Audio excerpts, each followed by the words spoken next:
think I have to reload. Okay.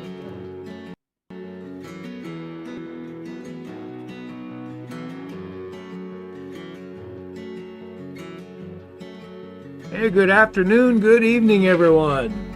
Welcome to another live edition of Getting Back on Track with Steve and Roxy. How's everybody doing today? Hi, Josh. Hi, Peter.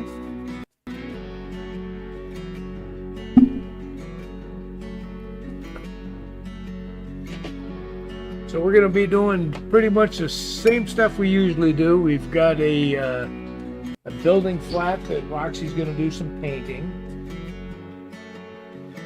And then I got a 3D print. We're going to start printing a town building.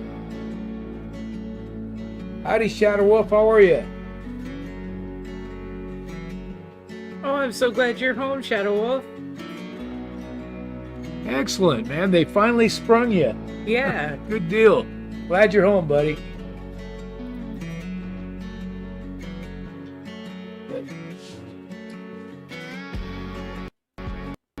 Okay, so let's let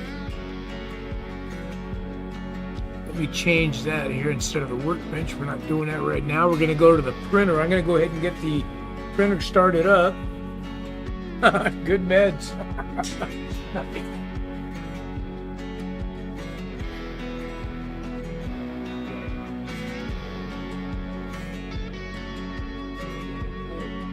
Glad you came in, Lee. Always good to see you.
So another exciting development in the layout today is we have brand new music to listen to. Ah, yeah. So you guys will have to let us know how you're enjoying the music, whether you think it's too loud, not loud enough. Yeah. We can make the adjustments. It's always going to be a little bit different than what we had. But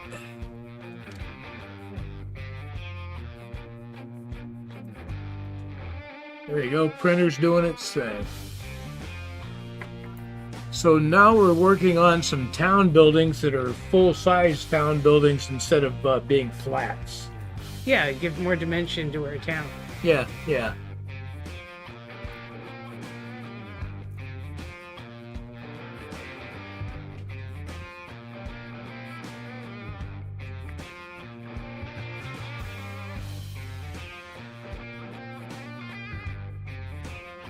Yeah, I'm looking forward to getting some more different town buildings in too. We've been talking about a theater and other sorts of things that we can add to our town to give it some realism.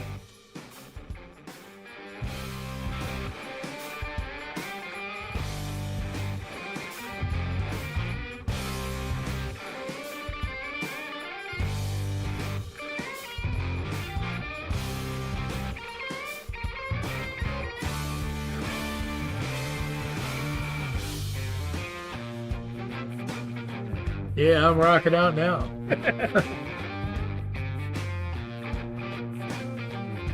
Closet Branch, welcome. Good to see you. How are you, Closet Branch? Yeah, Roxy and I went ahead and sprung and opted for a music service that'll give us just tons and tons and tons of music that we can use for our channel. Yeah. and it's pretty cheap. We've just been listening to the same songs for so long, and I think the kazoo song's worn itself out. Yeah. And besides, I keep going on YouTube and I'm watching other people's videos, and I keep hearing the same music that we're playing, and it's just like the same songs over and over and over everywhere you go. So it's kind of old. So hopefully you guys will you'll enjoy this music, and I think it's still kind of following the same vein of what we've been playing. So hopefully you enjoyed as much as we are. We're still testing out YouTube's opinion of the music service, but we went with one of the major services so that we didn't have to worry too much about licensing and stuff like that. But our next video that's going to go out will have the new music on it, and that's when we get to see how YouTube reacts to the new music service. Yeah, I forget which one it was. I tried one service, put one song on there, and right away that one got flagged. Yeah. Even though when I'm looking at the licensing saying that I was allowed to use it, YouTube's flagging it for some reason. Mm-hmm. So it takes a long time to get those flags cleared. Yeah. So, we don't want to be stealing people's music or stealing their designs on anything or any of that stuff. I've had some people get a hold of me, ask if I would print them stuff for money. Right. And I'm like, well, no, I don't own the design. I can't take somebody's design and be putting it on Etsy and selling them. Yeah. It's the same thing with music. Musicians, they need to get paid for their work. Yeah. So it's a real job. Yeah. But we went ahead and went with Epidemic Sound, and they have a good reputation. A lot of other YouTubers use them, and they have a huge sound library, so hopefully that'll help us out.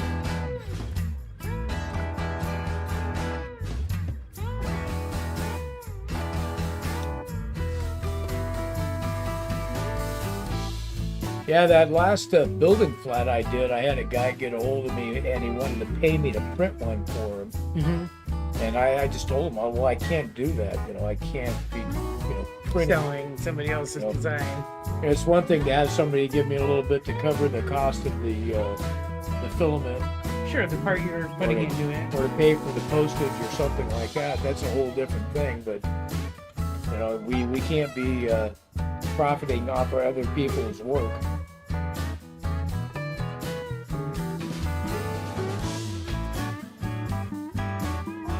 But it is flattering to make something on the 3D printer and have somebody like it so much. You're like, oh man, can you make me one? I'll pay you for it. Yeah, it is. That's always cool. And a lot of YouTube, when they're flagging things, it's not even a person flagging something. It's their AI that's built in that looks at everything before a human even sees it. So AI is way too involved in everything. Yeah. Well, and that's why it takes so long to get it resolved, because it takes a month for a human to look at it and decide if it's okay. Speaking of AI, you should tell them about the troubles you're having with AI and the Premiere. Oh, yeah. Yes. Yeah, this week Premiere has been nothing but a problem. Our Thursday video didn't go out on time because Premiere's just throwing up problem after problem, wouldn't export. It was recreating double copies of files that it creates and filling up my computer hard drive so nothing would work. It has been just a struggle to get everything out in that video. Hi, James over at Dundas Junction. How you doing today, James?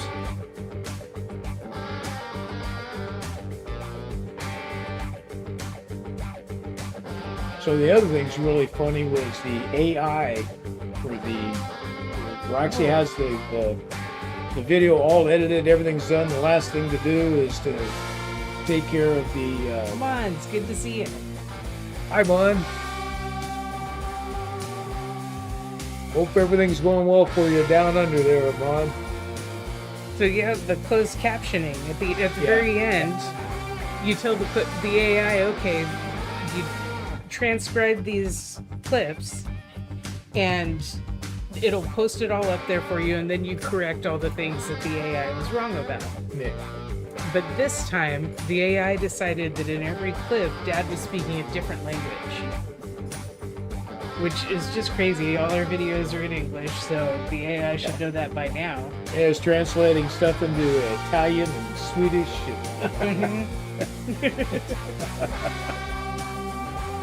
It has been a mess. Yeah, and we haven't opted to transition to Windows 11. Oh yeah, for our computer that we run our lives on. So that's the big reason why we didn't get a long form video out this week, is we've been battling with all this. Oh yeah. Number one, it was a lot of video to process to begin with. Yeah, we did a lot this So week. we did a lot of work. So Well, let's switch over to the nested view so that everybody can see yeah, good idea. what the layout looks like this week. So some changes here. But it took a lot of video where we were doing all the work. And Oh yeah. that in itself takes a long time to process and put into something that's coherent to look at. Yeah. Yeah. But then the AI. So Yeah. sick of AI. I finally went home to our IT guy and said, okay, you need to explain to me what the problem is here, because this is getting so frustrating. But fortunately, we got it all worked out. We should have something out by this evening.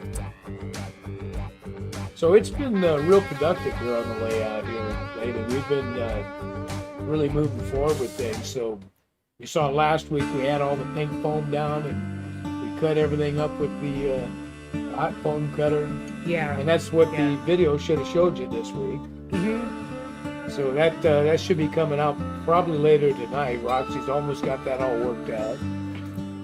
But then we got after a bunch of sculptor mold here the last couple of days. Oh, we've made such a mess of things. And, I don't know what I was thinking, but we're doing the sculptor mold. And when we did the mountain, I took the time to go ahead and put my painter's tape over all the tracks and everything else. And for some reason, it didn't even cross my mind this time. And, well, I gotta tell you, what a mess. Yeah.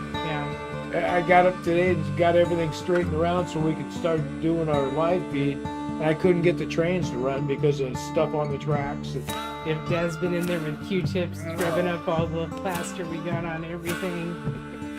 Yeah, it was a mess. But I finally got things running. So, but you can see, let's go to this view here. So it's a little washed out white. Yeah. But, yeah. We are doing a lot of short form videos these days. Yeah. But you can see here, we've done a lot of sculpt mold, done a lot of work on this whole scene over here, and I think it's coming together really nicely. It's super exciting to have more shape to the layout.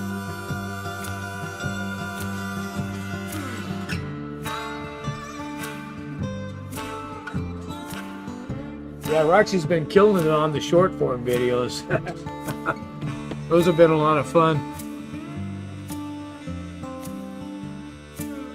But the work on the layout has really been a lot of fun to do, and it's nice to see such big changes going on.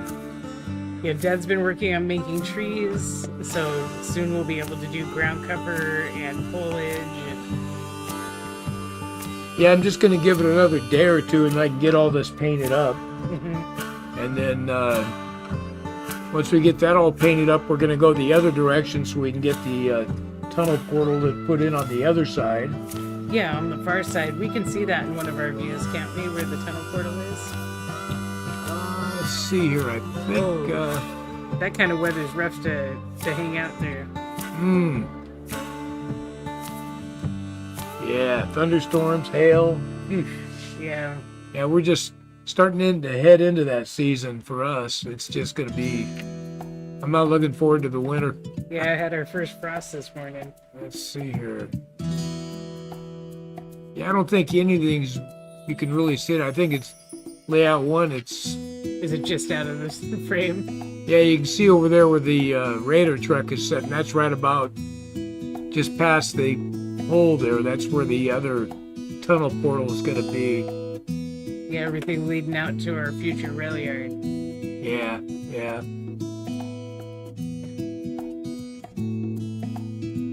Great Northern, how are you? Welcome. Good to see you.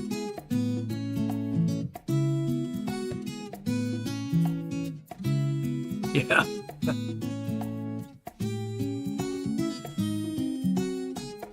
Well, that's the thing. I was wondering, you guys get tornadoes down there? When we get thunderstorms and hail, it means tornadoes. Yeah.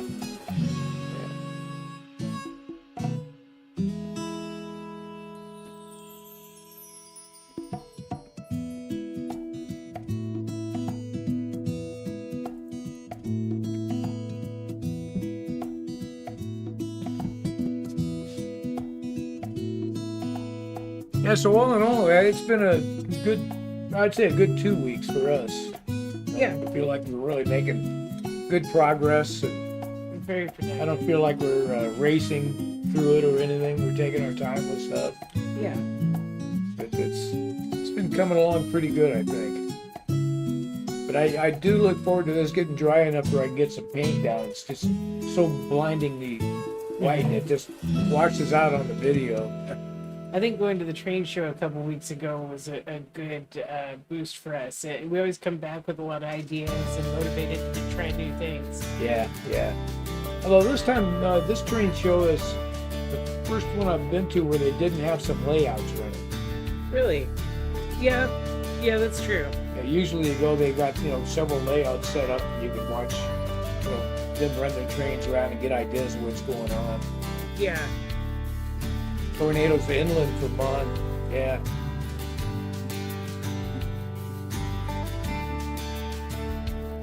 Yeah, exactly, Peter. I mean, I lived most of my life in the U.S. on the West Coast, particularly in California. We had earthquakes and stuff, but you grew up with those things, so You're just used to it. you're just used to them, Yeah. Unless it just really rocking. Now you don't even do anything. It's just Yeah. like, oh, there was another one. Yeah, it's like, okay, that happened. But I come out here to the Midwest, and tornadoes just freak me out. I'm really afraid of it.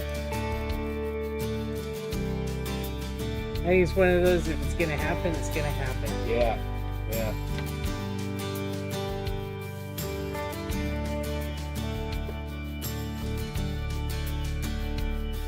I've been close to a few.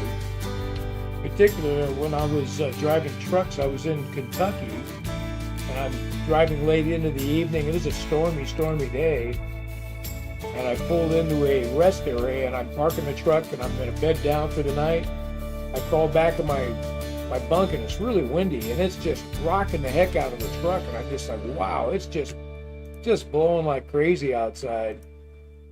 And I get up in the morning, and it's, blue skies and everything cleaned out. And I pull out, and I've got maybe 100 yards up the street, and there was just utter destruction. Tornado had blown right through there, just ripped up trees, debris and stuff everywhere. It's like, holy smokes, this thing just, I'm in my truck sleeping, it just cruised right by me. Yeah, lucky. Yeah.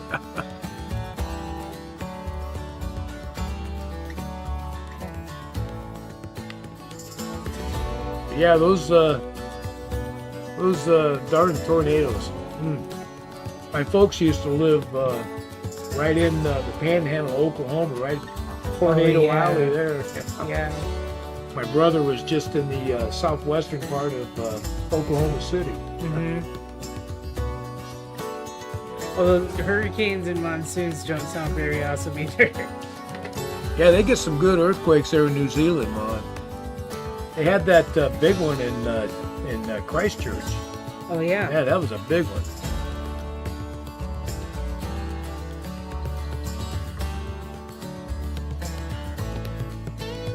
Yeah, they had a big earthquake when I was growing up in the 70s. They call it the Silmar quake, where it flattened the VA building and it dropped all the bridges over the interstates. And it was a mess. I remember Dad had gone to work, and he didn't get home for a couple days because of all the bridges down. He couldn't come get, that way he had to drive all the way out to the coast, way up and around, and come back Oh to no. where we were.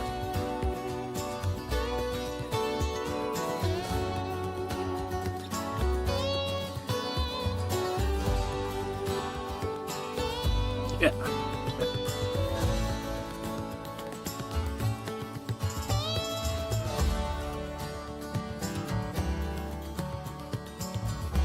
Hmm.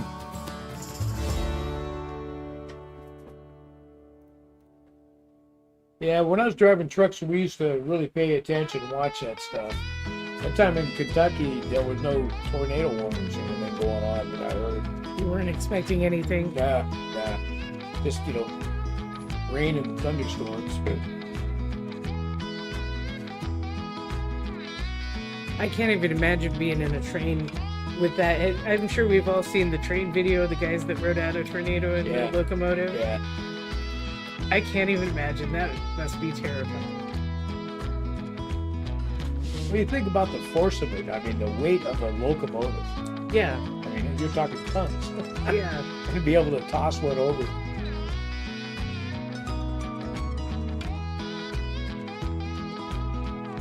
Yeah, I wouldn't think it'd be considered a low-risk area at all. Hey, Josh, how are you? Hi, Josh. Do you remember to change your clock, Josh? Oof. Yeah.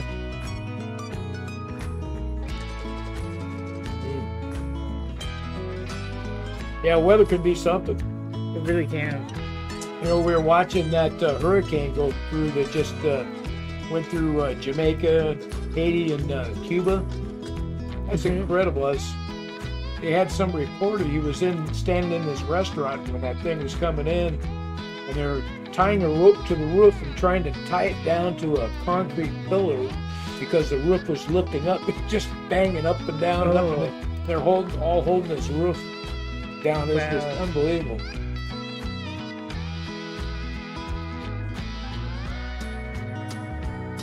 Yeah. Definitely watching the temperature helps. That was one thing I noticed in Oklahoma. I'd be out there visiting the folks, and that was the time of year where they would get tornadoes. But it was so odd to be. You can be outside and it'd just be really hot, and you could just feel all of a sudden the temperature just plummet way down. Yeah. There's nothing to hold those fronts. So they just move right through it real fast. But yeah, it'd be strange, in just a short period of time, it dropped down 20 degrees. And you just feel it. Yeah. It's so weird. And it always gets so humid right before it. Yeah, yeah.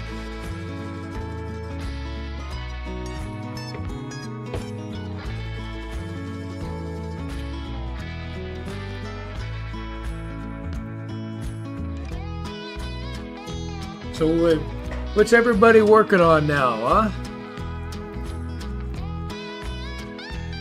I know all you guys have been busy doing all kinds of stuff. Thinks I'm speaking Swedish. Yeah. I should change that one. What? AI. It's gonna be our downfall. Machines are gonna take over. Danish. Take a look at it. Yeah, it looks like that print's coming along pretty well.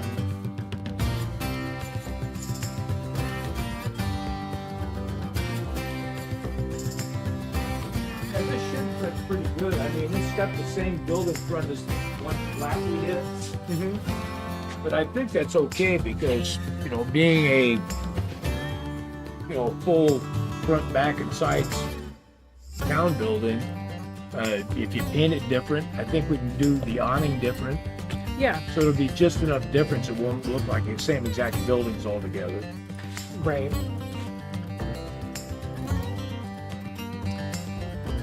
Yeah, I agree with you, Mon. I mean, how could you say that? I don't know how you could keep a straight face and say that it's not changing. It's definitely not how it was when I was a kid. Yeah. Skynet. Rise of the machines.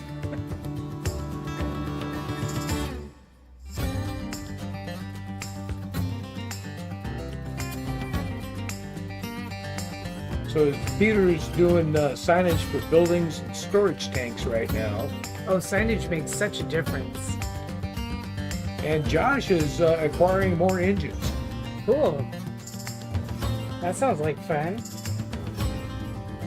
So we're running our usual on the layout, Josh. We've got our BNSF running and our usual Southern Pacific. Got to always run Southern Pacific.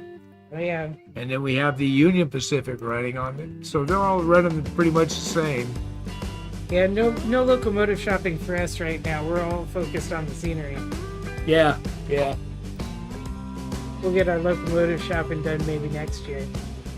Yeah, we're directing all of our funds towards getting scenery done. Yeah. So, been buying materials to make trees, and we got to start working on some ground cover here pretty quick.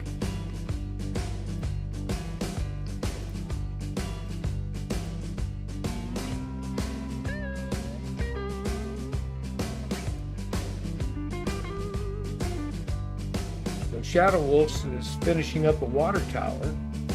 Nice. Water towers look cool. Yeah, they do. But then he's tackling a stockyard kit. Kid bashing it. Nice.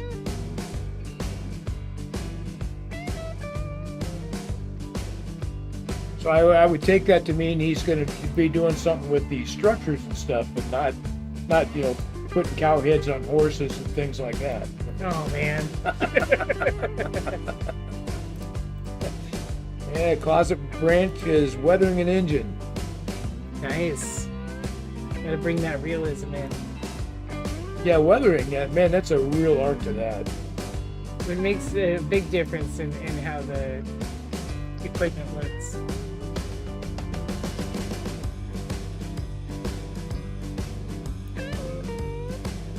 No gauge. Yeah, I had that one I worked on for my dad. It's sure different than the HO. Very different.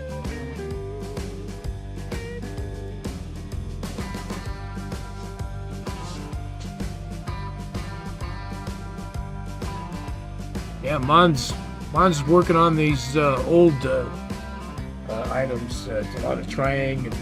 Oh, yeah. I tell you, the stuff I see on Mon's channel, I'm always amazed by some of the creative fixes. Yeah.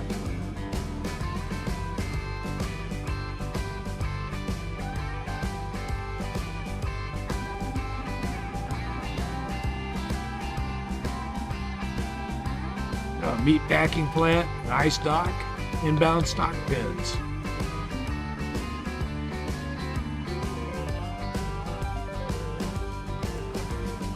We're looking forward to getting to work on our road gauge this winter. Yeah, I really want to get Dad's put together. I think we can do some fun stuff with that.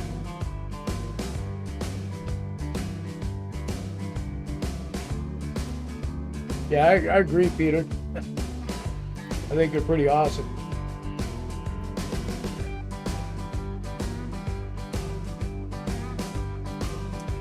You know, I've been noticing that, Mon. I've been seeing a lot more views of those videos and a lot of comments on them. The Trash to Treasure series that Mon's doing. I think because you get to see things you just really don't see a lot of places and learn about them. That's always exciting. Well, that last video, I'm looking at stuff running. It's some of that stuff is older than I am. Mm-hmm. It's kind of fun. Yeah. Yeah, there's been a lot of interest in those videos. Lots and lots of comments. But it's always good when there's lots of engagement on those. Mm-hmm.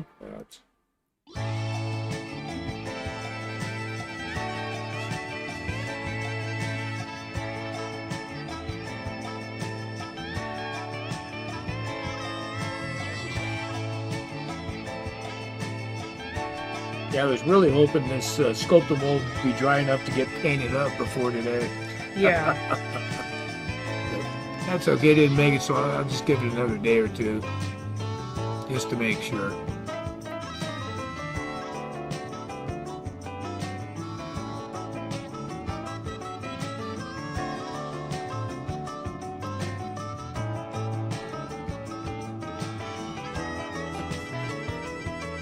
Just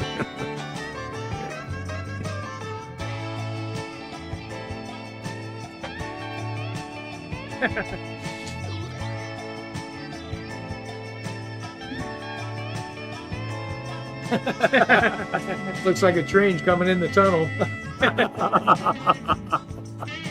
So the tunnel comes out right next to Dad's desk. Yeah. We'll have to reconfigure where we sit when we build that rail yard.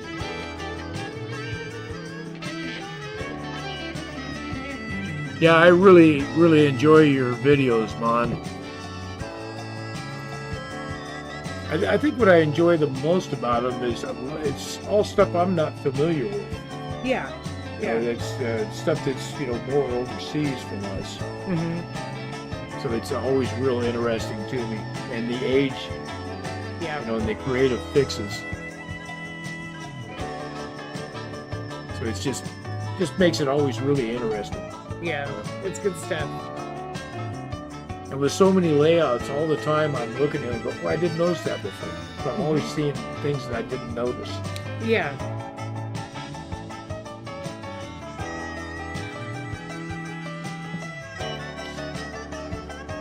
Yeah, our layout is so bare bones that nobody's going to say that. Yeah, I've been looking at the same thing for months. It'll get there. But you know me, we get stuck in the details sometimes. Yeah. We've heard that before. We got to get out of our own way here. Get out of our own head.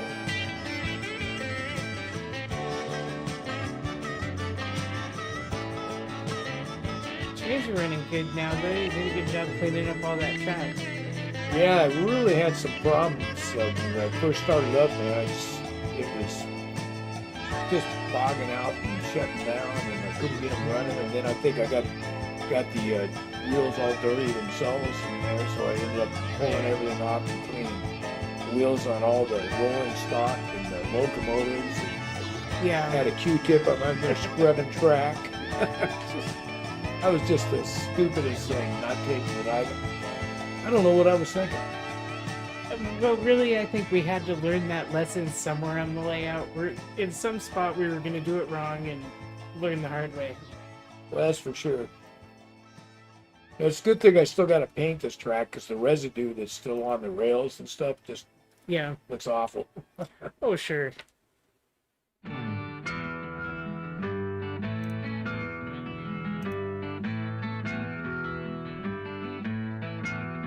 Yeah, being patient, it's hard to do sometimes.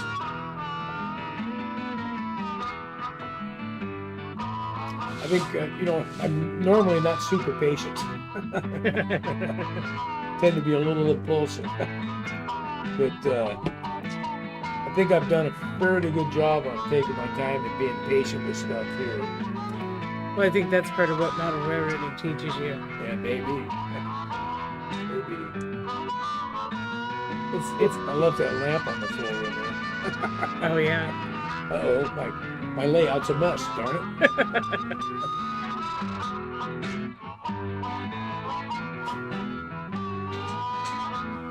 We sure can. A little bit? Okay, sure.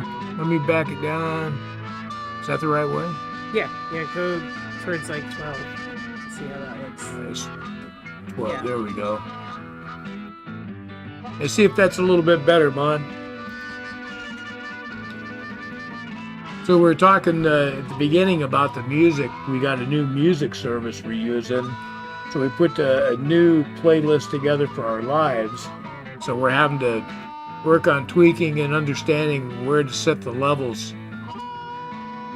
Yeah, we've been so used to our old playlist that we were using of the free YouTube music. Yeah.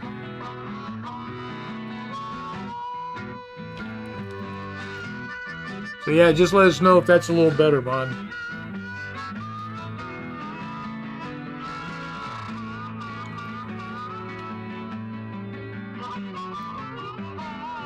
Of course, it could be some of the music levels may be a little between songs too, so it's something we'll need to figure out. So I know when I put this list together, I did the thing that's supposed to level them all. It does to a degree, but it still allows for some differences. Yeah. Of course, I can't hear the music at all when on here because if I had the music running, I would get a horrible feedback through the microphone here. Oh yeah.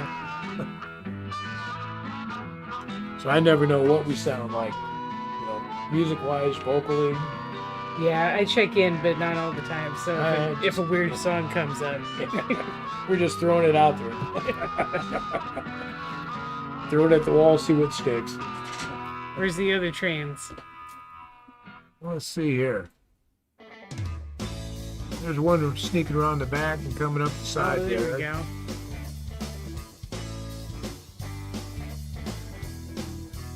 I think BNSF's down in the corner by the Raiders. Where is BNSF? It's down. Could be running right here. Here it is. There we go. It made it. I was worried.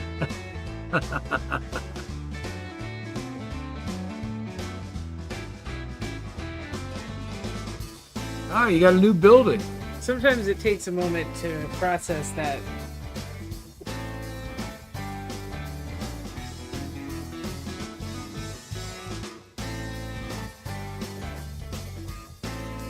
Let's see here.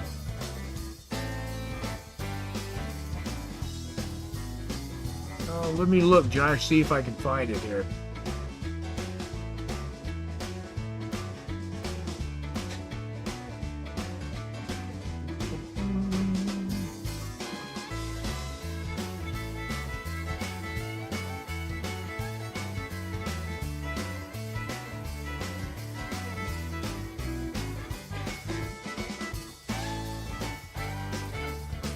There we go.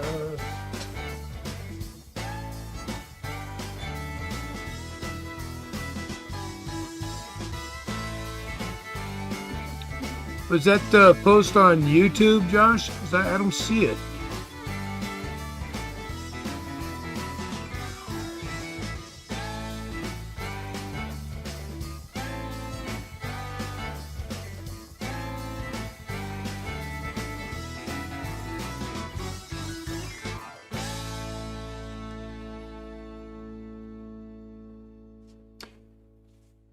Yeah, we just put that tunnel in that. So you probably haven't seen it because we've been having some problems getting the video finished up. Roxy's doing the finishing touches on it now, and that's why we're talking about the AI kept doing things to the video as she's trying to process it. So we went ahead and put the tunnel in on this video that's coming out, and it should be out later today. But let's see here. Yeah, we cut another hole in the backdrop, set another tunnel so that, and laid new track off this turnout that runs into the back.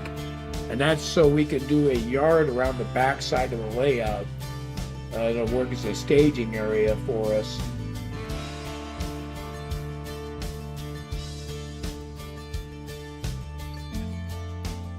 It's always a little stressful to be cutting a hole in the backdrop, though, I gotta tell you.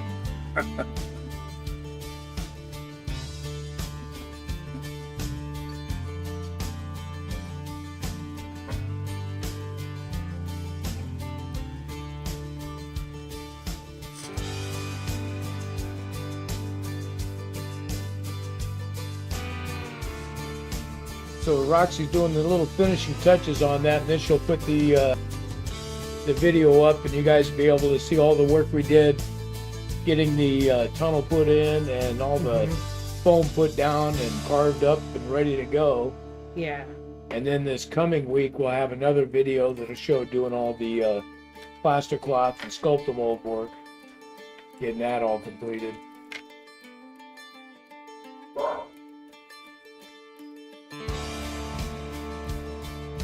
But hey, being as you all come to the lives, you get to see it ahead of time. Yeah. Yeah, so that tunnel goes out through the backdrop, and it dead ends just right here, right next to my computer.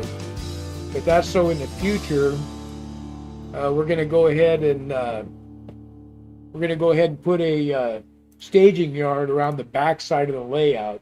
Mm-hmm. So that way we can set up, be a place to store trains. And it'll be nice because then we can run a train actually out. It looks like our trains are going somewhere and then returning to the layout, because there'll be another tunnel on the opposite corner.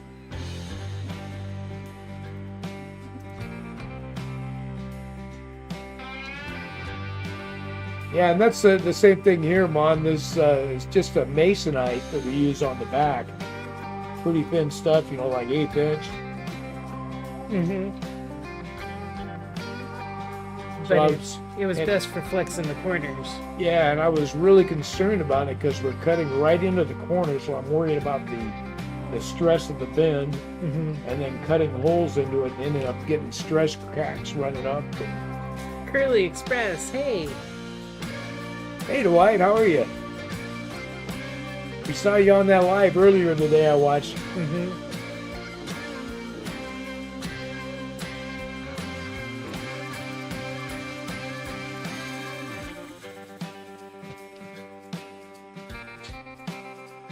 Josh is asking how you doing. I'm doing great today. It's good to be on the weekend when we get to do all our train stuff. Yeah.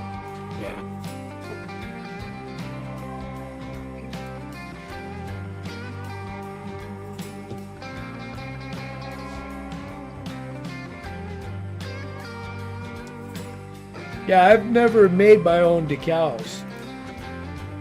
I'd love to learn though. Yeah, it would be nice to be able to do that. Yeah. Because some of the buildings here, they've got, you know, signage that I've printed up, little boards that go on them, so you can put the name of the business or whatever. Right. But I haven't figured out how to do it where it looks good. But decal, if you could print them up, would be good for that. Yeah. Yeah, absolutely.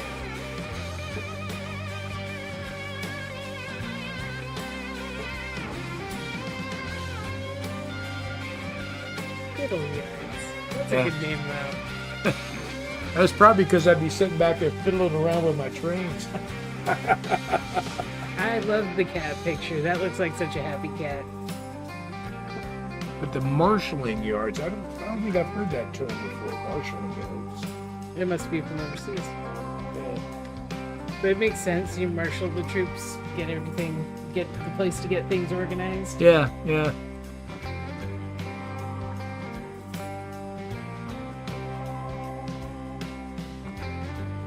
Oh yeah, definitely graphics on a water tower.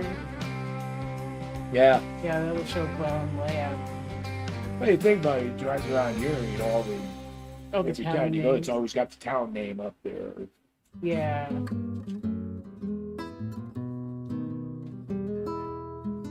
See you soon, Shadow Wolf.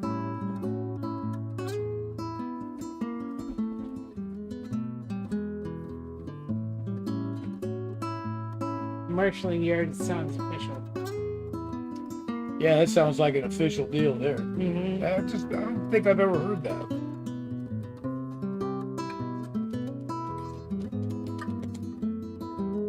All right, let me go take a look, Josh.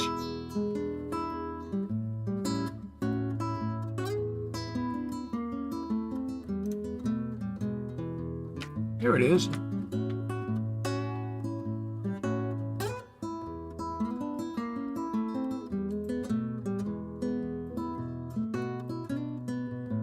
Yeah, I always look for your cat looking out the window.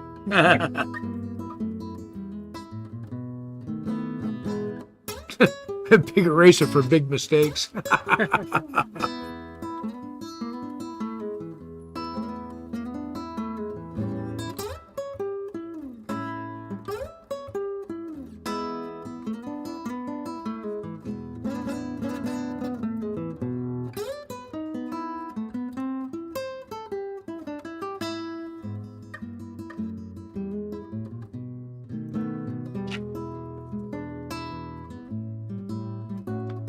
This video looks like you're busy there, Josh.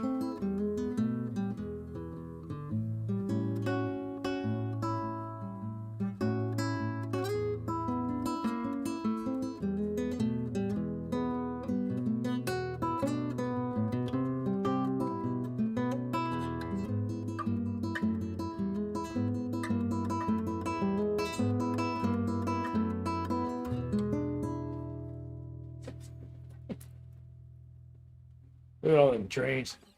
A lot of logos. Mm-hmm.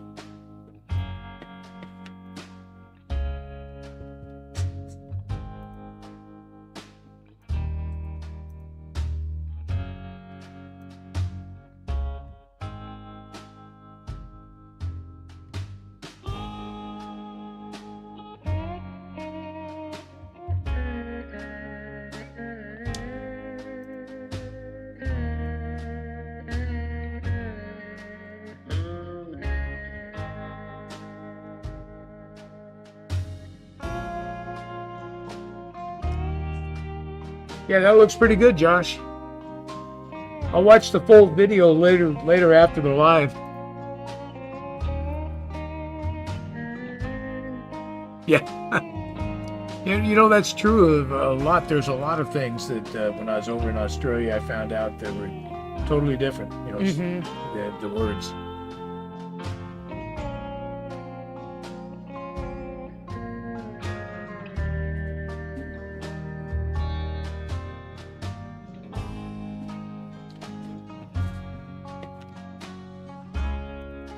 Or a word that has just two different meanings. Mm-hmm. You know? Yeah, there's definitely a lot of those. Yeah, yeah. I remember when my buddy, Australian buddy Glenn, was laughing at me because we're sitting over in a pub in Korea, and there's a couple of football games the bar owner had up on the TV. Mm-hmm. And I asked her, I said, "So what team are you rooting for?" And he about died laughing. Like, how's that fun? You know? Yeah, yeah. Found it had a little slightly different meaning in Australia.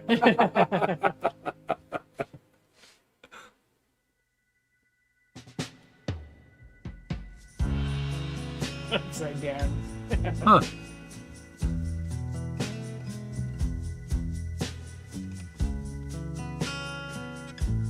Yeah. They call it down under. I thought one of the things I found interesting when I was in Australia was looking up at the sky, and it was so unfamiliar looking. Because you're in the southern Yeah, hemisphere. yeah, just Yeah. looks so different. I know. Well, it's like when we moved across the country, it was strange to look up at the sky and it's exactly the same. And I'm like, but we went so far. Yeah, yeah. Well, the big difference is, you know, you can look up the sea sky. At home, you have to really look up the sea sky because all the trees. Yeah, absolutely. So there wasn't near as much sky as what you see out here. That's true. We do have great big skies here. That's one of the things I always liked about going to Eastern Washington, is all such big open skies. Mm-hmm.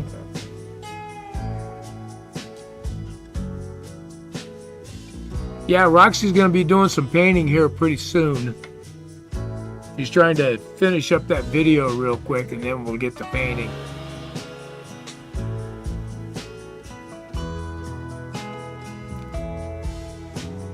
But you can see here I've got her workbench all set up, ready for her to go there.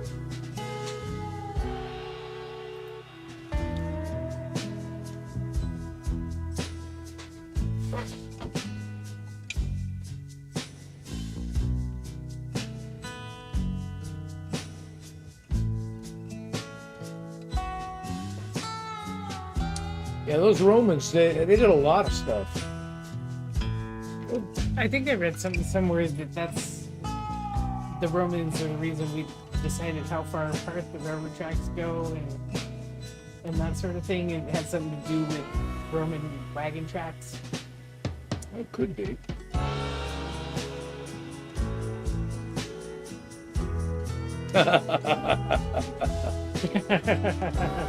So we're the ones walking around upside Yeah, down. yeah.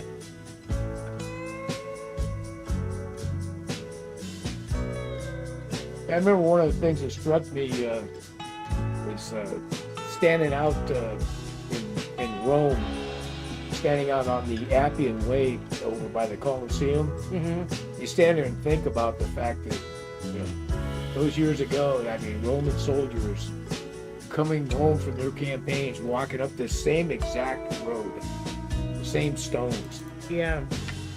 Yeah, that's just the kind of history that's out there is just crazy. Hey, think about it. I mean, you go out of the west coast of the U.S., things aren't that old. No, they really aren't. I mean, we just don't stretch back that way. Yeah, yeah. And then I would go out to the east coast and you see a lot of stuff that's still fairly old. From the 17, 1800s. But nothing as old as what we see when we go No, over the Atlantic. no, not at all. So if we want to see something really, truly old here, you gotta go to the natural Yeah, yeah. things.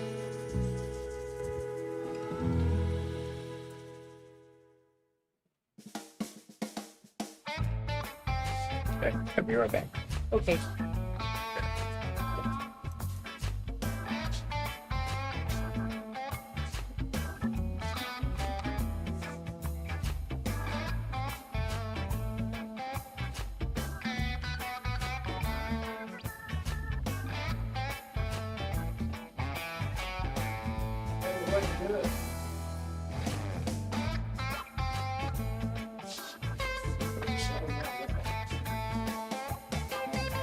All that work you did paid off.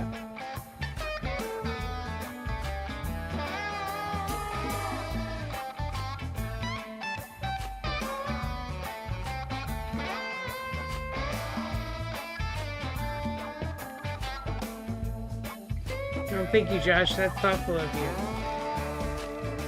Yeah, today we're going to be doing a old factory.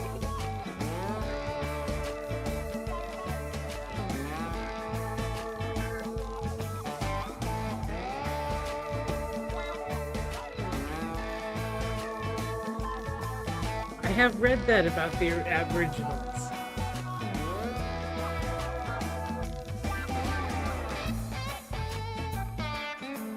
The oldest and one of the longest surviving, which is really cool.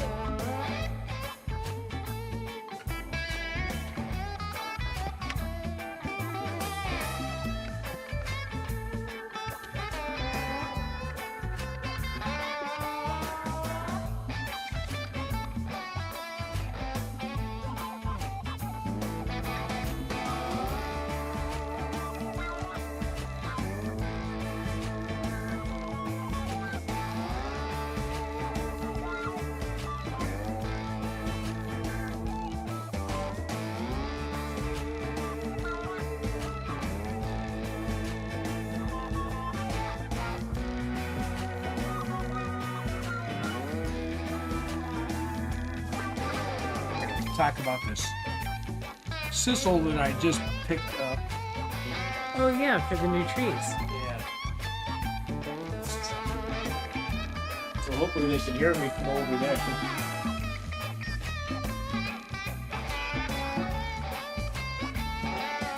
Let's change it over to Yeah. the workbench. Can you hear me okay? You able to hear me all right? Hold on. Can you hear me? Yeah, I'm finding out. Okay. So, we've been working on making trees, and I've been looking for the right kind of rope. So, you get what they call a sisal rope, and it's like 3/8 of an inch. You know, it all looks twisted up together like this. So I just cut one piece off, and you take it, you undo it, you end up with 4 pieces like this. So then you take it and you start pulling it apart, and then you pull these pieces off. So now I've got 5 pieces like this. No, Peter, you can't. So then you take these and you start untwisting them and undoing them.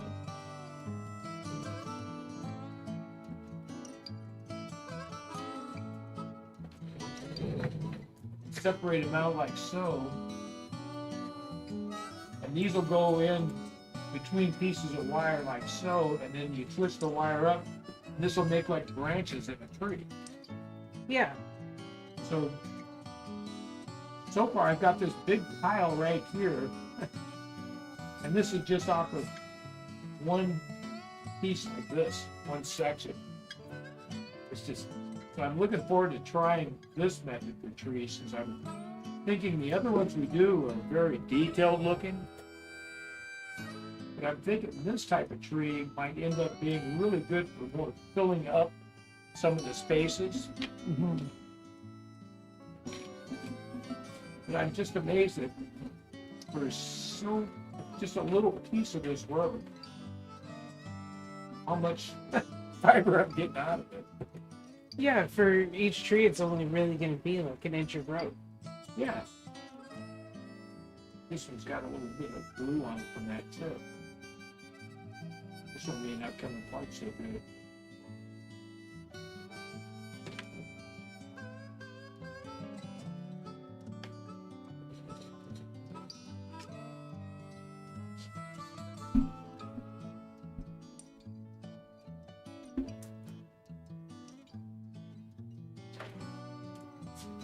But you're doing that now. Let me grab that other stuff so you can see what I'm looking at. Yeah.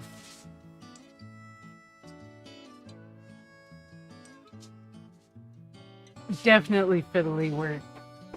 We're also working on some furnace filter trees. Those are also fiddly, but they come out looking great.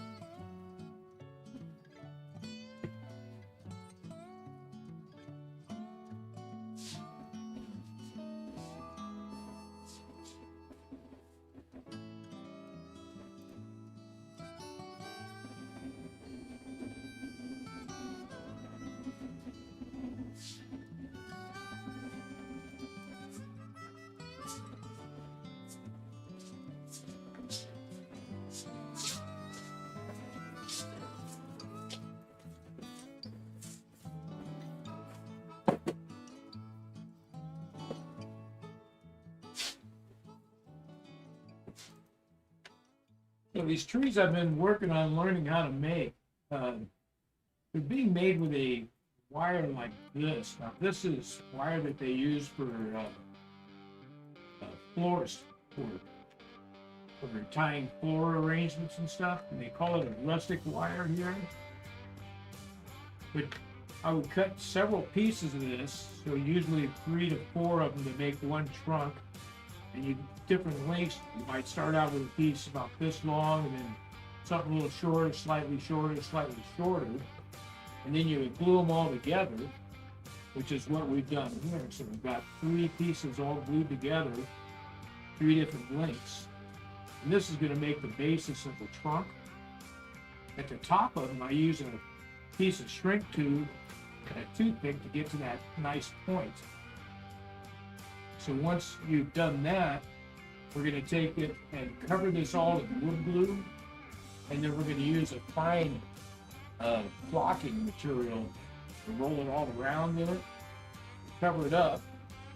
So then you go from that, once you put the flocking on there, and we paint it with a camel brown, so we got, looks kind of like bark. So once you're to that point, we're using, this is the furnace filter material. We're just cutting squares, dropping it on there. Just use a drop of super glue to hold them in place. And then we'll take this and use hairspray all over it. And then we'll use static grass on it to make the bindings. But first, we paint it with a forest green, but then we use the static grass. And that's how we're ending up with the trees that we got in there right now. That's the whole method for this end.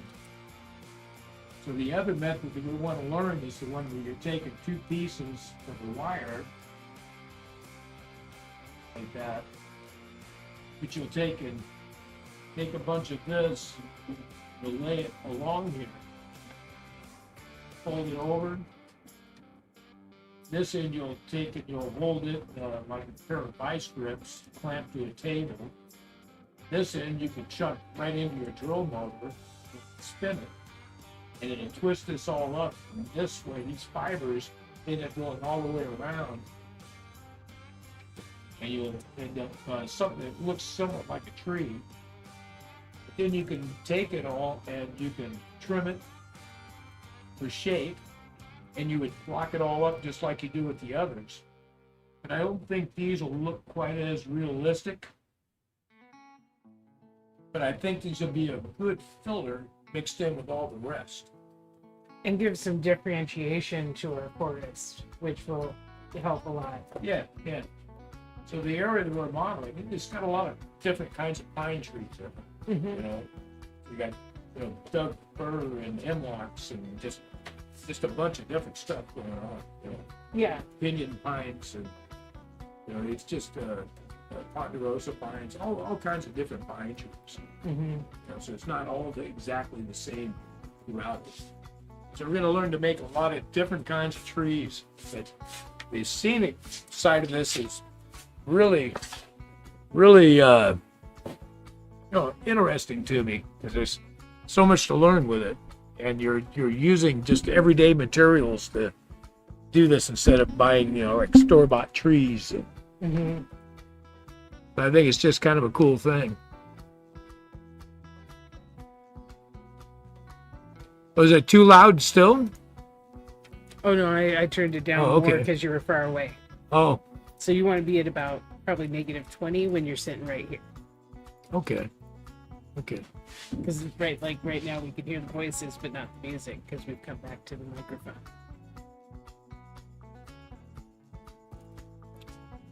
Yeah, the trees that I've made so far, Mon, basically, I mean, I just sit here and do it while I'm watching TV at night. I'll sit there and just fiddle along, and I've got about 25 more that I need to paint up and flock. Mm-hmm. But I just do it while I'm sitting watching TV in the evening. Yeah, it's a good project for that.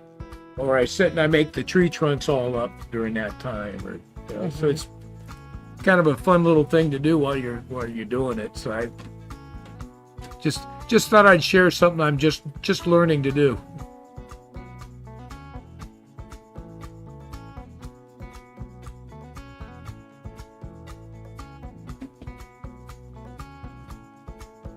I smoked the rope. And it's a sisal, it's not hemp.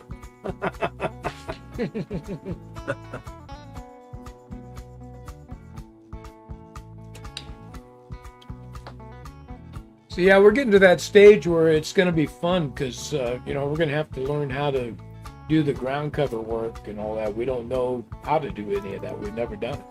Yeah. So it's going to be fun.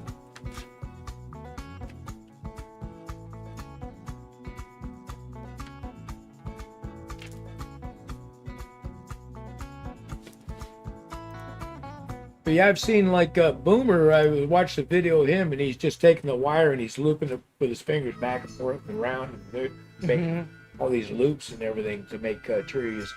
They came out really cool, though. Yeah, his trees are pretty fantastic. Yeah, it looks like a lot of work.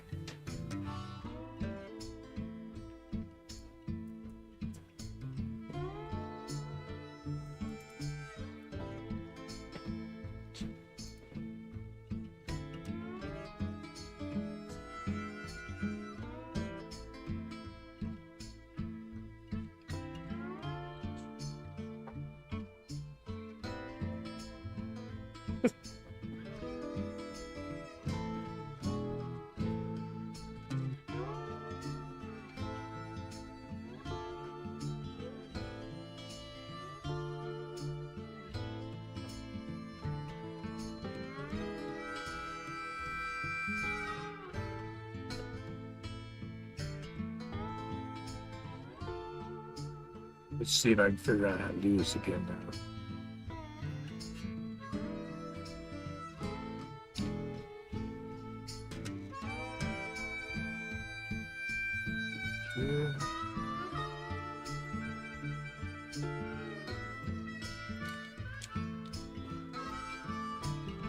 Trying to get where I can hear what's going on.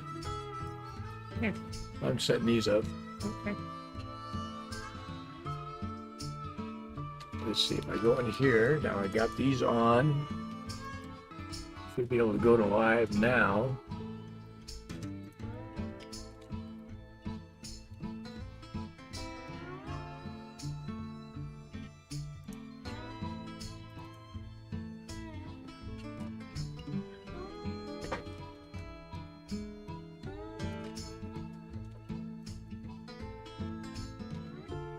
Here we go. Now I can hear it. There you go.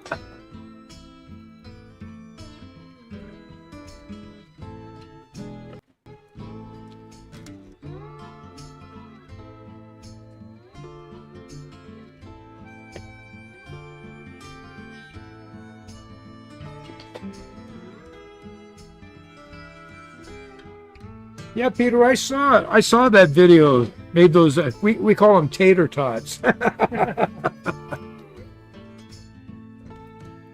Yeah, I saw that video where Luke Cowan made the little bells. Hey, Yeah. doing that. Pretty smart. Oh, you got the HO steam locomotive running, Josh. Good.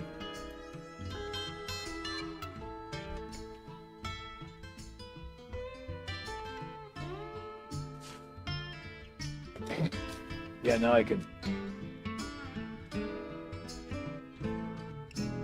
There we go.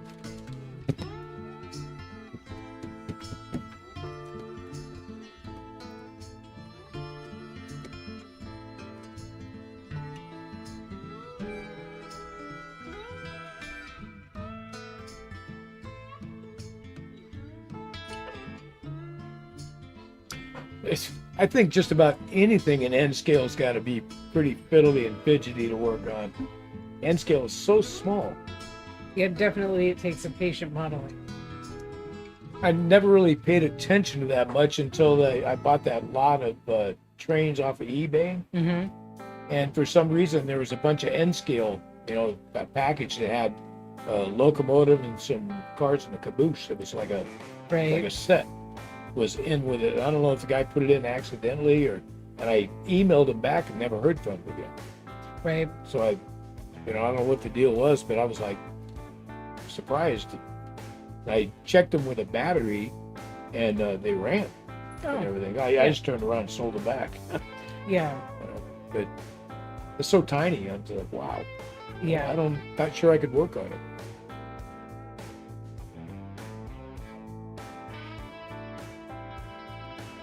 I like that idea of the round hay bales because it makes me think of when my kids were little. And every time we drove past a field with those big round hay bales that were wrapped in the white plastic, I would tell them that the marshmallows were ripe. I was like, oh yay, it's marshmallow season.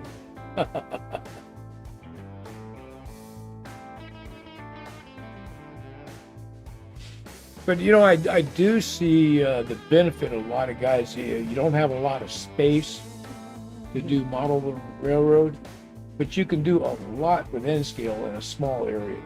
That's true. I keep waffling between HO and N because of that. Yeah. Because of the range of space I could model.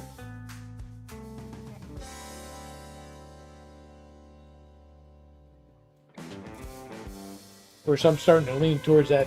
Oh yeah, just something about the size and the weight of it. An old gauge locomotive. It's just like, oh, look at this thing.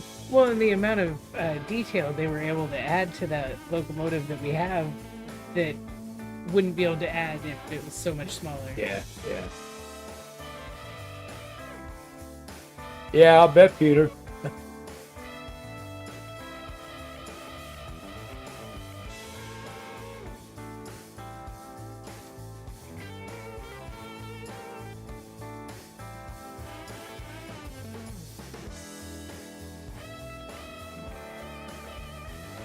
Price you pay for paradise.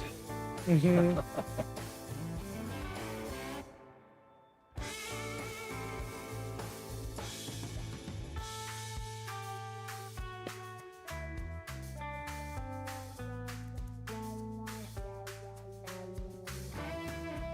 You MacGyvered your Santa Fe.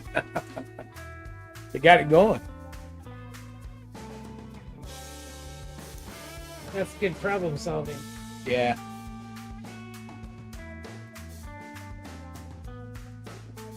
That's cool. I'm looking at the video that you're working on. Mm-hmm. Like, oh, you went from this to this.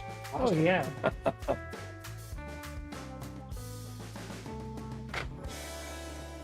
I'm glad we decided to start using the hot glue gun instead of the Oh yeah, adhesive we were using. right. The construction adhesive. Yeah, because it's more like right now, and if you put it up there and made a mistake, you can just pop it right off. Yeah, yeah, very changeable. It's just a better deal. But that's what's the beauty of what we've been doing. It's a learning thing. We learned something from it. We learned something. So. Just like messing up all that track, we learned something. Yeah.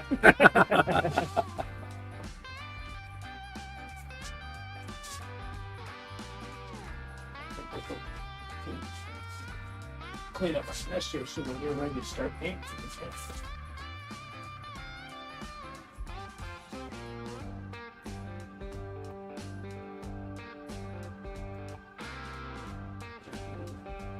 The Santa Fe steam locomotive. That sounds nice. But the Paradise is at least worth it, right, Peter?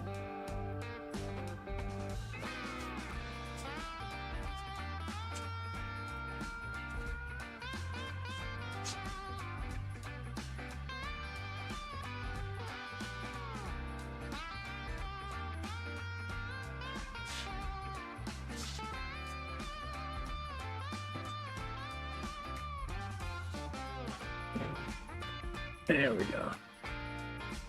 TT scale. I haven't learned very much about TT scale yet. Isn't that super tiny? I don't know. I'd have to learn about it. Now I got to take a look.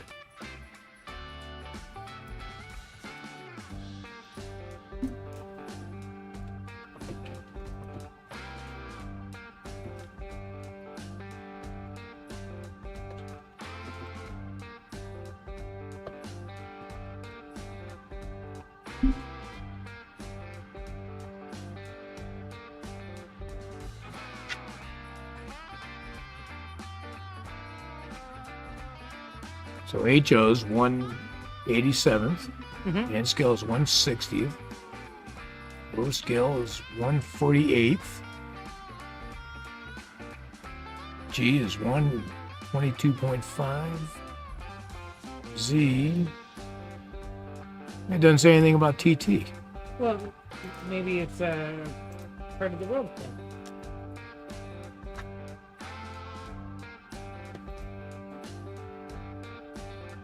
Oh, tabletop scale. Tabletop, huh? This is HO. Let's see what the difference is. Oh, here we go.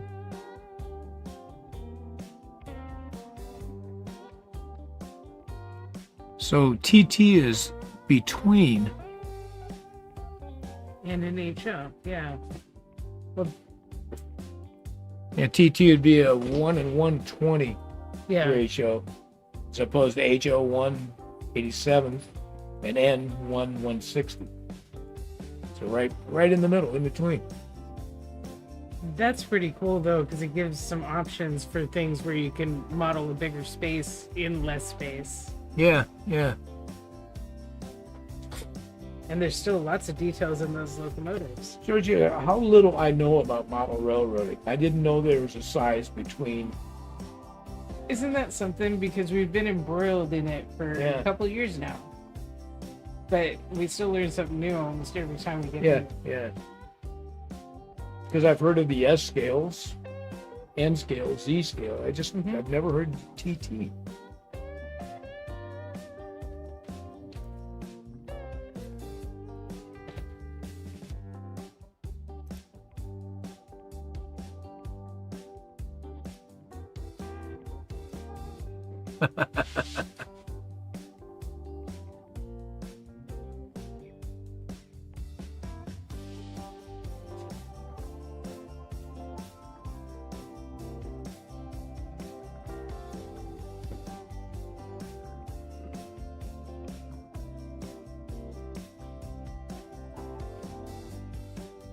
Yeah, I'd like to see one in person just to do the comparison thing. Absolutely.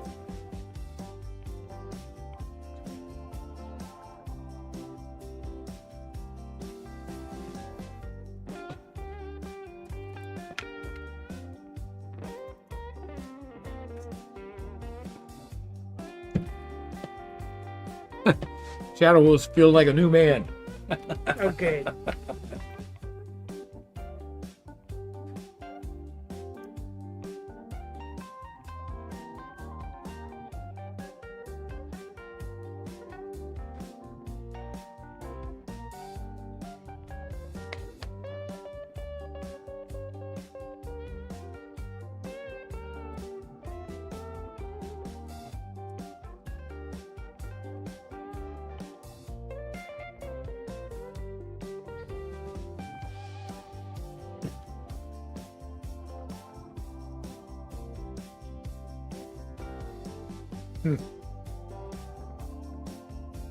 So I guess that's more common in Europe.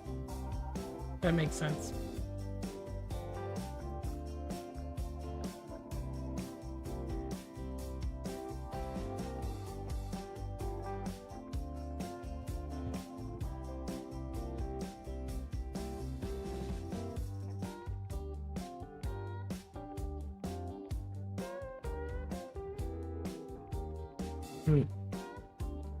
You got room for that, Josh?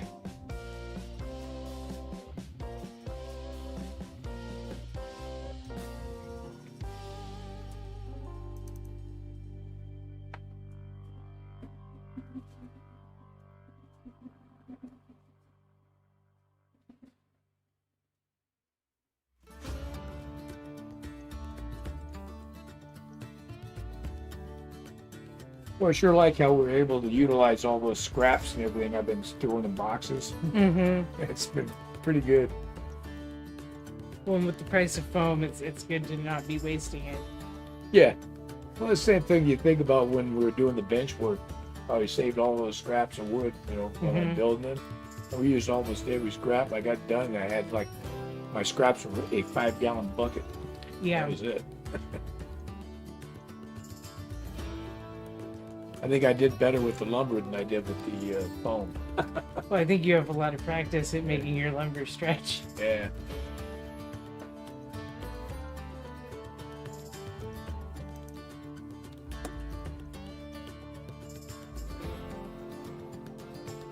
But that's the good thing about this hobby. Is there's so much stuff to learn. Mm-hmm. Trying new things, what works, what doesn't work. Yeah. And I've discovered some things that's just so enjoyable. It's like that foam cutter.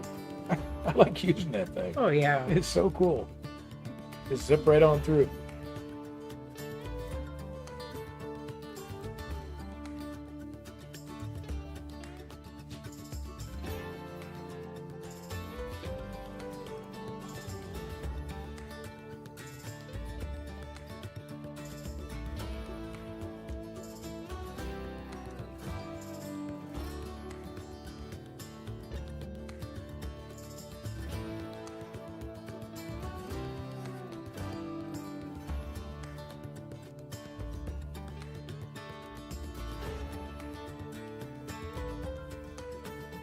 I was thinking I was probably going to paint some more backdrop this week.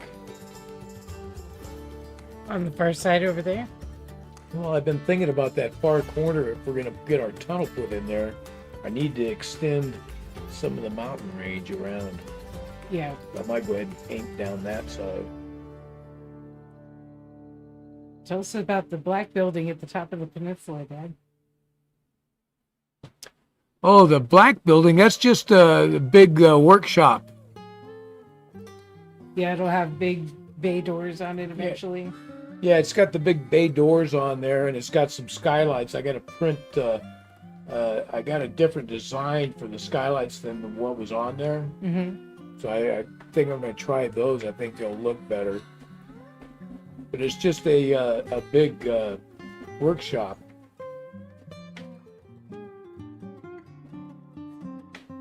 Walking through your layouts must be like going on a journey. Yeah. I think about all the time I spent on this one. Oh, yeah. Yeah. Yeah. Imagine having 6 layouts, what an effort it is to keep everything running and going. And Mm-hmm.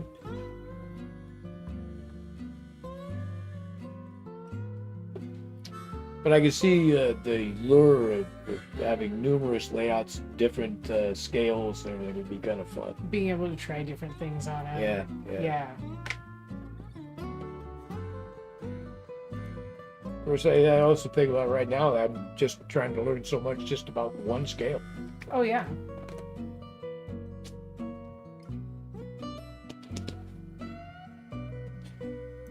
Yeah, Josh, that was one of my early models that I printed and put together. I didn't do as good a job on that model as I've learned a lot of stuff in the meantime.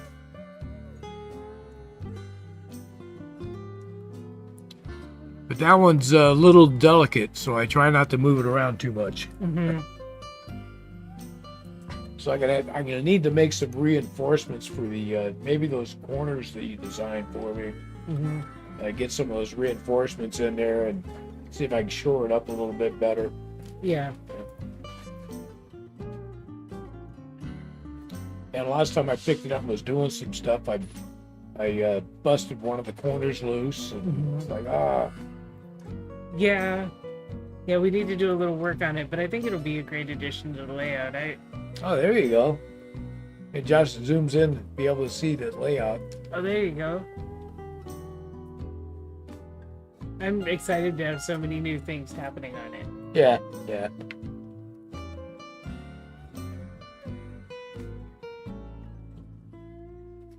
Well, it seems like all along here has been like milestones. Mm-hmm. Remember how it felt when we got the first loop completed? Oh, I yeah. was like, oh man, now we can run all the way around here.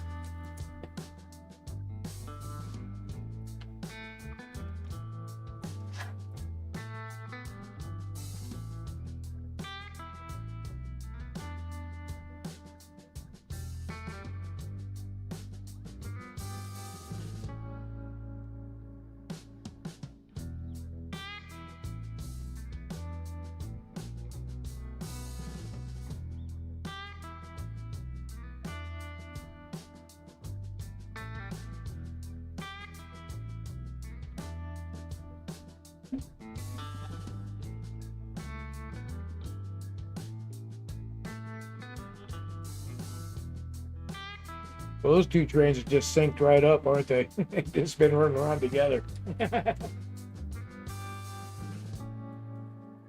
I notice it seems like we lose some power at a certain spot at the top of the layout up by the flour mill with the BNSF track. There's one spot where it's like it gets tired, it loses some power right there and slows down, and then it picks back up. I wonder if we need an extra jump right there. Yeah, could be. It's right at the top of the decline when it should be leveling out. The red knob controller is great. Dad bought that one and the knob was missing, so red was the color that was available when he went to replace it. It looks like it's exiting out of curves. Yeah. Yeah, maybe that we put our connections a little far apart right there or something. That could be. Could be.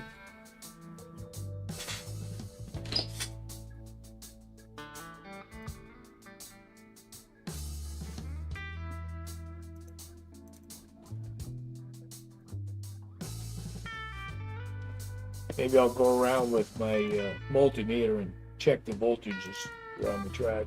Yeah, because it seems to be doing pretty well everywhere else. So I don't think it's the train.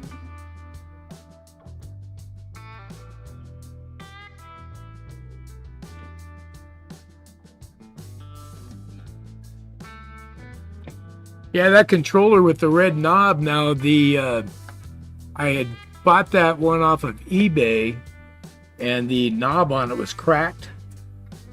So I just happened to be on eBay one day and saw a guy was had some replacement knobs for it, but they were red, so I went ahead and ordered it, and they came in like a pack of 4 of them. So you have extras now. So I probably ought to go ahead and swap them all out so they're all red. Yeah.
So Peter, I was just reading about decals, and I guess it's just you just use your printer, and if you have an inkjet printer, you would print it onto a decal paper. You either use a clear or white decal paper is what I'm reading.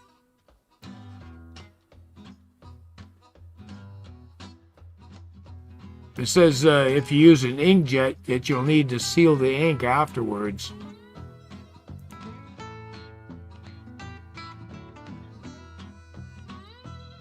It says that you're spraying a clear sealant like an acrylic lacquer, and that just to prevent it from smearing.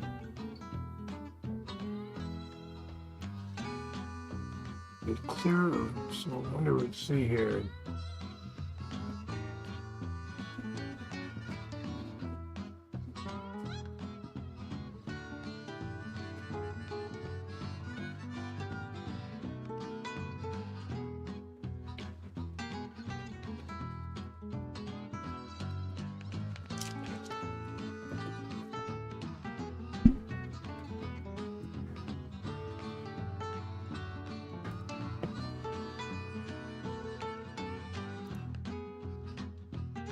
Huh. Yeah, so it looks like you can get that, pick that paper up.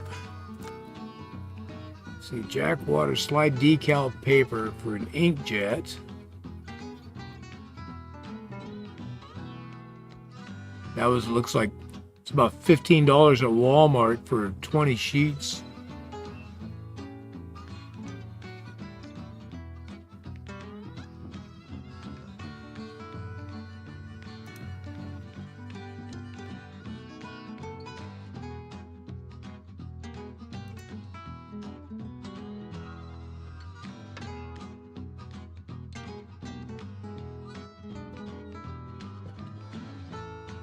Everything I'm seeing looks like it's white though. Let's see if we got clear. Glossy white. Oh yeah, you can get it in the glossy clear.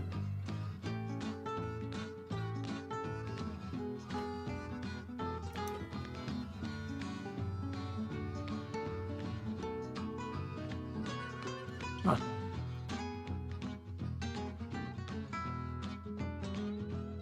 Ooh, humidity.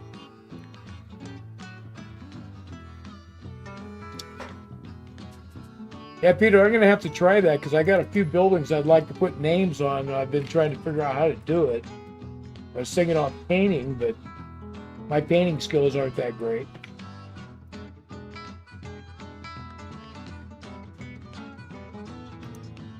Oh, I'll have to check that out, bud.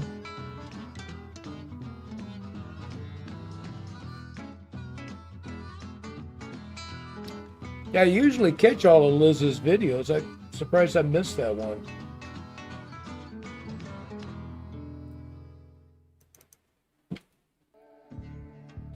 Yeah, Amazon carries everything.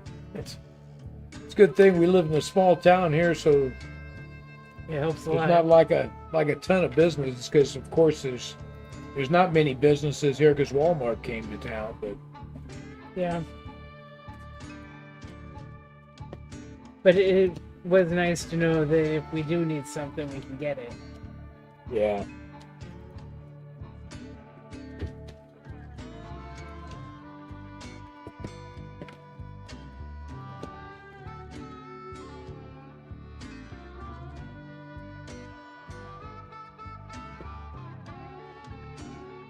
Hmm.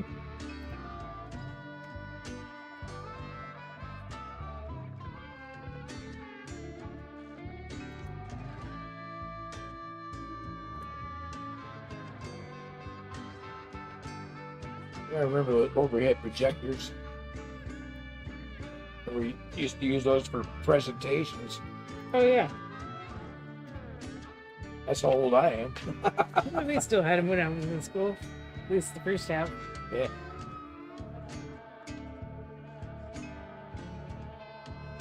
Of course, and also they have the mimeograph machine for making copies. We did not have one of those. As you get a thing like that, and you crank the handle like this, and it rolls them through. I always like that because you get them when you smell them. They're special. Yeah. Puffing ink.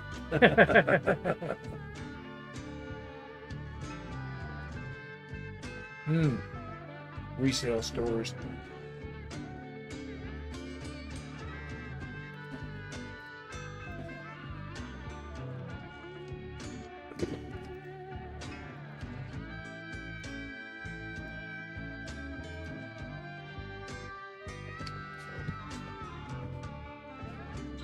Want some pretzels?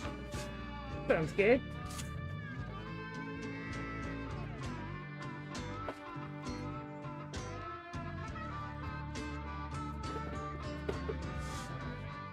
I don't know what time Mom's thinking dinner tonight, but When she feels like it.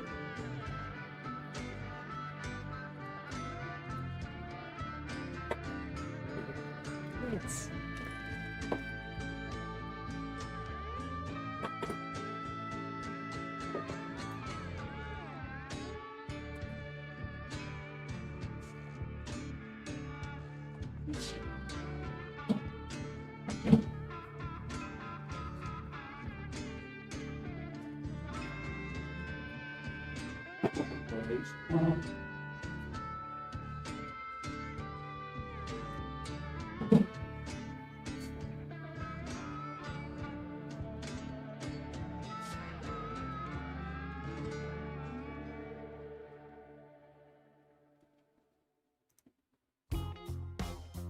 just spring, well, we're almost halfway done. oh wow, that's going quick. 43%.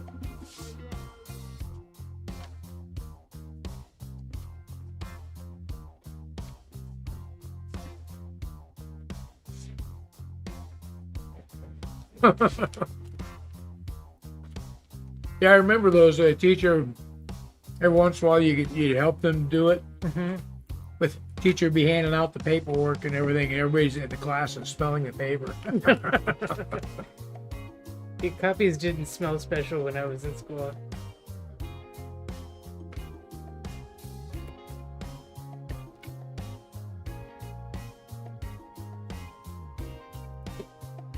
Turkey pie sounds good, Josh. It does.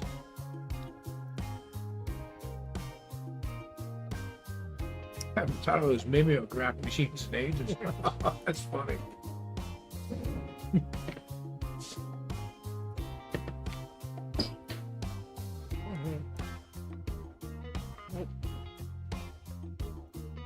You finally get the end of that closed captioning? I did. Now I just gotta get it loaded.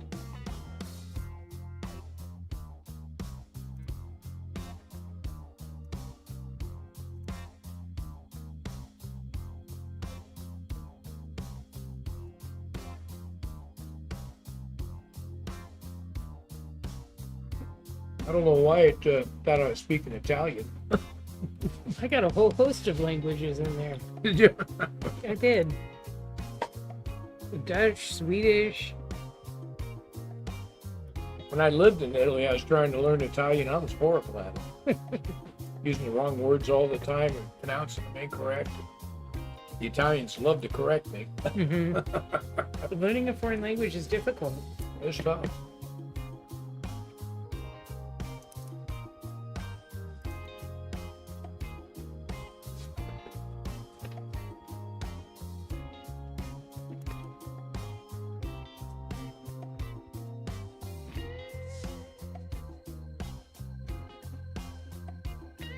Well, I think it wasn't a mimeograph.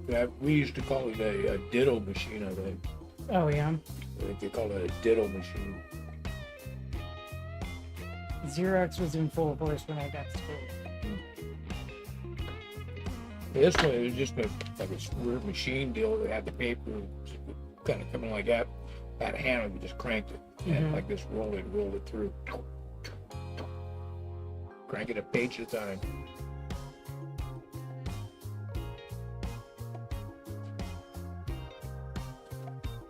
Yeah, I do like those pot pies, Josh.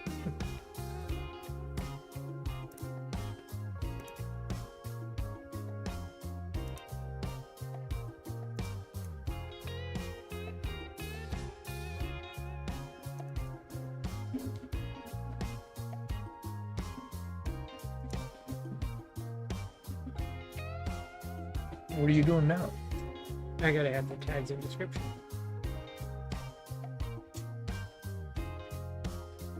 Well, I think I put one of those in there, didn't I? Yeah, you did. I just hadn't downloaded it yet. Okay.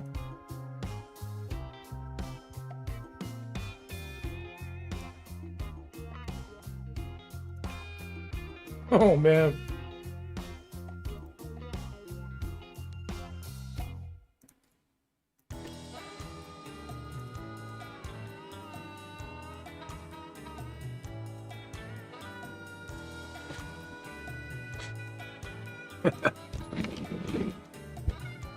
Yeah, I get frustrated with spell check these days. You know, I'm spelling a word and it keeps changing words on me and stuff. It's just so irritating. I hate it. I know, if it changes it back one more time. Yeah. Keep having to, nope, that's not what I'm saying. That's not what I'm saying. All this machine learning and everything, it's really dumbing us all down, you know? It's redirecting our focus, I think, to other things.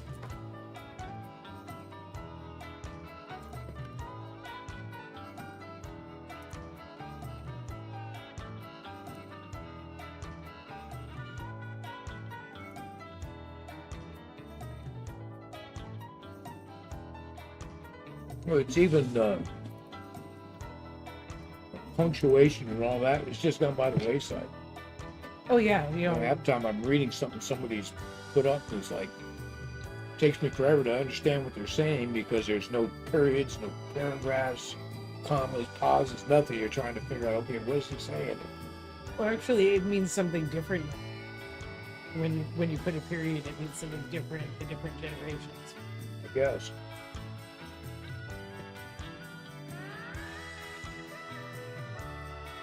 Just not used to seeing something that's like should be 3 or 4 paragraphs and it's just one big long sentence.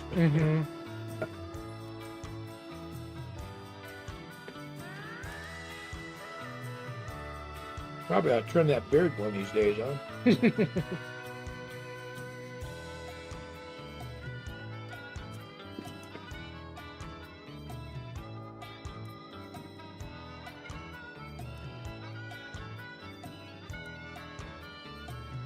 Yeah, I don't really think about that stuff, and every once in a while I'll see a video and go, holy smoke, I'm gonna get my hair cut and trim that beard. Look like I should be living up in the Wyoming mountains making bombs or something, you know? It's starting to feel like a mountain man, huh?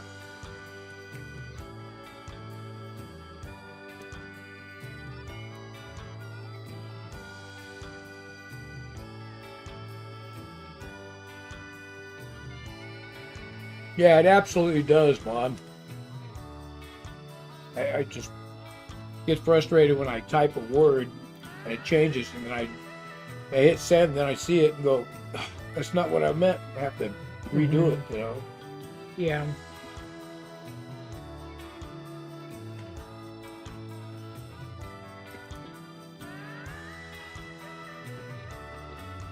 And I didn't know you could turn that off. Oh yeah. Yeah, you can tell it not to. It'll just let you misspell things or spell them right, or... I'd rather misspell a thing than have it change the total meaning of what I'm saying. Absolutely. Sometimes spelling check can really mess things up. Yeah. And usually if I misspell something, it's not that I don't know how to spell it, it's a typo, you know? When people are forgiving of typos. Oh, yeah.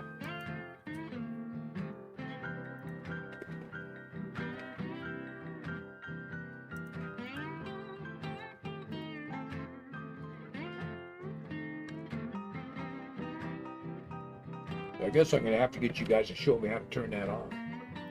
Yeah, I'll show you after the live. Okay. I don't like it.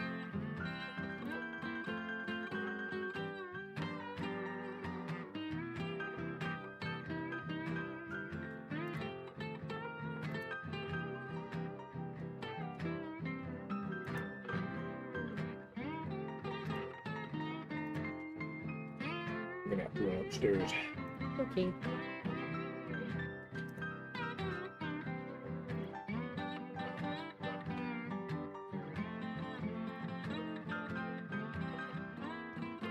Yeah, that seems to be going on here too, Mon. The other thing is they don't teach cursive in school anymore. And they're having problems with people being able to read cursive now. All of our historical documents are written in cursive. I know.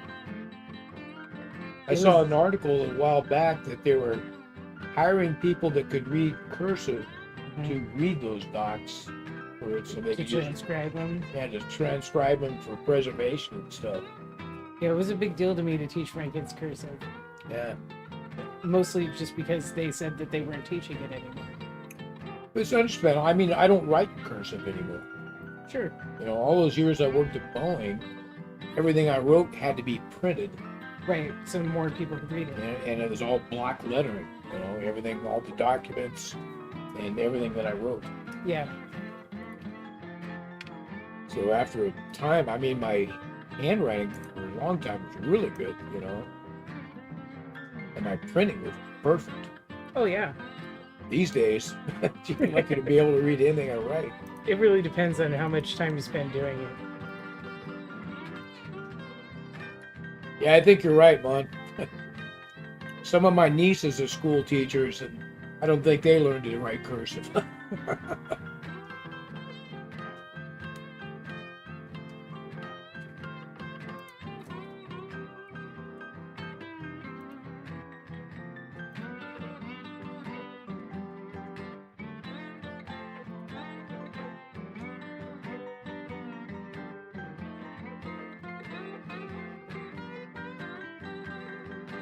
Mom was asking if you're a teacher. No. No, but my youngest child is disabled, and we were having trouble getting the kind of services that she needed. And it became to a situation where it made more sense to seek out those situations outside of the school. And so we went ahead and homeschooled her so that we could go at the pace she needed and really focus on the stuff she needed. Yeah.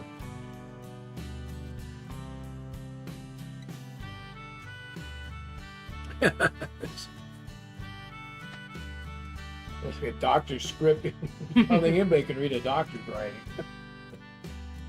Yeah, I assume if you're going to be a pharmacist, you have to take some kind of a class on that. I remember when Dad was in the hospital, his doctor came in and talked to him and jotted some stuff down for him and left. And afterwards, Dad looking at it, and he asked me, he says, "What's this say?" I couldn't read any of it. I don't know, Dad. Yeah. So next time he came in, I had to ask him again about it so he could talk to me about it. That's good, though. It's good to check that stuff.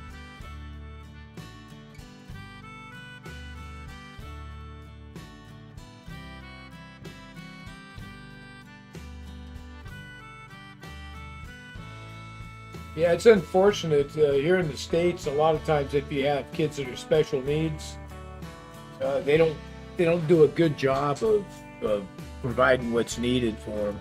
It really depends on where you live and Yeah. what school district you're in. Some school districts are much better than others, and some are severely underfunded. Yeah. Thank you. It was actually a joy to get to teach my kids because I got to be involved in a lot of things that I would have been sending them out for. I used to help my kids with their homework. But of course, I taught them how to do math and stuff the way I learned it. They go to school and do it that way, and they'd mark it all wrong, and I'm looking at it going, well, that's the right answer. How can that be wrong? They changed it again when my kids learned it. Because I did a combination of homeschooling and public online school to make sure we were keeping up with their peers. Right. And learning a whole new math was crazy. It still seems simpler to do it the way I was taught.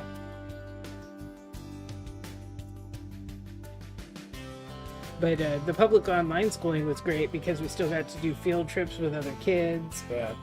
And they got to do classes with accredited teachers to make sure they were keeping up with their peers. I think my frustration with the whole math thing was, to me, what does it matter what method you use to get to the answer as long as you got the right answer? Yeah. What does it matter? And they could never provide me a good reason why it had to be done this way.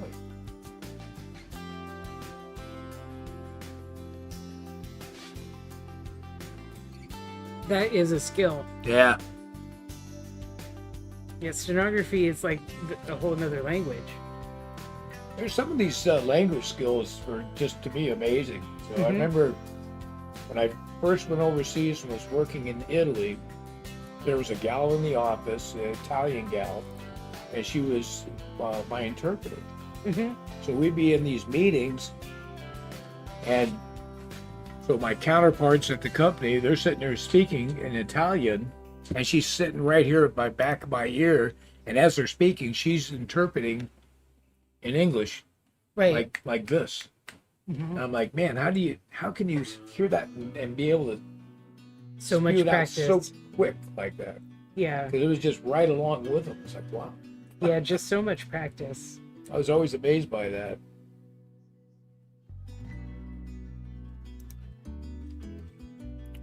In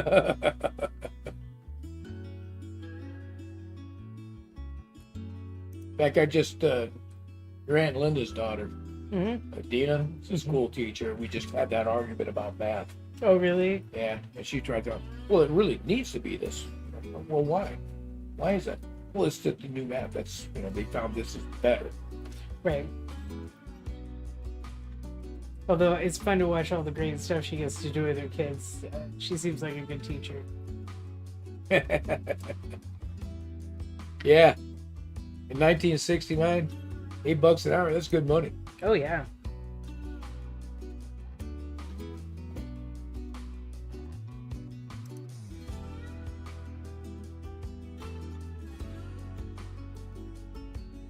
I remember when I first went to work for General Motors, that was in 76.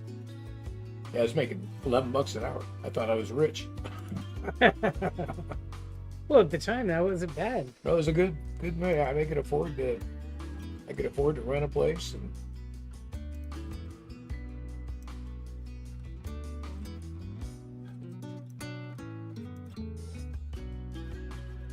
yeah, I enjoyed all my travels to Australia. Nice country, nice people. I would love to see that part of the world. Bring like local food. I'll be right back. Okay. There it is.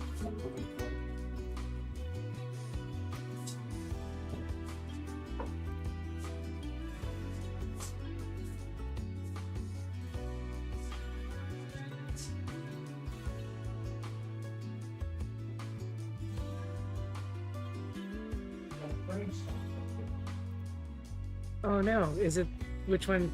Oh, the BNSF stuff.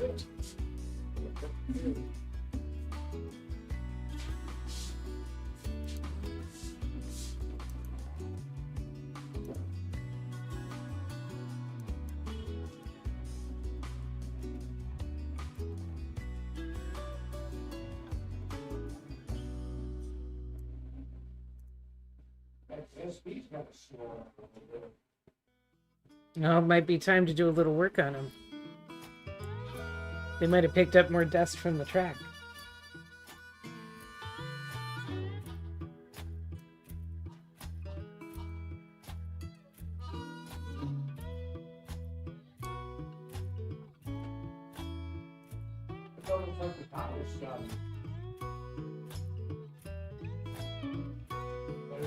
slow down.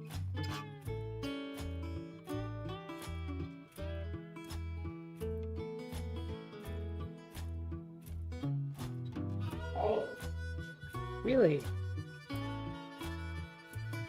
Well, that's not right. But they all go through that area that we got dusty yesterday, too.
Almost like a power fluctuating or something.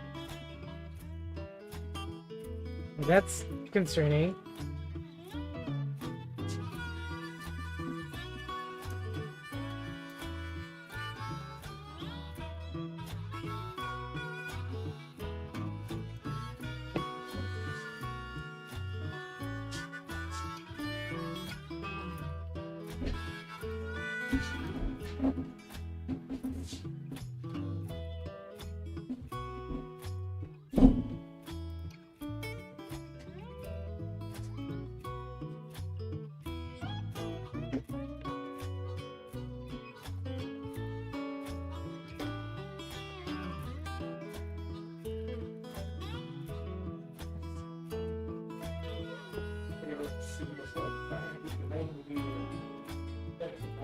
Hmm.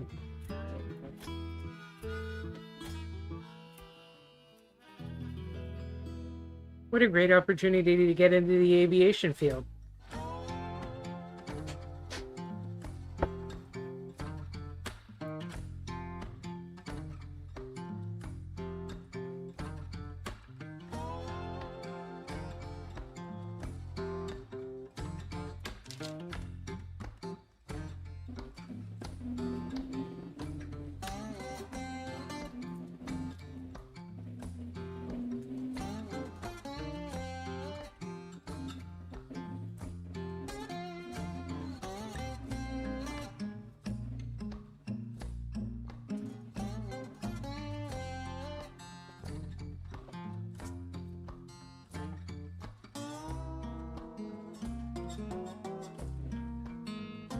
Thanks, Josh. I'll tell him you said that.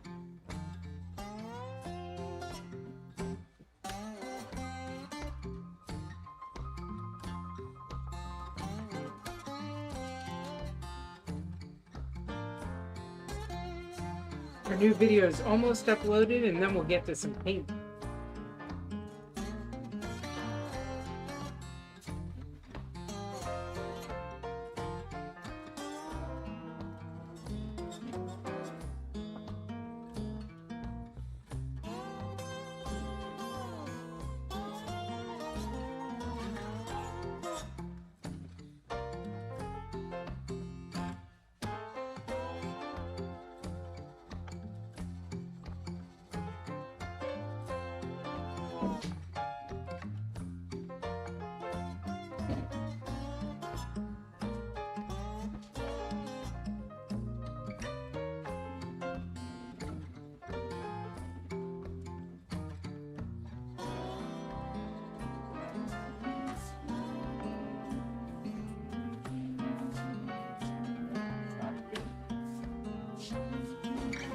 both of you, do some checking here to figure out what's going on. It'd be weird.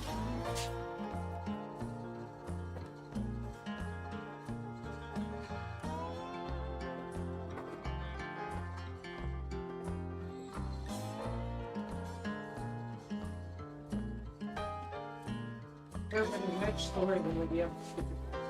Yeah, it's like a comic or something.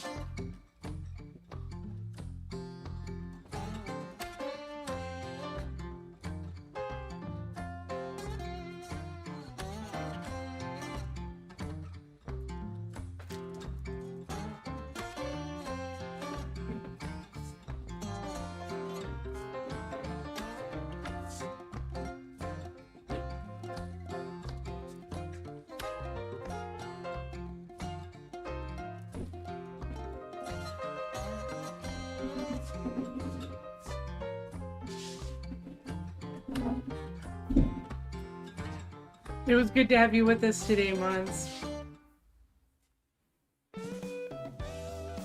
Have a great week.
I'm not getting any focus, so I can get some here.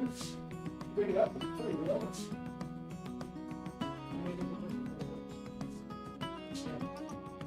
I think this one I'm gonna pull apart with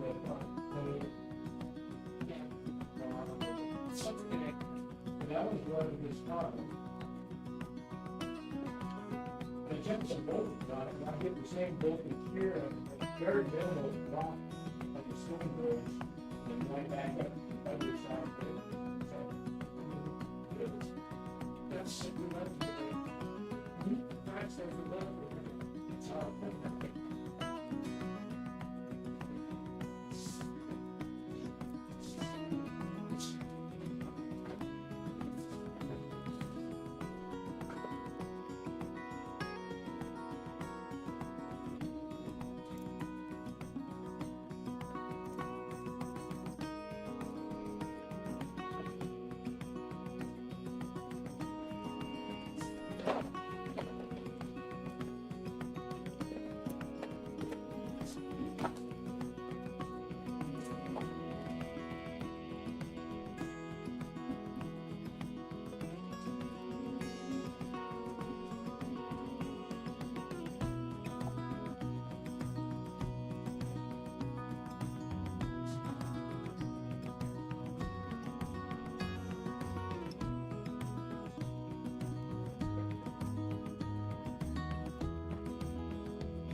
I'm not sure what's cooling down now because it's pretty warm, so I pulled stuff. Maybe it sucked up a lot of fat. Maybe. I figured it out. Oh, yeah.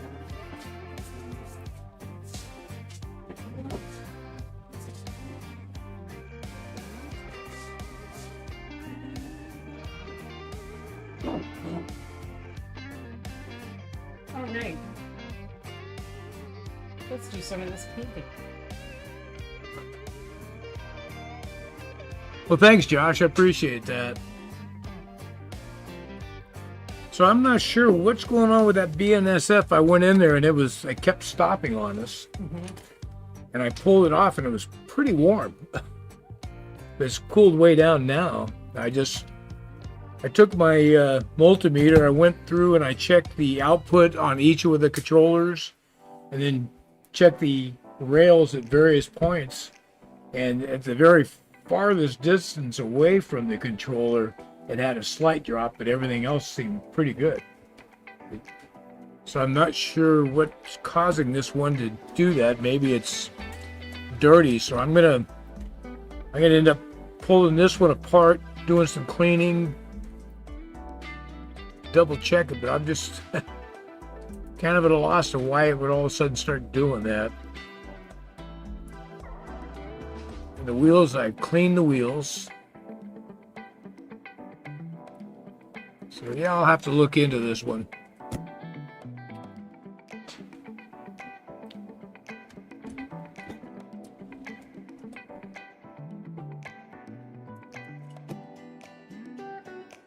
Yeah, because I do like the style on this BNSF. This one's a SD40-2.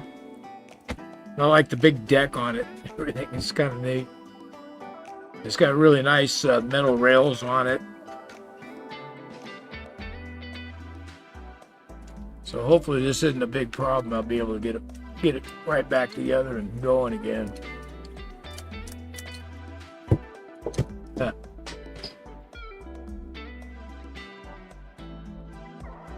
Although I say, we've been going for weeks, never having any problems. All of a sudden, Yeah, that's how it goes sometimes, yeah.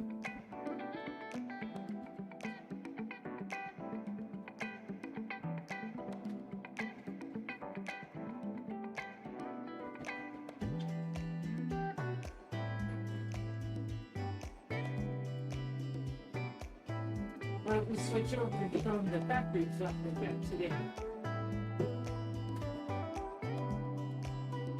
Okay, let's see here.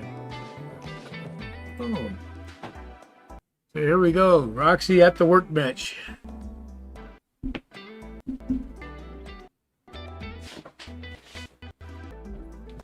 So she's gonna paint up this factory flat. It's kind of a brick pattern with some concrete trim pieces and some cool looking windows for it. Oh yeah. So I think this one will be pretty good.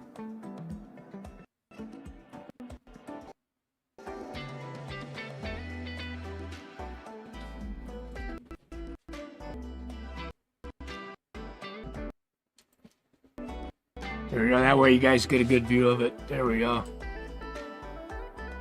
And this is the, let's see if I can enlarge this a minute here. So that's what we're looking at here.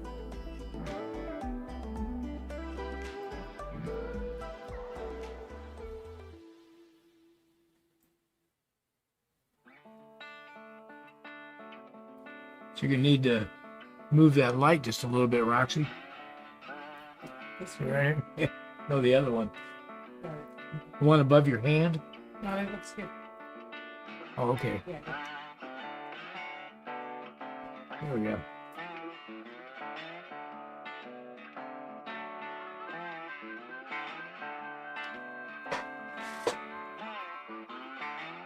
So what color are we starting with, Roxy?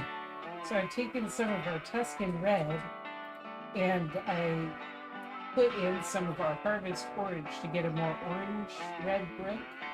Okay. And I hope that'll kind of change it up from some of the other brick buildings we've got.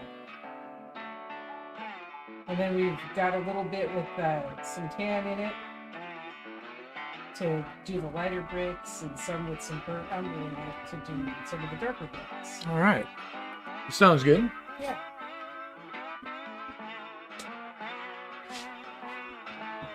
These continue to be, seems like 2-coat paint to get a nice paint.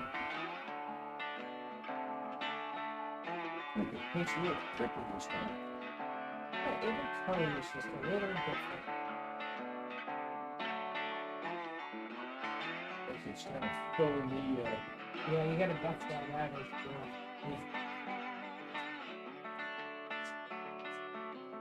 well. 72%. This is a cool print. I like this building. Yeah. Based on the buildings, really nice looking.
It looks a little orangey on the camera here.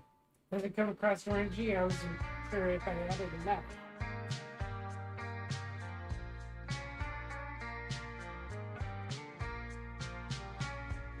Yeah, I think it's gonna be good.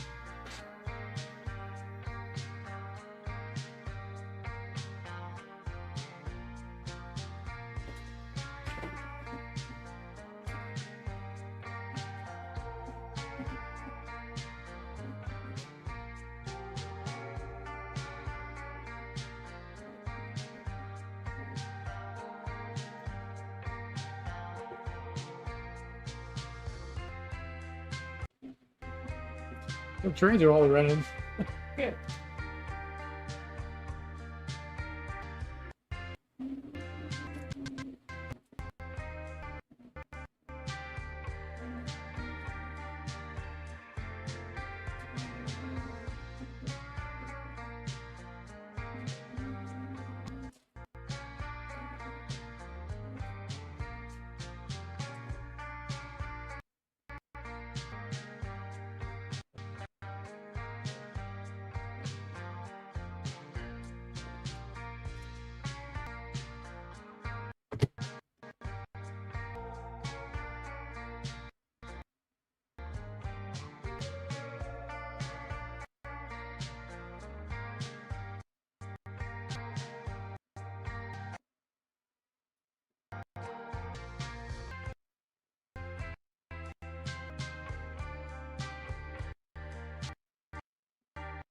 Yeah, it's getting a little choppy.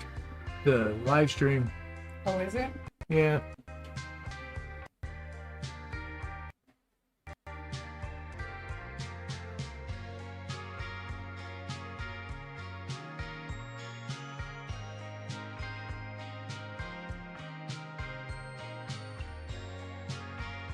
Just one of the cameras? Yeah, or- just lost the music.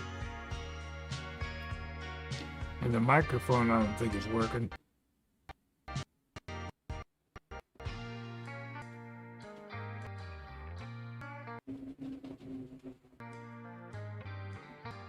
Is it the same if you go to a different scene?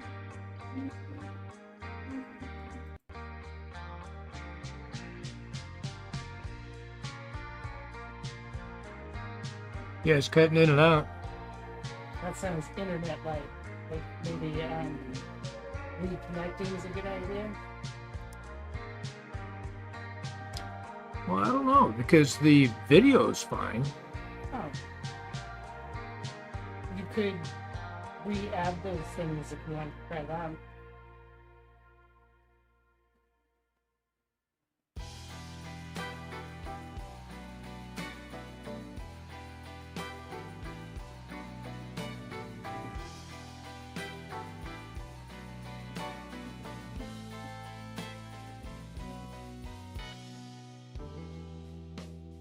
I could what now? Try re-adding the microphone and see if that fixes it.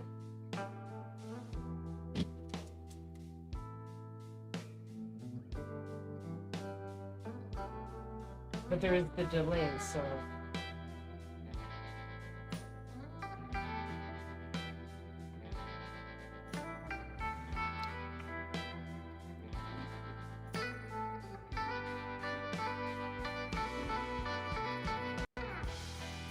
Yeah, I think it's an internet thing Yeah. because now it's running okay. Okay.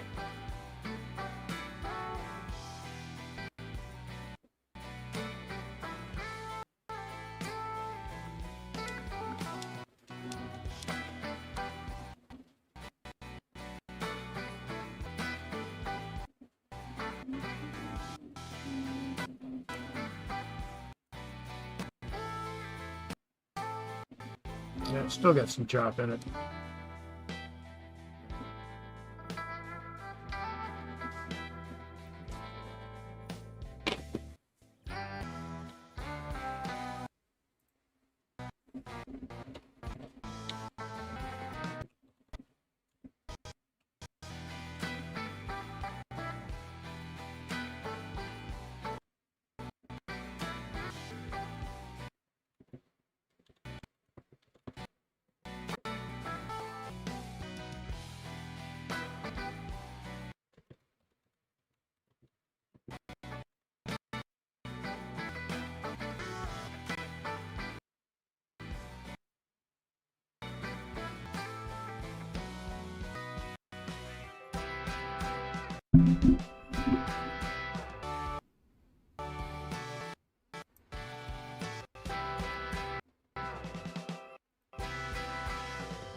Shadow Wolf saying that the AI is paying us back. The AI.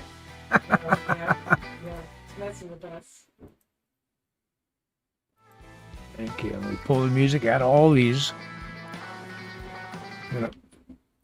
Then I'll re-reload it.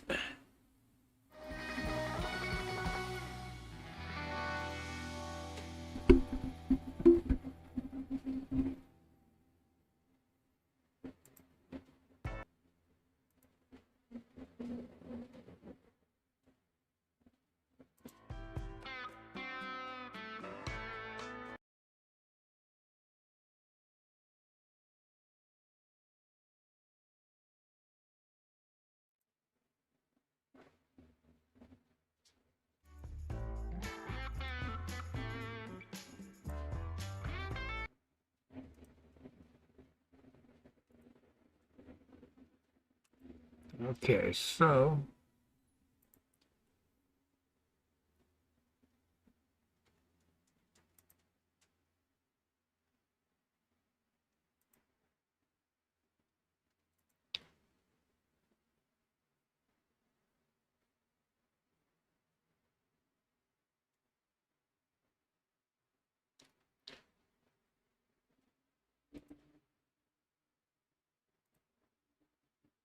I get that from what? A media source? Yes.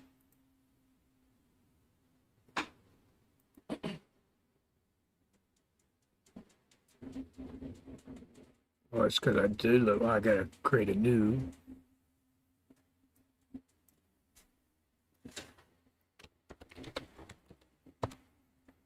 Okay, bear with me, folks.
It's still chopping in and out. I'm not sure why.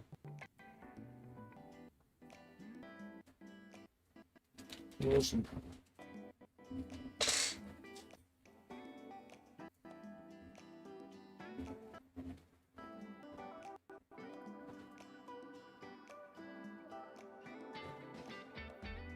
Is our old file still sitting in the recycle bin?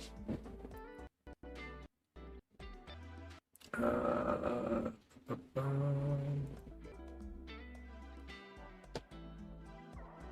let's see here.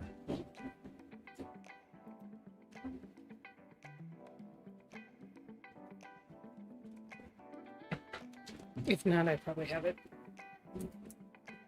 You think it's this file?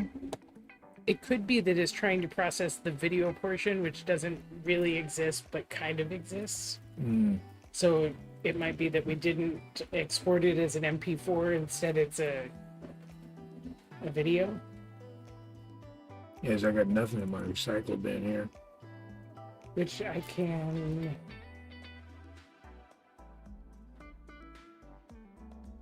fix that.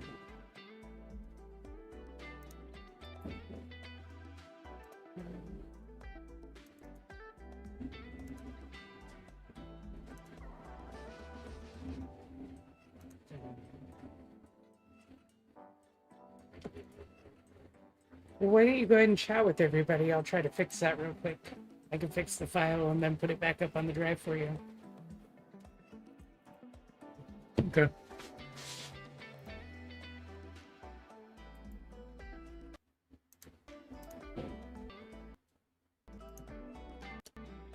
Hey, Jeff. So we're Hi, Jeff. having a few technical difficulties we're trying to work through here. So having some issues with our music file.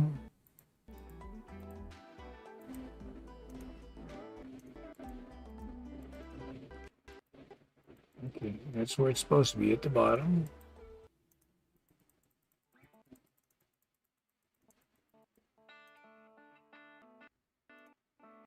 Hey, headphones there. Yep.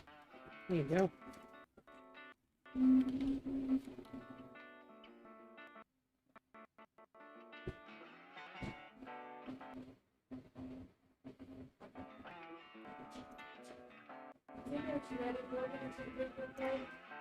Yes, please. Sure.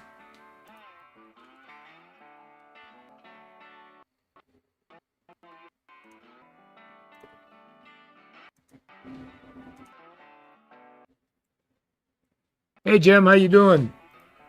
Sorry, I'm a little. He's a little kerflumped. A little kerflumped. Yeah. I'm a little off right now. I'm trying to figure some things out. Having some issues with some of our sound.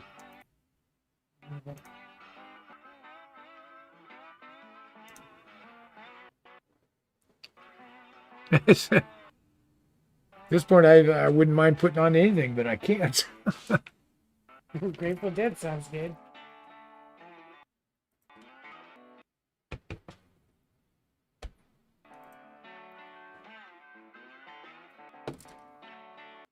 Let me try again here.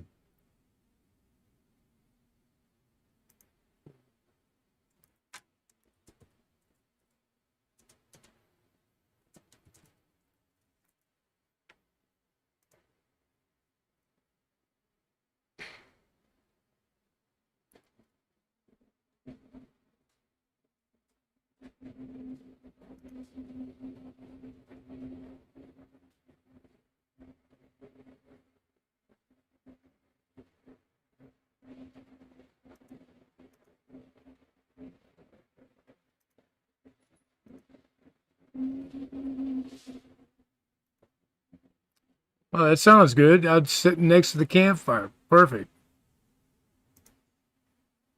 Okay, I'm going to try loading this one more time, Roxy. Okay. So, we're going to create a new media source, right? Mm-hmm. I'm just going to call it music. Yeah, okay.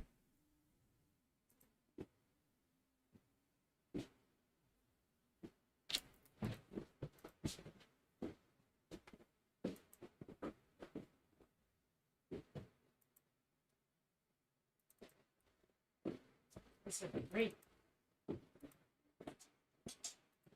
You got it on. Thank you. Thanks, man. I haven't had this in a while. You're still on live? Yeah, we're having some audio problems. Trying to work through it.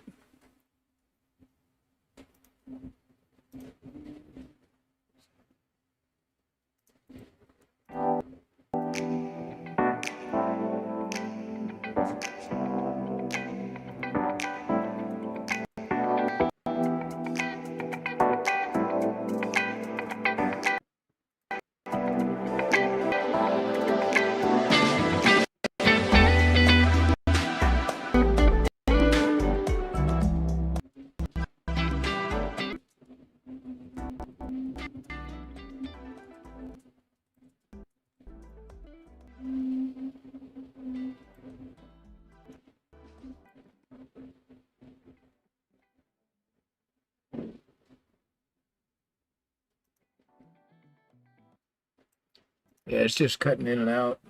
Yeah, I'm almost ready.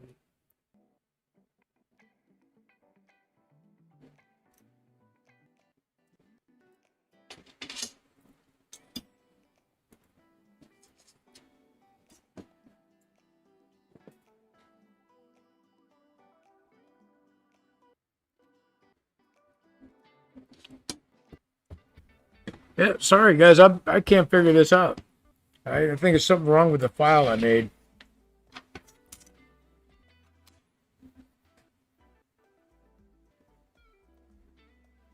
She even switched me.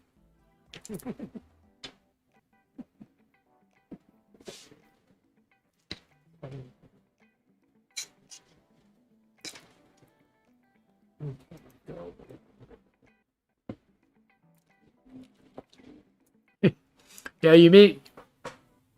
Jim says I could always sing to him. You guys may not like that.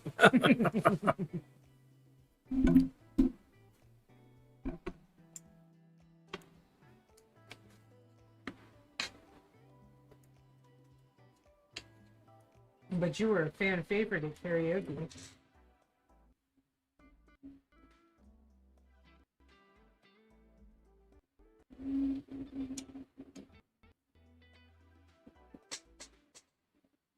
It says we've got 3 minutes and then we'll have an MP3. Okay.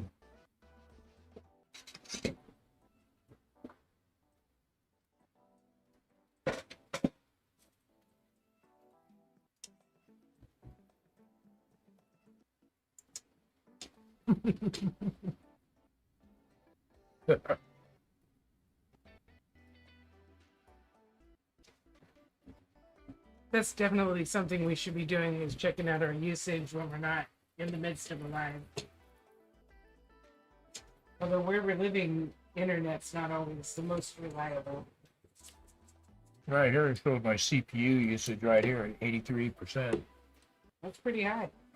But what's I'm running 5 cameras here. Oh yeah.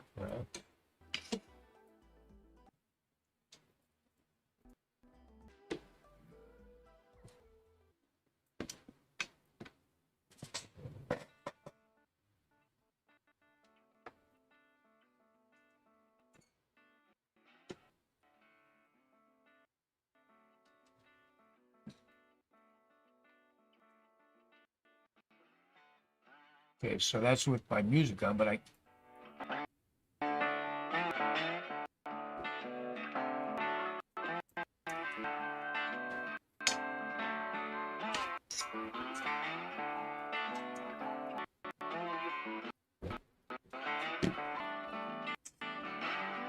so I've got the music file that's sitting there again. I can't hear it at all. Yeah, that's not right. And it's not muted. You hearing the microphone now? Yeah. Sounds normal.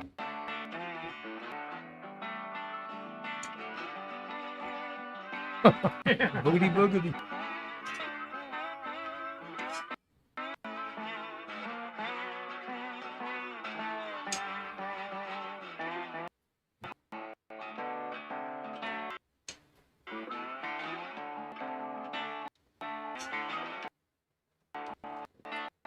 Yeah, it's just cutting in and out like crazy.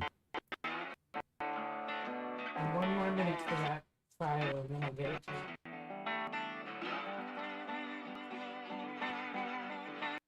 Okay, so I'm going to go ahead and dump it. Mm-hmm. So it shows me right now I'm 85% CPU. Let's see what the difference is.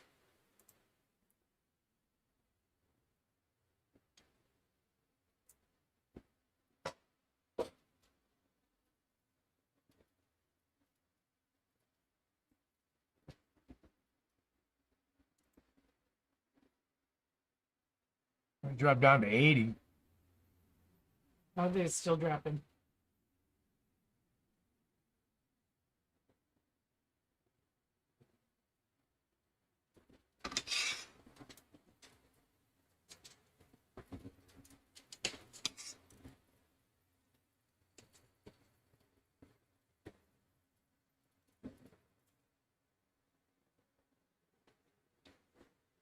Yeah, I suppose we can't change something as big as our music and not expect to have some learning curve. So? We can't change something as big as our music and not expect to have some learning curve. Yeah. All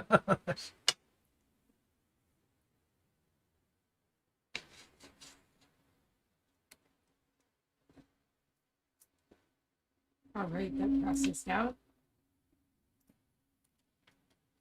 So let me get that up on the.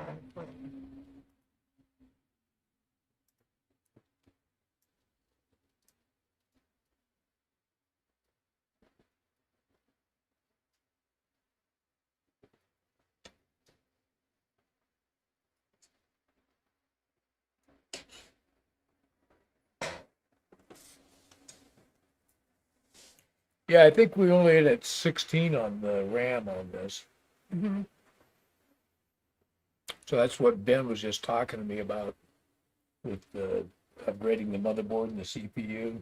Yeah, He said that we could put the RAM up to 32. yeah, because it depends on the number of slots. Yeah, And in older motherboards, they just didn't fathom we'd need that much. yeah.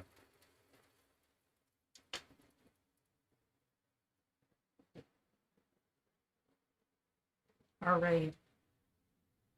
On the drive in the music file, there's a one called New Music for Lives, and it's an MP3. Try adding that in instead of the other music And file. where is it? It's on the drive in the folder for music. Okay, I gotta download it first though, right? Yeah, it should be much easier. It's a much smaller file. Okay.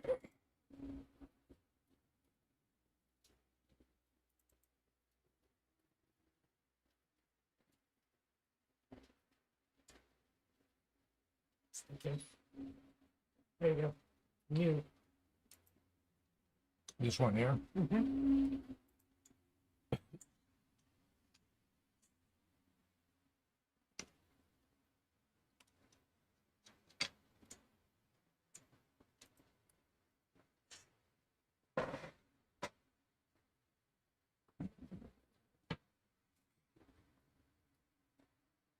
Maybe. Unfortunately, our videos got uploaded, so that's not taxing our internet either.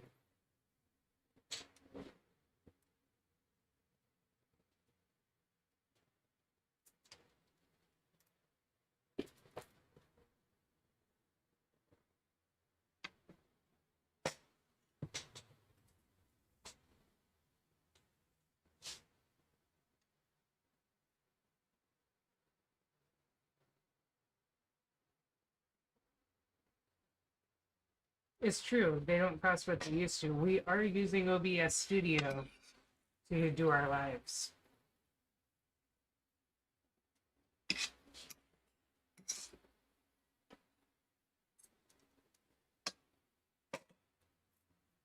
Is it complete?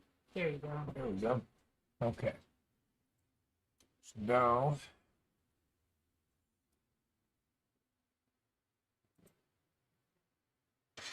the media source.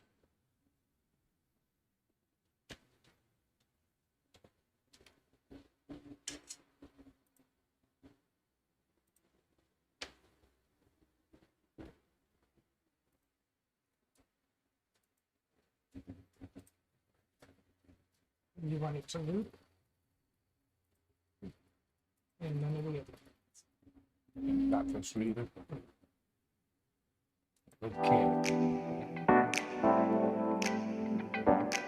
And you want me to move it now because it doesn't have a screen. I see it doing something. I don't see it. Not yet. Of course, there's a delay.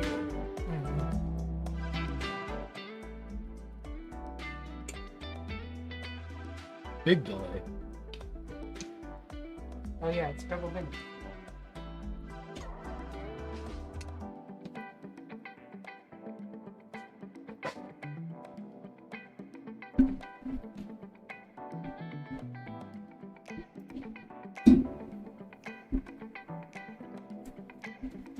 There we go. Yeah, I'm hearing the music now. You're not hearing it?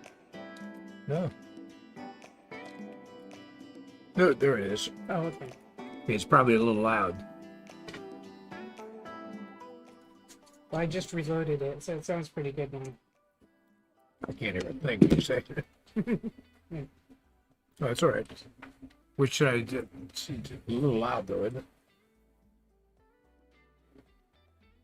So I turned it way down here. Shoot for about 20. 20?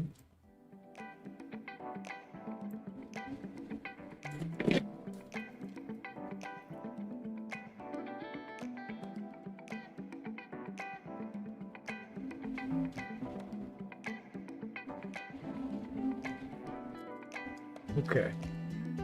Now I think we're on to something here.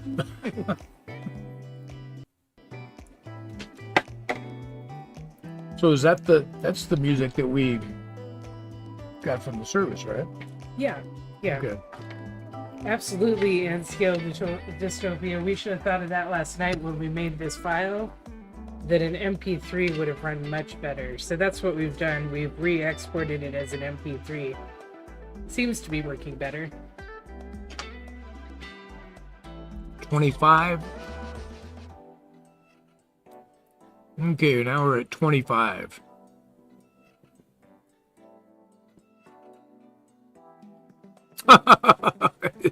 He had it paused. I've done that before.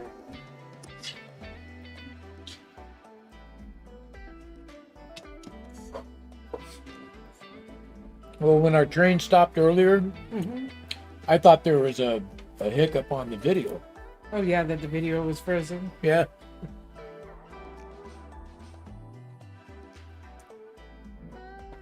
How's that volume? Yeah, that volume's good. Yeah. Okay, so now I just need to get them into the other ones. Yeah.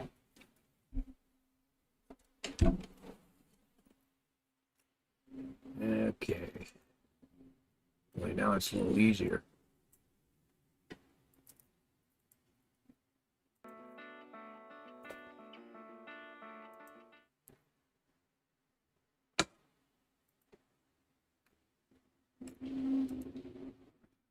Add existing.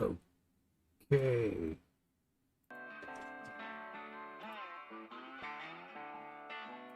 There's 4. Media source. Add existing. Okay. To our workbench. Add source.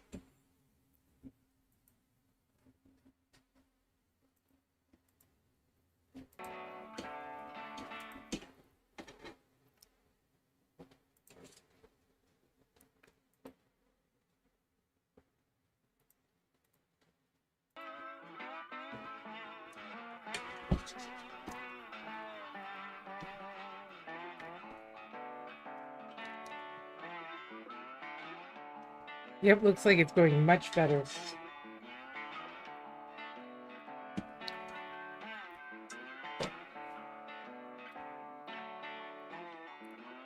Yeah, Shadow Wolf, Roxy redid the file so it was an MP3. I think I downloaded it more as a video format, and that was causing the problem for us. Because I was already running 5 video sources, and then that one more just put us over the top.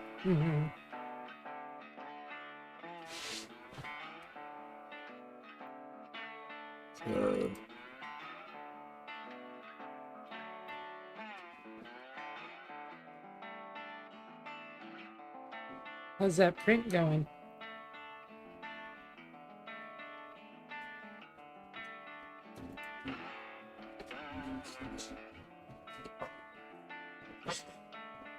Yeah, the printer is at 98%. Oh wow, that was quick.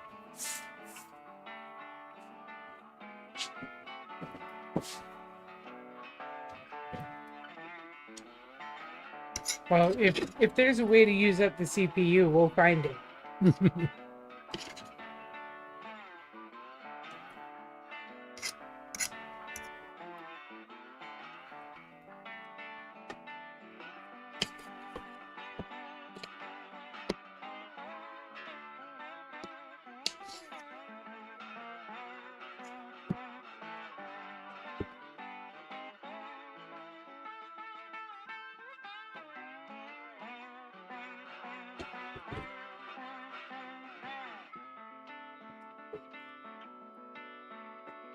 Yeah, it's been a night for us.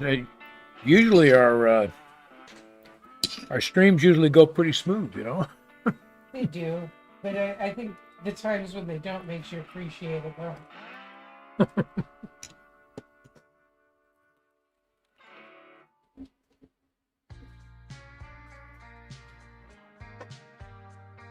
I guess they're just getting too cocky.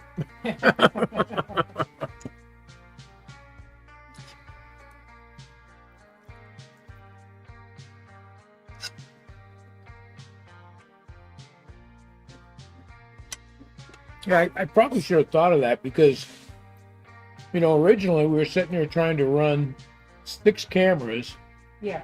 and it kept overtaxing the system that we got here. Yeah. So we finally figured out. Our IT guy went ahead and added some more USB slots into it, Mm-hmm. and we figured out how to spread them out across the platform so that we could run 5 webcams. But if you plug in one more, it just doesn't work. You plug in one, that one comes on, and it shuts one of the ones off that's already on. Yeah, we're just running on that edge of what we can do at this point. So that makes sense to me now that the music file, when I created that file, I should have gone in there and made sure it's downloaded into a audio format instead of the video format. So good lesson. Good lesson. Yeah, I was hoping since there was nothing in the video, it might not work too hard, but it did.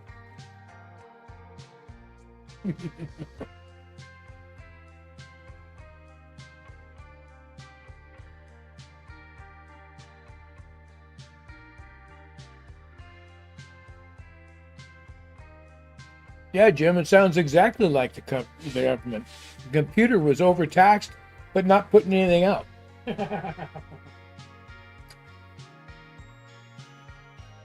Nothing in return.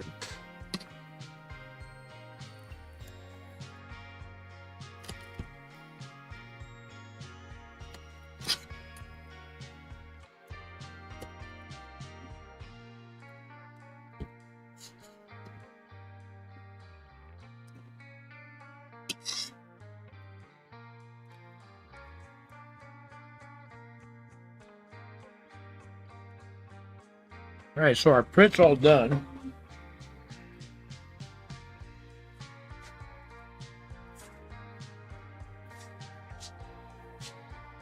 Yeah, it looks like it's pretty much nice. Okay. I'm gonna let this cool down just a little bit. They won't peel that thing off there.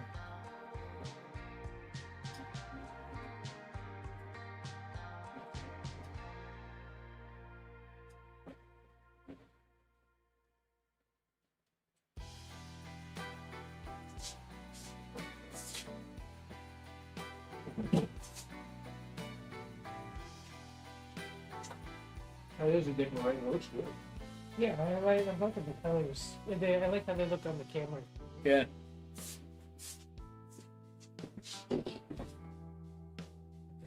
The longest part's always scrubbing in the big red zone on the brick stuff.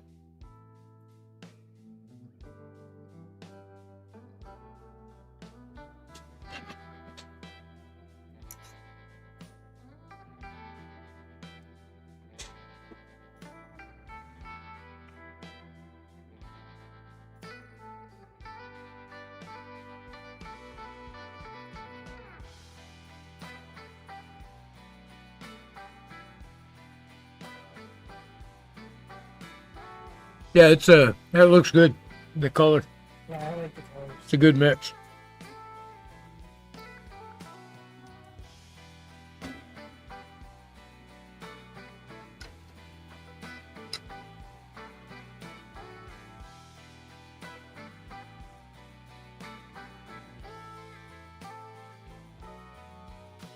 Yeah, even though it's still a brick pattern, it's going to be different than the other buildings. Mm-hmm.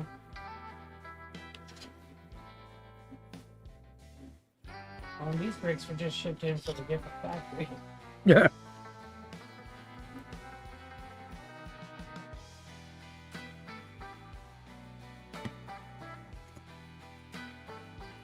I don't see any flicker there, Josh. Let's wait until you look away.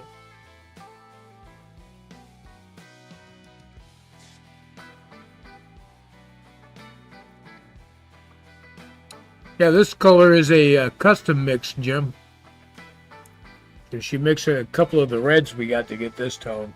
Yeah, this is Harvest Orange and Flamenco Red together. Harvest Orange, Flamenco Red.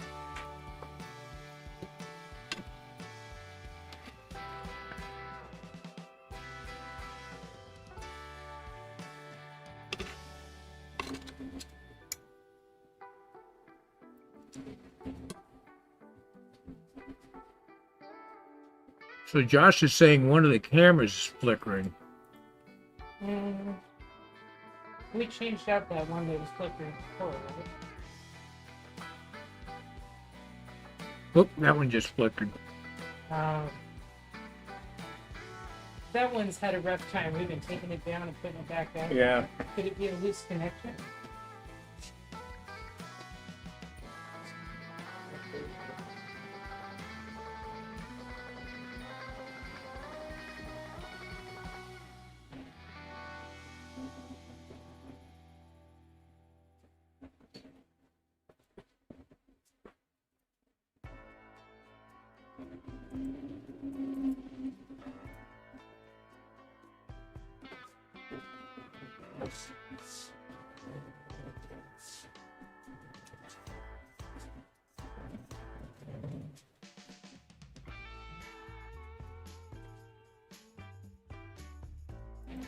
Well, this seems to be the night for issues. Here, and I thought I was going to sit back, put my feet up, and watch Roxy paint. That's the problem. It's like you don't sound busy enough.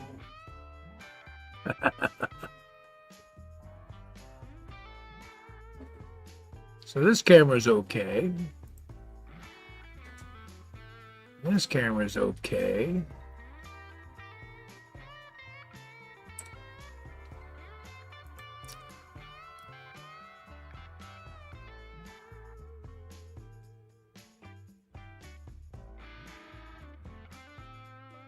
Yeah. So Jim says need to put some ornamental stars or plates on the walls to get the old building look. Oh yeah, that would be great.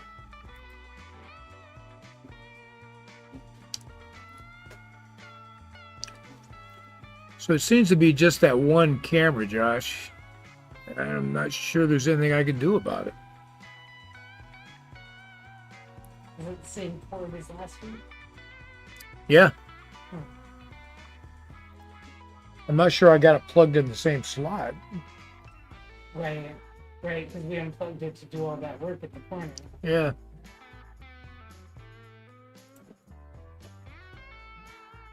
It was number one.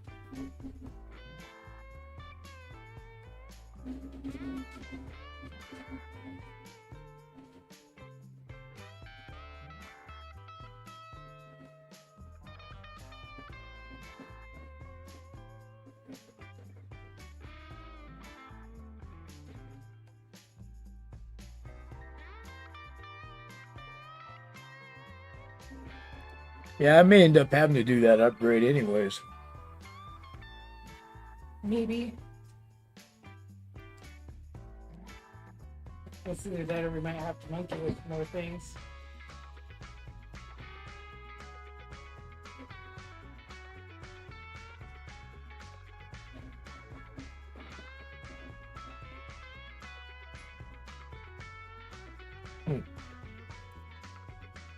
As now it's not doing the flicker.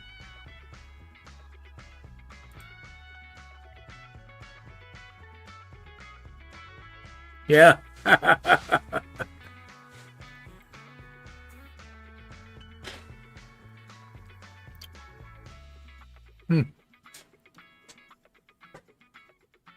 Well, I do know one of the problems we had on the webcam was it was traveling too far, so we put a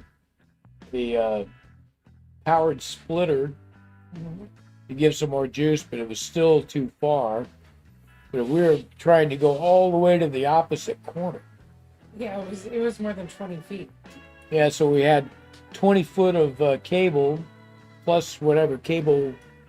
I think it was about 5 foot or so that was on the camera already. So about 25 foot of cable was just too much. Wouldn't do it.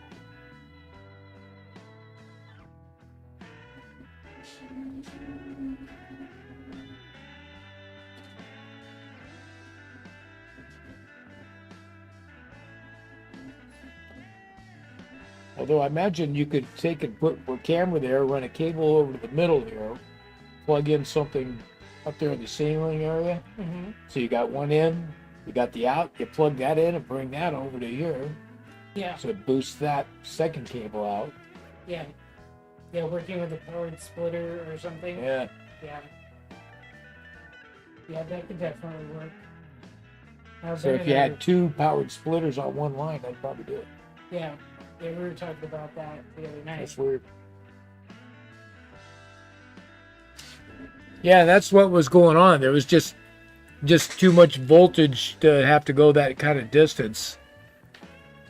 So me and my bright thinking, okay, I want to put a camera in each corner of the layout. So I found some 10-foot cables. Thought, okay, well, I'll put 2 of them together and be no problem. That didn't work.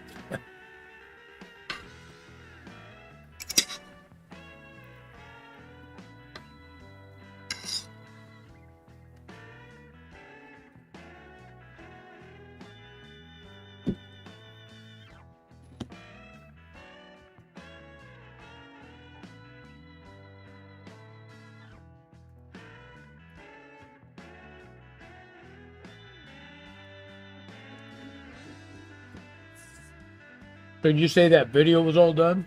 Mm-hmm. It's posted. Oh, you posted.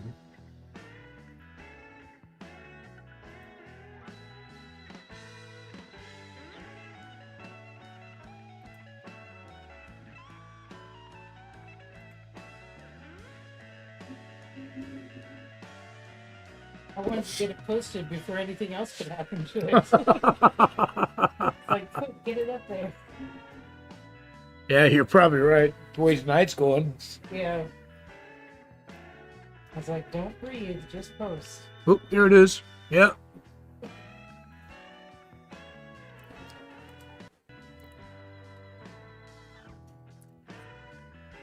So Roxy did get our video posted after all the hassles we've had all week trying to get that done. Darn you, AI. Yep. It's all posted on YouTube now, so when you guys get a chance, you can get in there and you can look at some of the work we've done.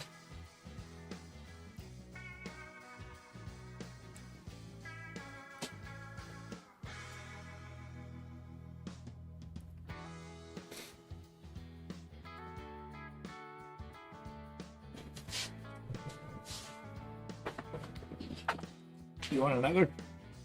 Oh, I'm full thinking. Those are delicious.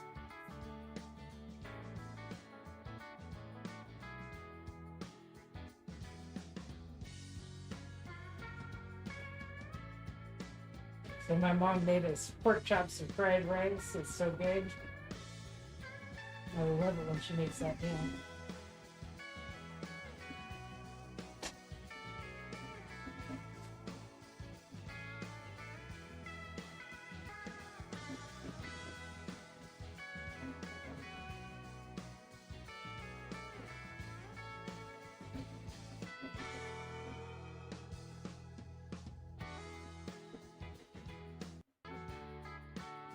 We've almost got our second coat of the red on here.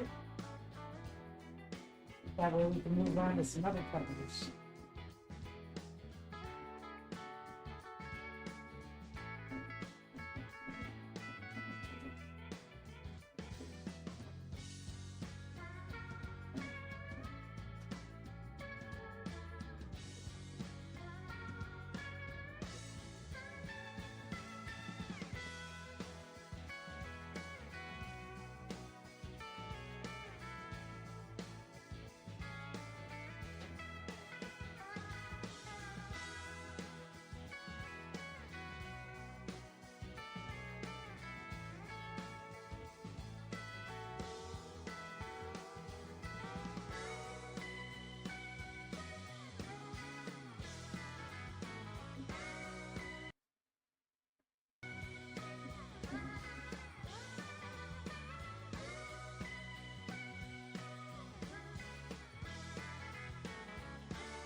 It would be great to get over to USB-C for that. I agree. Most of my stuff that runs that way runs better.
Nothing exploded down here, did it?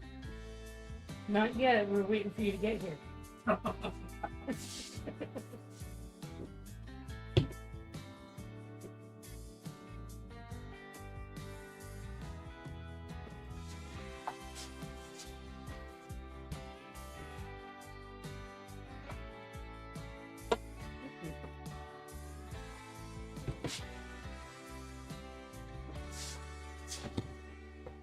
Here you go. Thank you.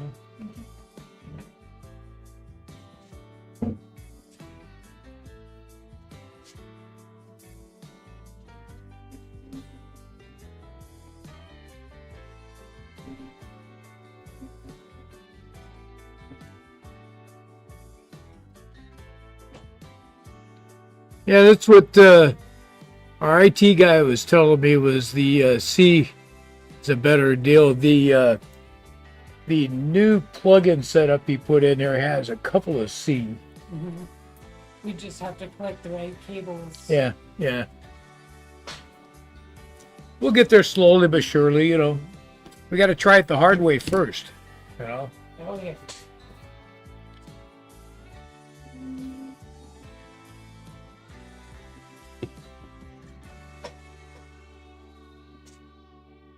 Things can't be too easy.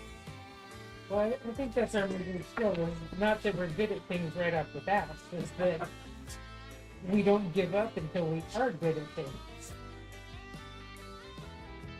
We just keep going.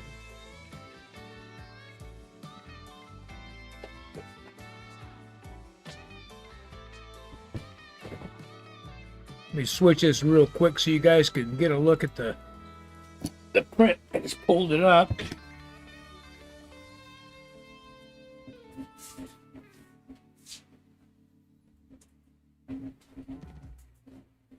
That's the building front.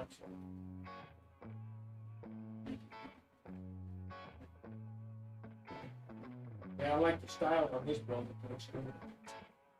Pretty good. Again, Good print. But I'm gonna go ahead and get some windows done.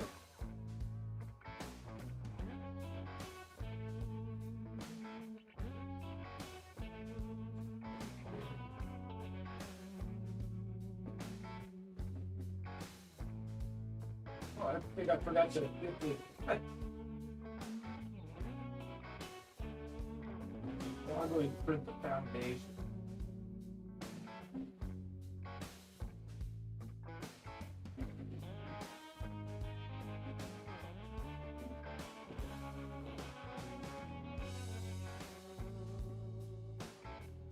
Yeah, I think I forgot to put the windows on the stick. Good print though, huh? oh yeah, that looks nice and clean. Hey, a little stringy or anything. Yeah. It's gonna be super easy to paint. Thing of beauty. Yeah.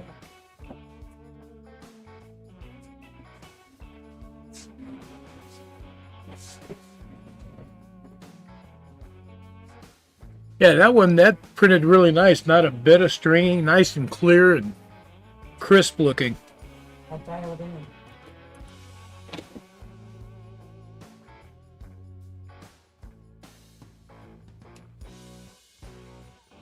All right, so we'll get back to the workbench. Looking good, Roxy. Thanks. Yeah, I think I forgot to put the windows and doors on that thing. Oh no, I got him. No, I mean print I'm doing here on the On the SD card. one. Yeah.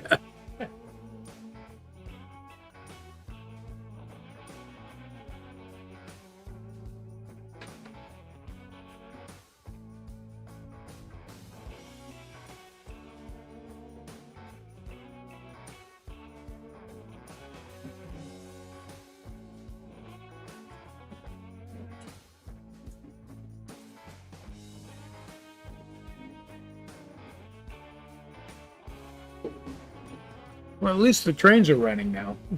It's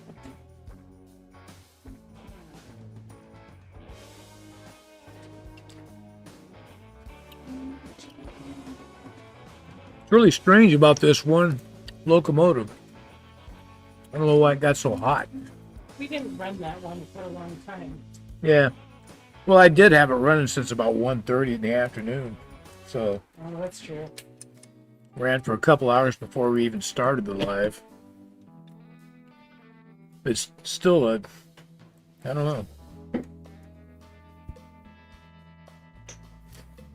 I'll pull the shell off, get in there, I'll clean it up a little bit. And make sure there's nothing that got up inside it. Yeah. Probably full of sculpted mold. Probably is.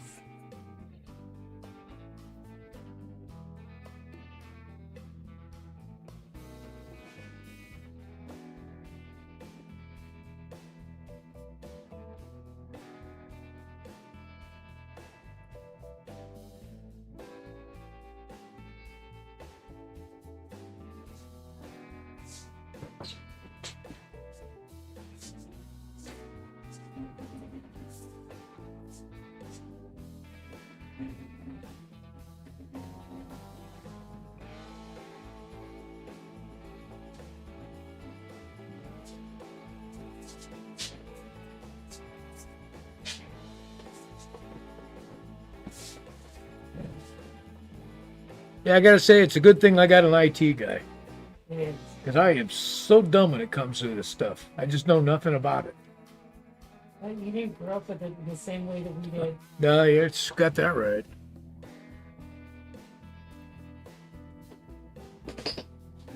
I mean, computers, that was NASA stuff.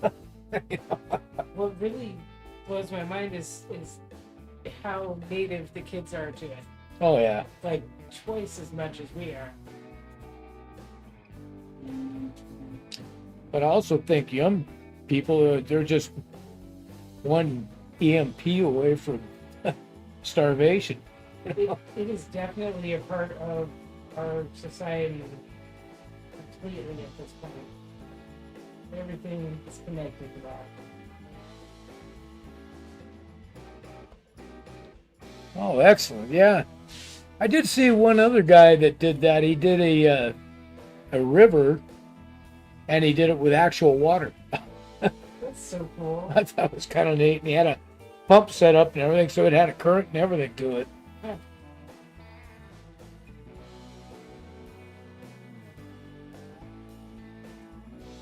Yeah, I wonder if you could put some fish in there and get it deep enough to throw some guppies in.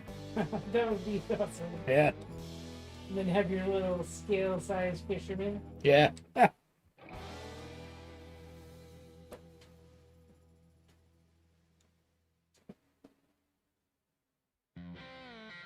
HO powered train. That's the guy. Yeah.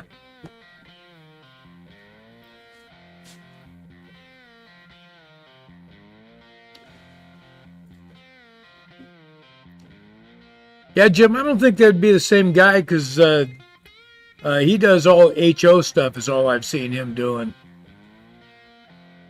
But I'm sure he's not the only one that's thought about, hey, I wonder if you could use real water.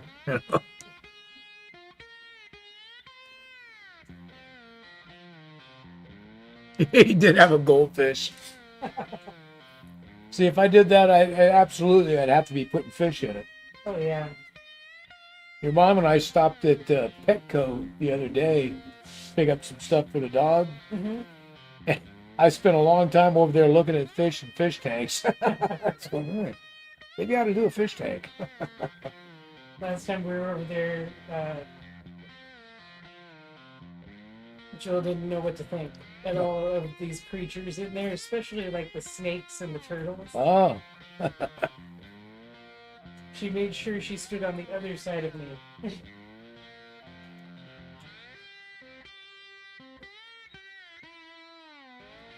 Yeah, I would think in Ogage, an actual waterfall and river with real water would be pretty epic. That would be amazing. That'd be sensational.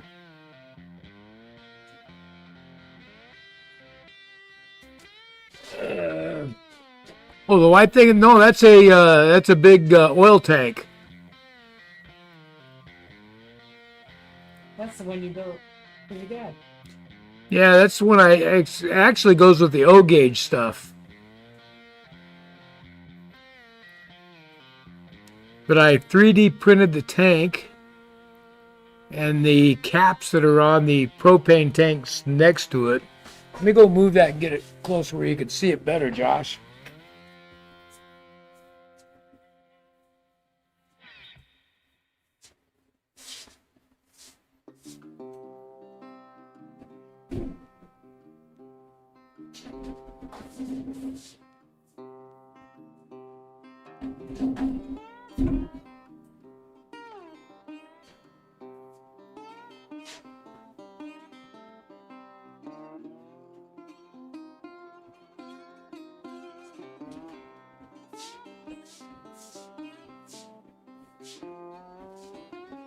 Hey, Roxy, can you see that? Let's see. Instead of here. Yeah, you can see that. Okay.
It does sound like the dog wants in, doesn't it?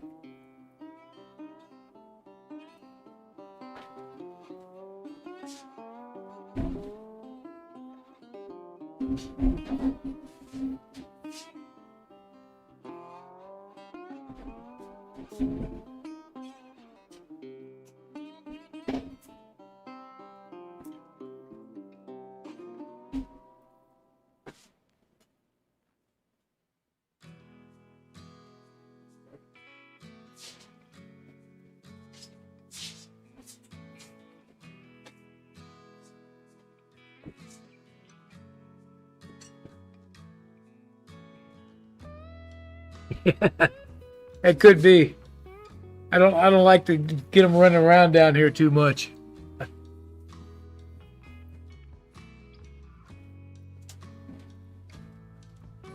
So there, Josh, you can get a better view of that white structure there. So I 3D printed the tall tank, and then I used styrene rod and sheet to make all the little boxes and gauges and the stand and everything that go with them. And then I 3D printed the caps on the ends of the tanks. And There's a sound in there that wasn't right. oops, something just came off the rail.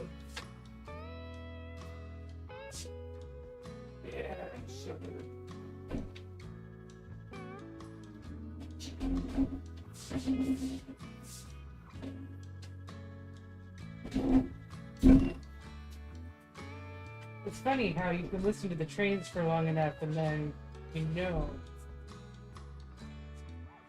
when something just isn't quite right just from the sound.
Yeah, that was the BNSF.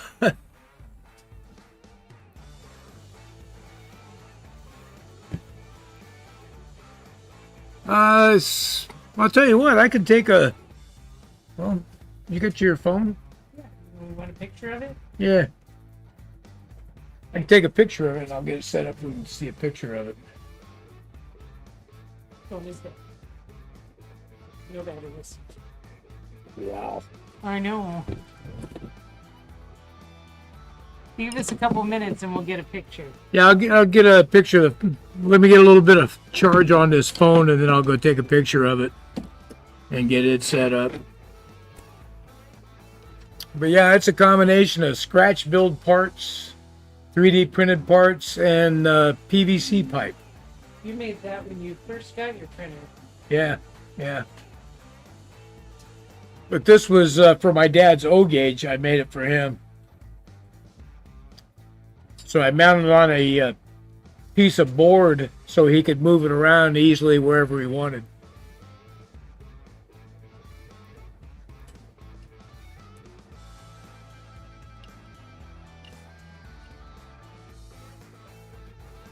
In fact, that was my first attempt at scratch building part of anything. Mm-hmm. So all the little controller boxes and things like that. Yeah. Then I took the rod, and because I wanted to bend it, I just heated it up so I could bend it exactly where I wanted it. It's kind of a fun little learning project.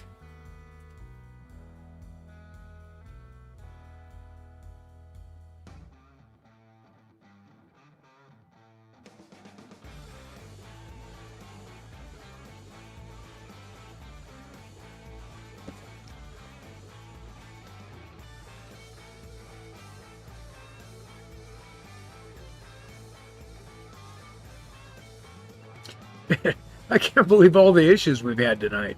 It's different time. It's so weird. I remember one time we did like a 9-hour live. Mm-hmm. Trains ran the whole time, never had a problem. nothing happened. Well, planets are all probably lined up or something. Hey, thanks, Josh. Yeah, I was pretty happy with how that turned out. I know my dad liked it real well. So once we get that O gauge put back together, it'll go back on the O gauge layout.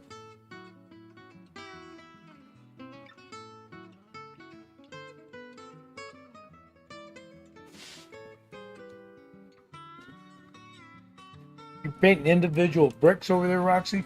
Yeah. Oh, yeah. I like the color you set up for the brick. I'm pretty happy with it. I'm liking the vibe. And then it always seems like once you do the wash for the mortar, it just brings everything together. Yeah, yeah.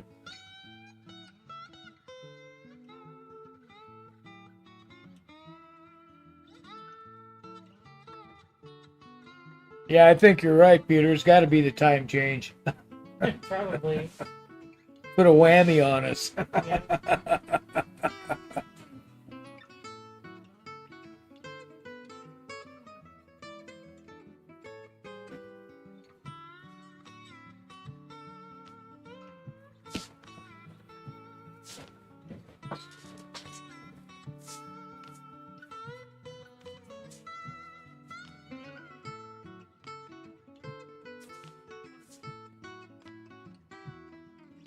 That's where this foundation is printing. It's got like two little circles in the front.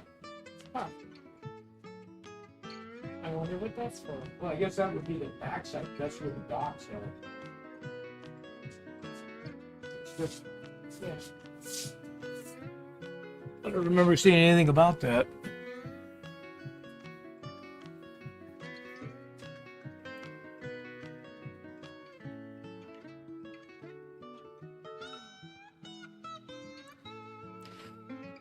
So the randomness that you're doing for doing the bricks, Mm-hmm. that's something I've always had a problem with, that kind of thing. Because I be going along thinking I'm being pretty random, and then I look back at what I just did, and I could see a definite pattern. And it's like, It is hard to it's be. It is hard to be intentionally random. yeah, yeah. Just super hard. Well, it looks good because I'm looking at it. I'm not really seeing a pattern at all.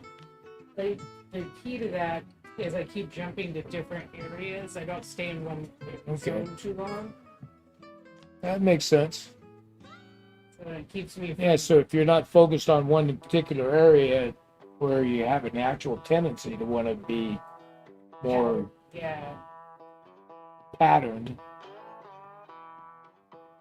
jumping around to random areas and doing it would push you towards that randomness, I guess. Yeah.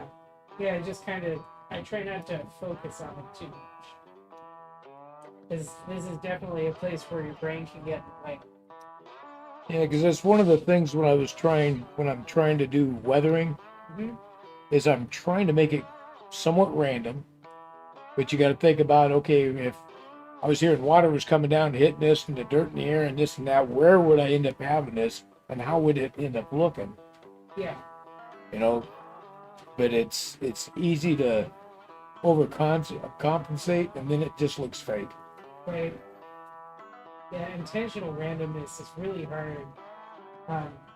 Sometimes when you're trying to do something random, it actually helps to get out a dice and tell yourself, okay, I'm counting this many bricks over and roll it and see what you get. There you go.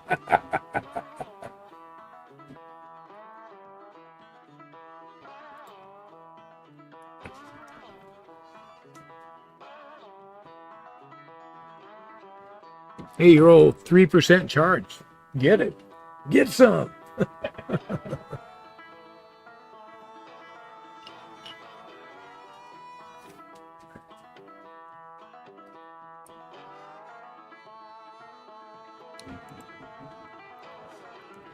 And here we're printing the foundation for the building right now. So it's really odd at the very top of there where you see the jutting out in those two corners. There's a little tiny hole there. Perfectly circular hole, intentional, but I'm not sure what they would be for.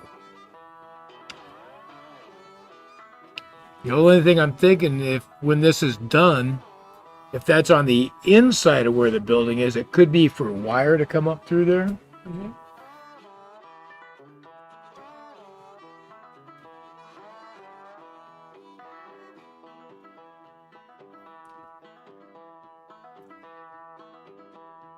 Yeah, that's awesome, Josh.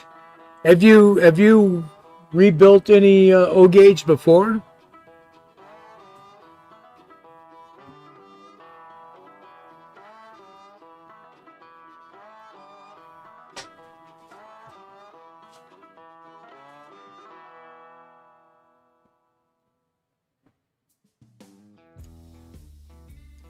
Yeah, the only experience I got with those is that one Illinois Central GP38 that I worked on for Dad. Mm-hmm. You know, and I rebuilt the E unit on that. That's what makes the forward and reverse work on those. Mm-hmm. And that was a thing. Because Oh, yeah. when I first broke into that, I didn't know what was going on. And having it be way different from what you're already working with. Well, I first got the shell off, and I'm looking at it, I'm thinking, well, this thing's got 2 motors.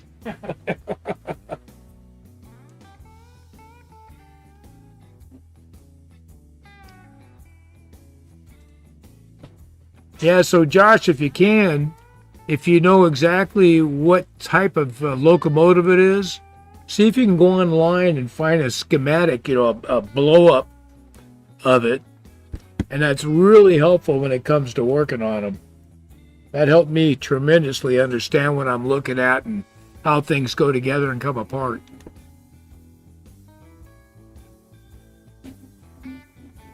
Well, it's an Illinois Central. Hold on, let me grab the one I got. I'll hold it out there where you can see it. Maybe it might be the same one.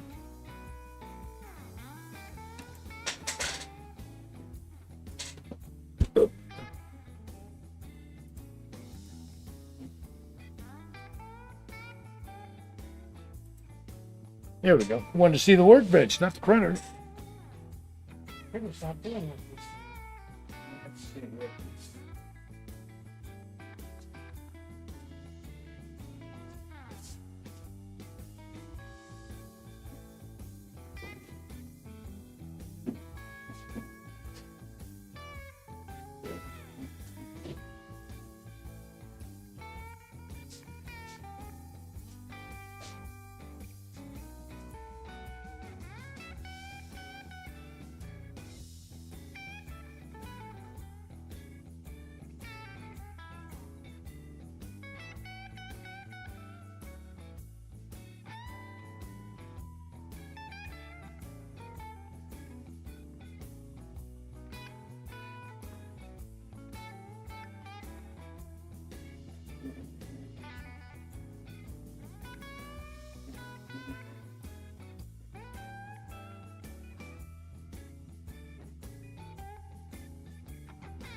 There we go. Can you see the locomotive there?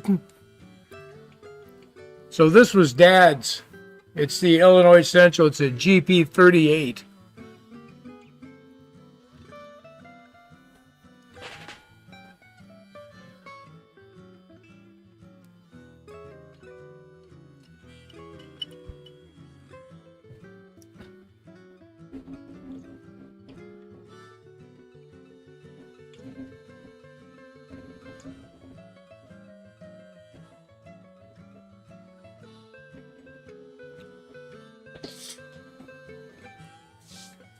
Is that the same road number and everything, huh?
Ah, okay, so it's a GP38, and I believe I still got the schematic and everything for this. So after the live, I'll take a look, Josh, and see if I still have the document. And if I do, I could email it to you. I think I heard it derail again. Oh no.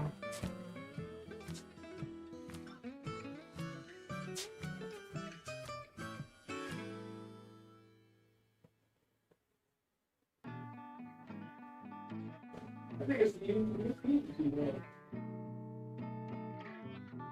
Well, we have done a number on that layout this week.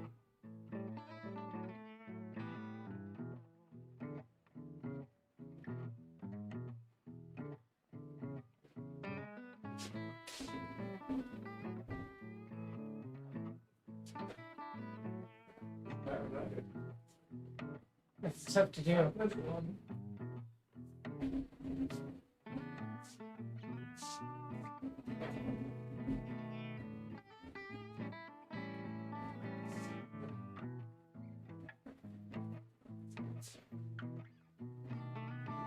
You need it's got to be 76. No way. It's been so reliable.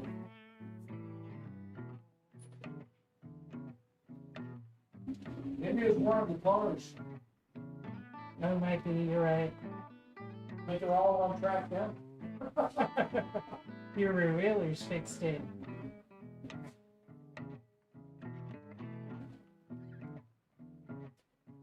Hey, well, I'm in here. Why don't you check your phone real quick, see if it's got enough juice. Okay. Thanks for the picture.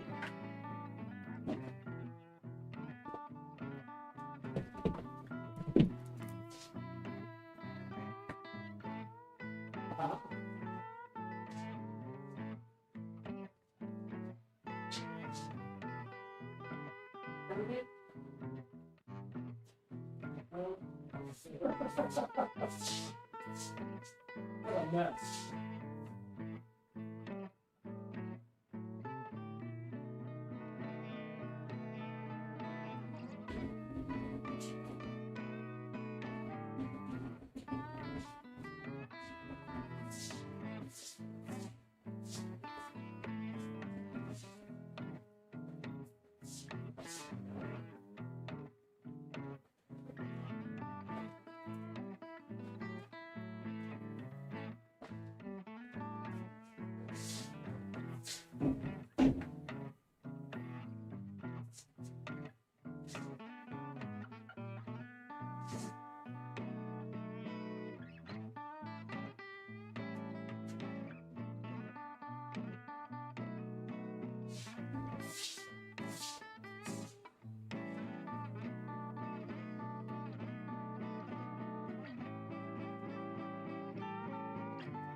Yeah.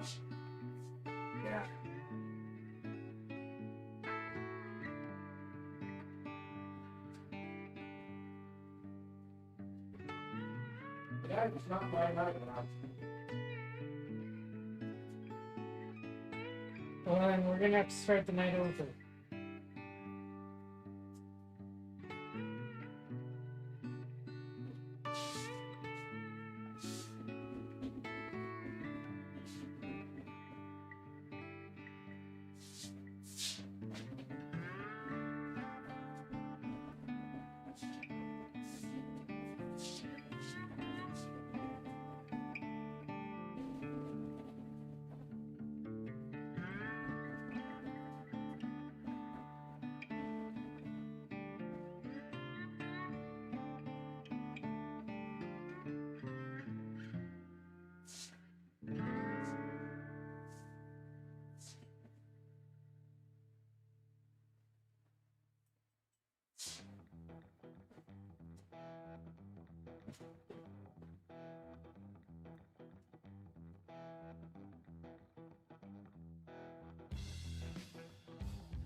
Now before you open the gate.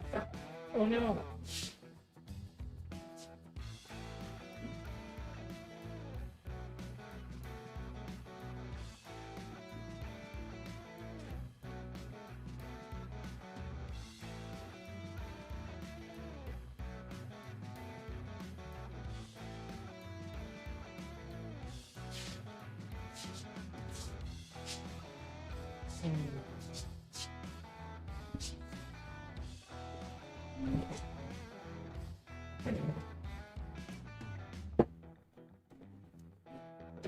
Ah, it's a steam locomotive, huh?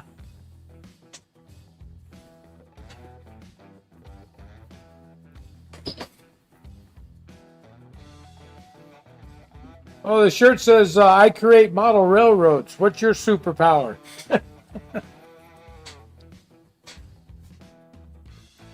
Yeah, it's been a night. Okay, so need to open here. Then you're gonna have to convert that to a JPEG. Right.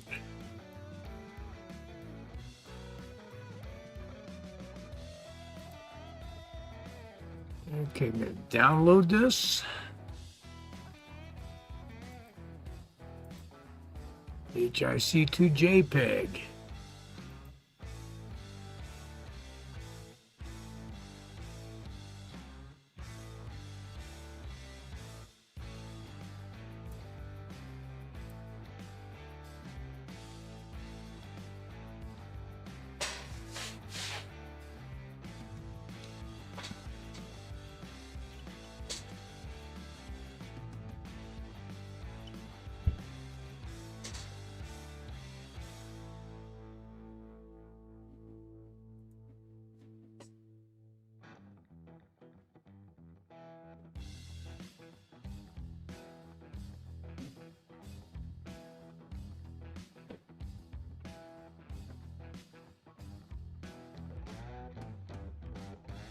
Okay, so I go to studio mode.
Okay, Jim. Hey, thanks for dropping in. Appreciate you joining us. Bye, Jim. Good to see you. Okay. So, Peter, I got the picture. And let me get out of studio mode here. And go down, let's see, pics. There we go. So this model here, the big tank is 3D printed. The cap on the top's 3D printed. The wheel is 3D printed. But the piping going to the ground is all PVC piping I got at the hardware store. This stand on the side, that's all scratch built with styrene. The two long tanks on the side, those are made with PVC pipe. And I 3D printed the caps that goes on the ends of them and the little black tops on them.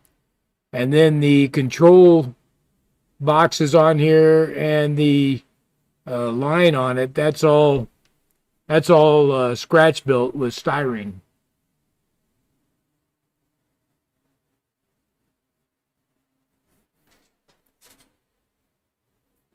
So yeah, that's Dad really liked this. He had it on his layout. He really enjoyed having that on there. He had this, and he had a working oil pump. Mm-hmm.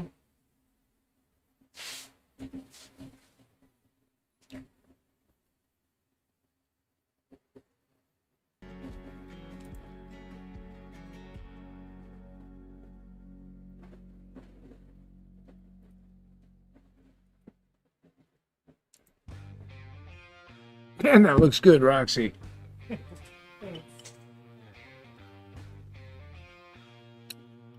Oh, I see one pattern. You're fired. Probably different colors, huh?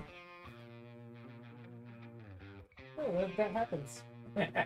Sometimes you grab pretty similar bricks. To be truly random, it has to line up sometimes. Yeah.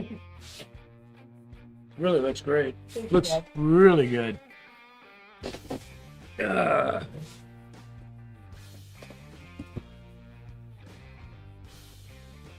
See, I don't need to learn how to paint. You don't? No. I got you. Yeah,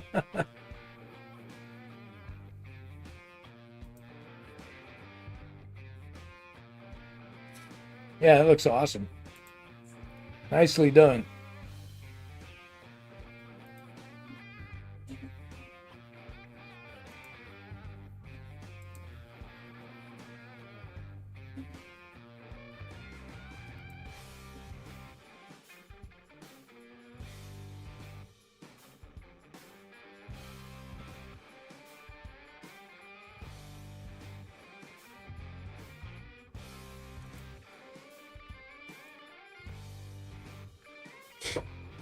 Okay, that's it for me for the night. I'm going to put my feet up, relax, watch Roxy paint.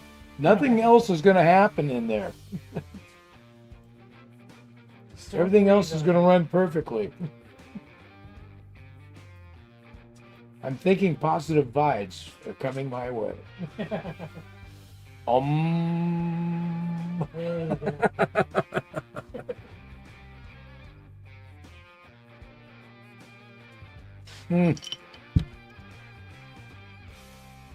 But Peter says if bricks are random, they came from a recycler.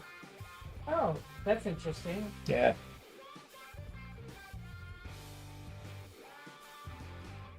So something that always looks to me, just looks fantastic, is whenever you see brickwork that is new brickwork, but they've done it with used brick, it's been recycled in and rebuilt. It's just looks so good. Just right out of the gate. Yeah, have all the colors in there. Yeah.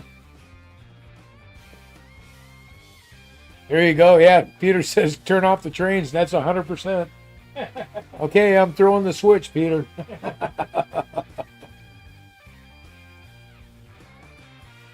Yeah, this is the first night I've really had to really keep an eye on stuff.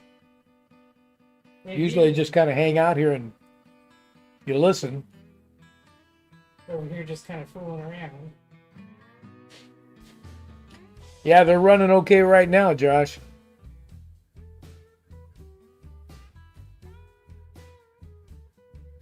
I guess maybe I just been taking it too for granted. Mm.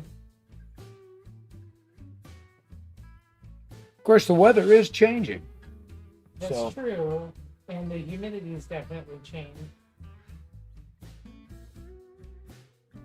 Which we did experience some turmoil when the humidity changed in spring. Yeah, a little bit.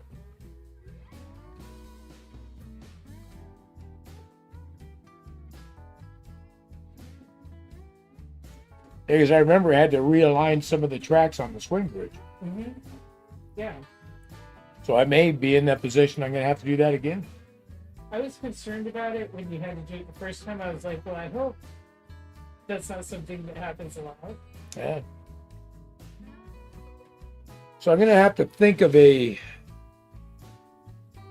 way to terminate going on and off that I could easily adjust without tearing things all apart. Right. We can't be the first person to have dealt with it, though. I wonder how other people manage that.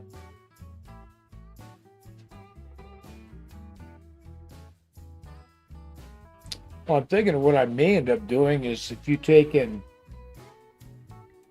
got like a plate underneath on each side, and you have a cap socket that you epoxy down into the wood, so that you got a screw on there that will push it up and down. You could adjust up or down. Is it Maybe height-wise? one on either side, so you could adjust it height-wise and back it up and down. Yeah. It's got to be a way to do that.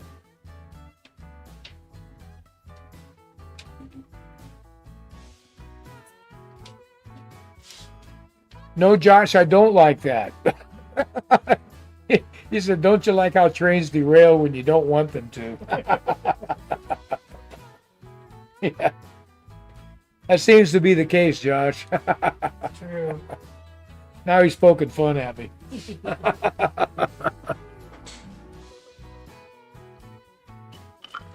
Knife switches. Let me see if I can see what that is.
See, old knife switches. So I just went to look that up, Peter, and I didn't see what. Let me try this again here.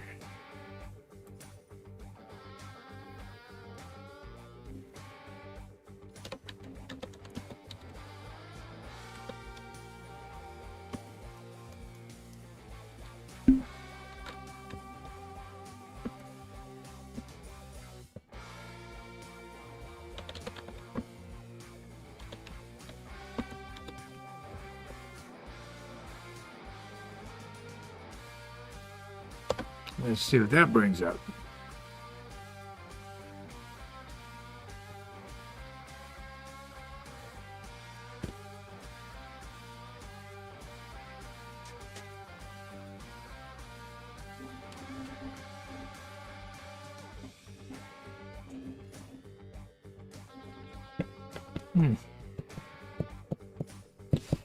Yeah, I'm not understanding what you mean by a knife switch. What I'm seeing, it's a like a ground throw.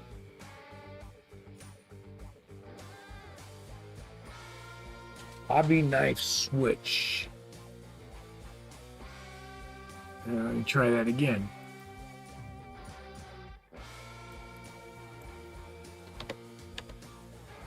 Hobby knife switch.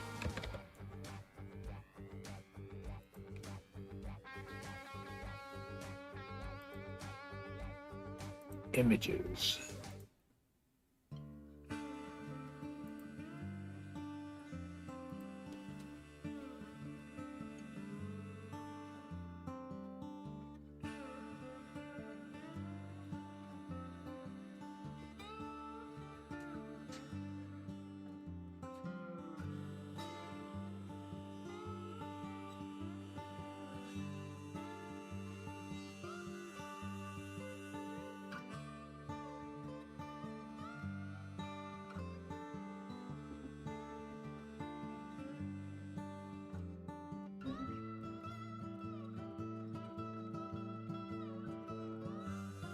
Yeah, I don't know, Peter. I'm just not seeing.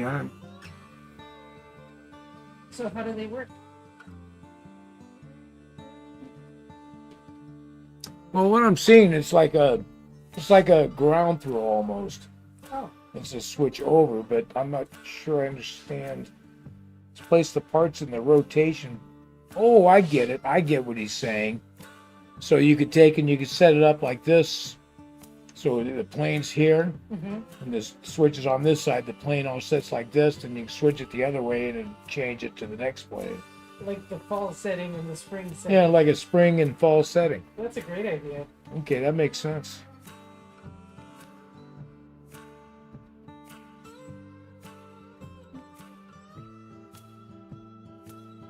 Yeah.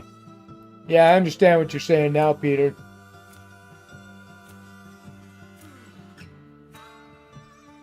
Yeah, that could work. Yeah.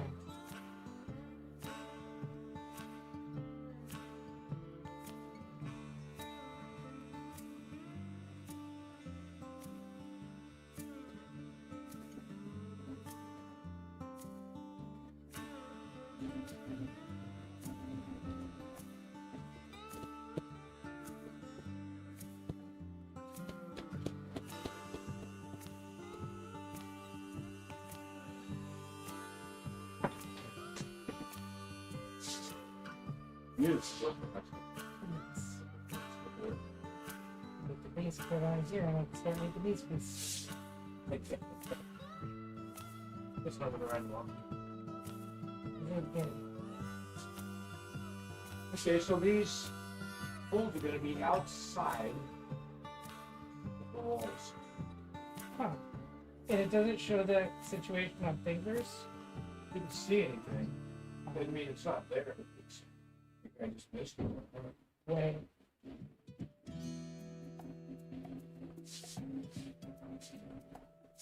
Oh, that's right. Okay.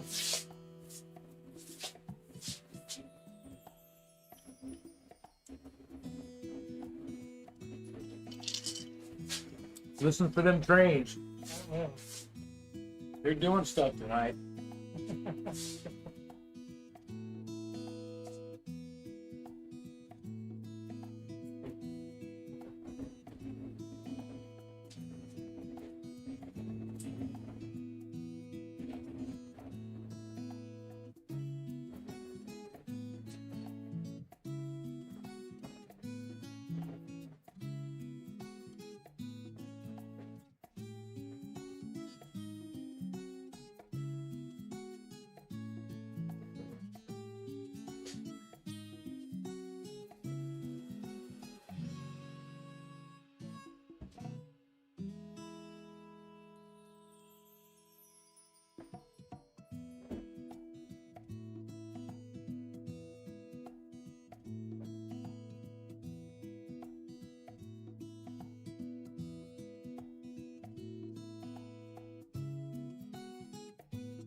And he's back.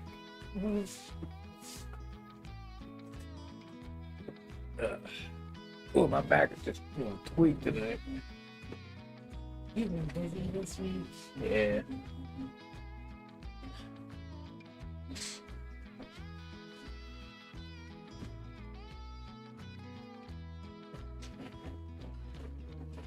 All right, Shadow Wolf. Hopefully you'll make it back. If not, you have a really great week, and I'm really glad you made it home, man.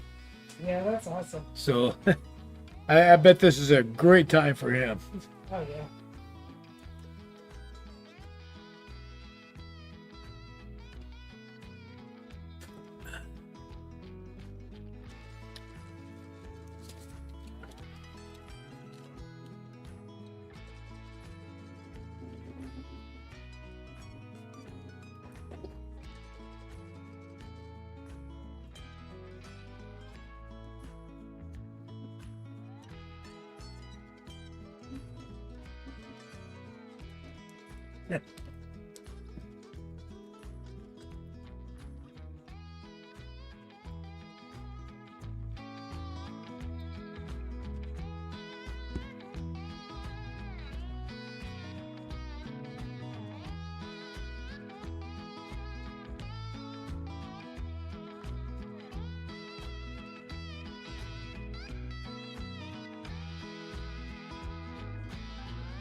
Josh says that he loves your painting and says you do just a marvelous job at it.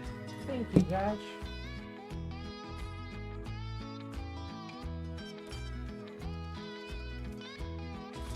What colors are you using? I just added more black to the brown I used for the bricks, so make it nice. Good.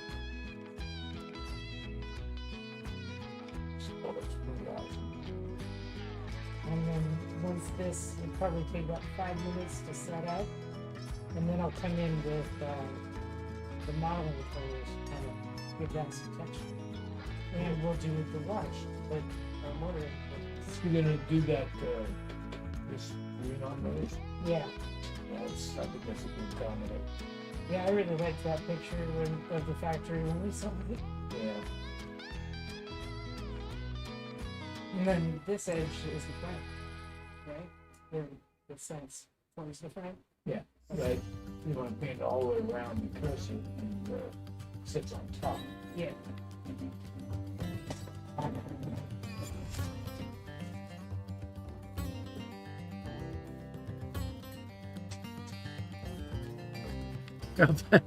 Josh says you're welcome. Yeah, she appreciates that, Josh. She really does. Yeah, I agree. I think she does just a fantastic job at it. I think all of my models come out looking much better because of her. You guys probably know.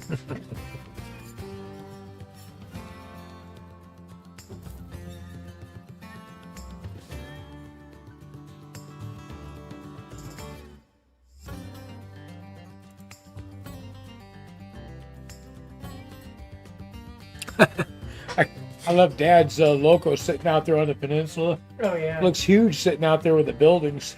It's like the little people came out and built a monument to trains. Yeah.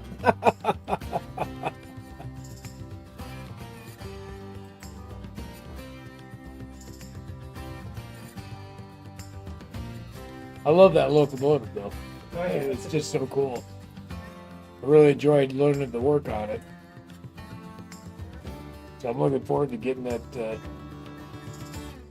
put together. Mm-hmm.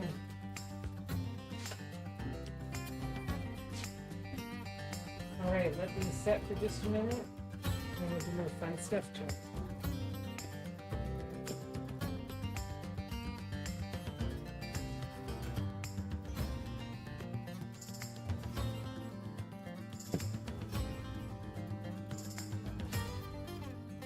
Zoom. It's funny how trains go. Man, you run along it. Just keep going round, round, round, Mhm. round, round. All of a sudden, everything just goes to shit. Oh yeah, just all this haywire. Not just one line. It's like all of them are going, what? Yeah. It was great to meet a friend at the train show too.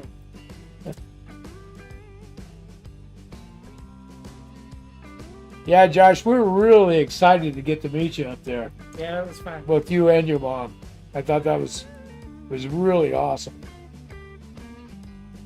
It's nice to put a face to the name, Yep. you know. And get to know the people in our community. Yeah, absolutely.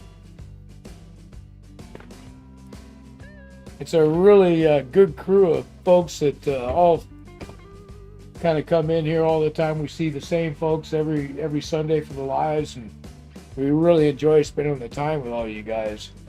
Yeah, it is fun. Yeah, everybody adds something good to it. You know? Mhm.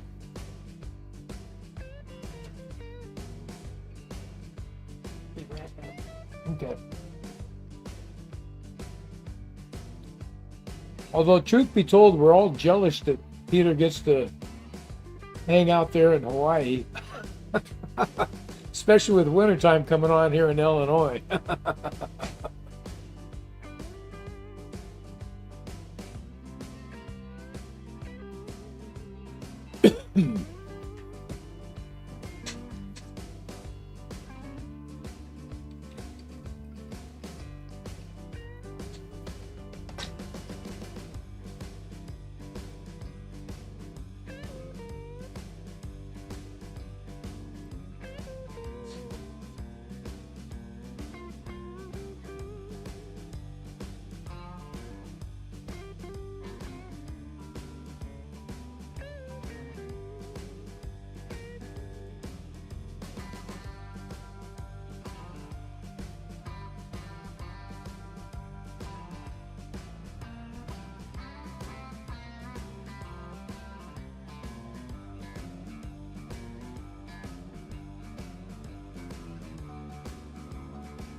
Yeah, I think as I get older, I tend to squeak and pop a lot more than I used to.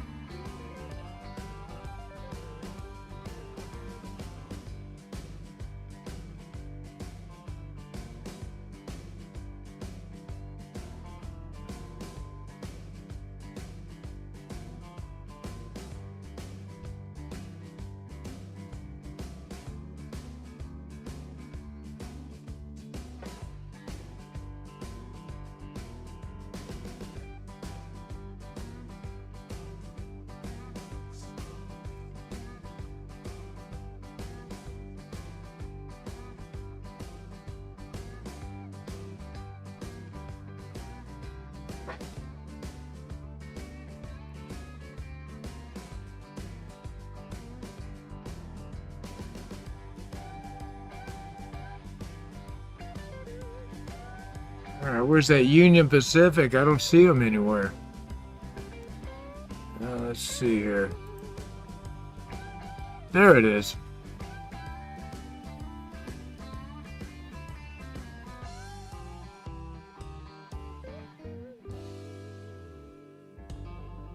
Yeah, yeah. The winters here to me are pretty brutal, pretty rough. And of course, you know, I got some balance issues and some mobility issues, and in the middle of winter, I'm almost afraid to go outside, you know, especially since my dad broke his hip. I worry so much about that. Things get icy here, man. I just stay here and stay inside. I'll work on my train.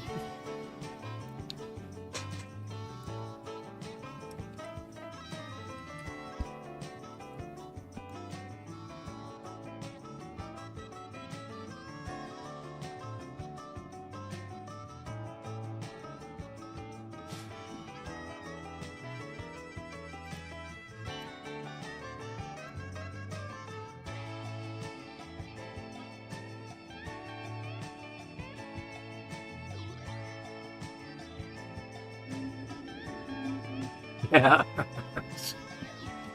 Just hunker down, work on the trains. Fortunately, I got plenty of scenery work to last me through the winter. I think between printing and building stuff, doing scenery, I'll have plenty to do.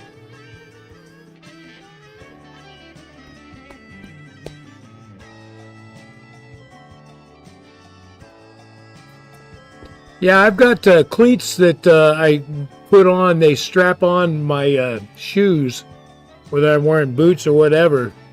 I picked up those when I was driving a truck. Because a lot of times you'd be up in all the northern states in the wintertime, and you get out in the air, everything's icy. I've been at a truck stop watching guys fall down right and left, and I'm just walking along. So I never understood why other guys weren't doing that. But nothing like a good pair of cleats in the wintertime.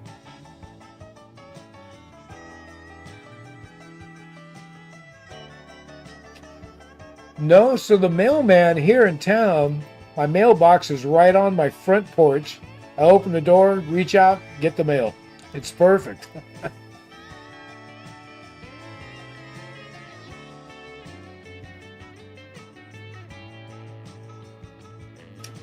Which is so funny. I mean, I used to drive a semi-truck and the roads would be all iced up and darn near whiteout conditions. I'd still be out there driving, running through Wyoming and places like that, Dakotas. It never bothered me much, but these days it's a whole different thing.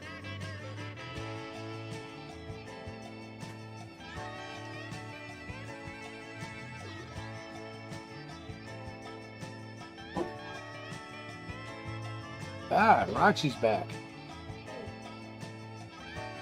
How we doing paint-wise? Gonna need to get more soon, or? No, we're doing pretty good. This stuff goes a long way. Good.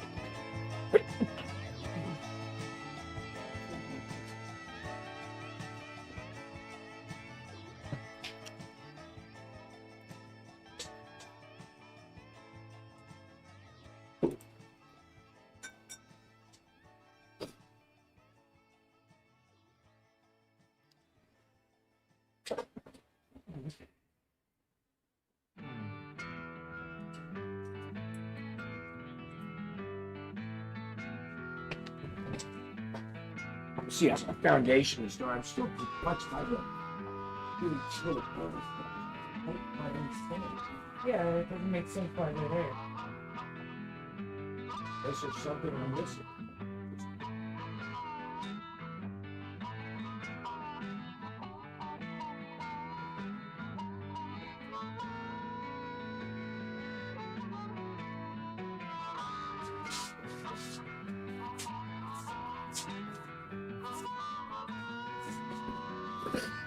I still got that up.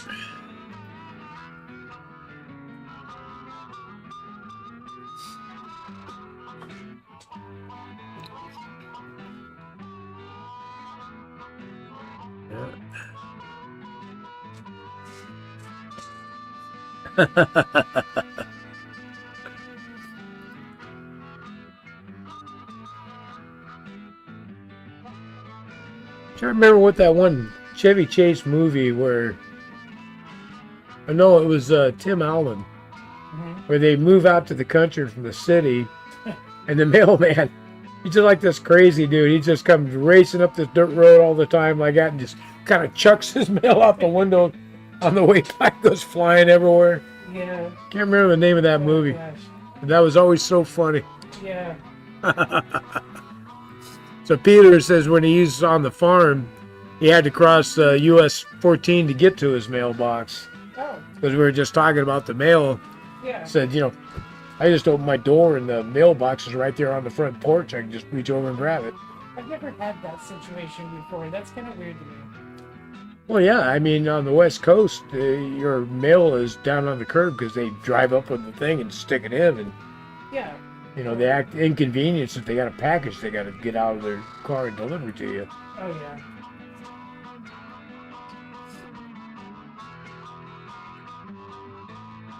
Times have changed. I mean, when I was a kid, you know, it's the same thing. You had a mailbox out the street. That was normal. But there was other things like we had a milkman, Oh yeah. and the guy used to bring the milk early in the morning, and he'd just walk in the house and put it in the refrigerator. Like you belong there. Yeah. I remember the guy. I remember that guy. His name was Smitty. And nobody's surprised when you find him in your kitchen in the morning. No, he just come on in the house, go in and put everything in there, eggs, milk, butter, all in the fridge, and come in, drop it off, leave a bill on the counter. Now, when the weather gets really bad, I do feel kind of bad for our mailman. Yeah. Well, these guys here, I mean, in the summertime, I feel bad for them. I see them out there looking from house to house. It's like, oh my God, this got to be rough. You don't see any of them out of shape. No.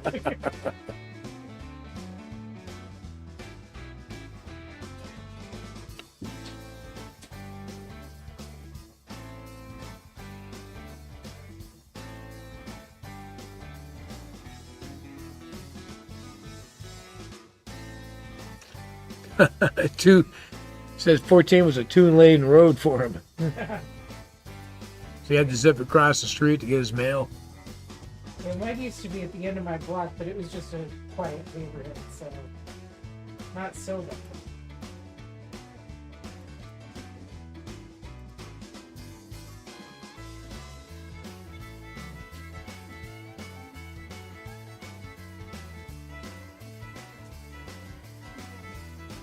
Let me see if I can see something in here about that building.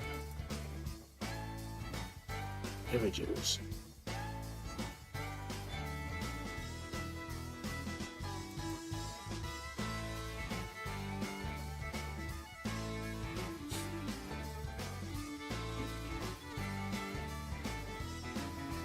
Well, it must be on the inside because I'm looking at this and there's no way that would be on the outside. Unless these downspouts, that's what it is. These downspouts he's got on here go directly into those holes. Oh, so if we added our own downspouts, it would work that way. Yeah. That's kind of nice, though.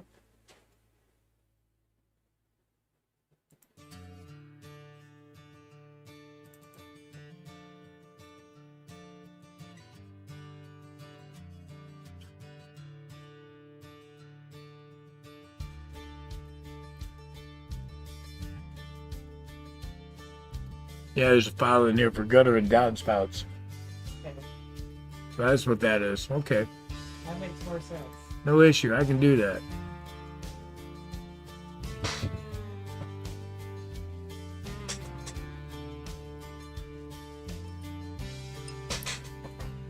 All right. I'll be right back.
pop those rocks out of those casts.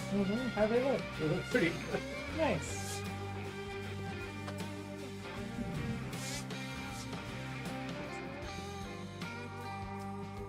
Yeah, egg cartons are great for doing the paint thing.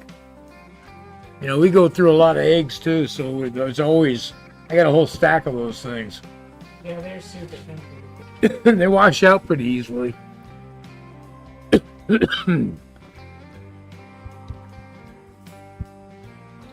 Yeah, those trains are just running along.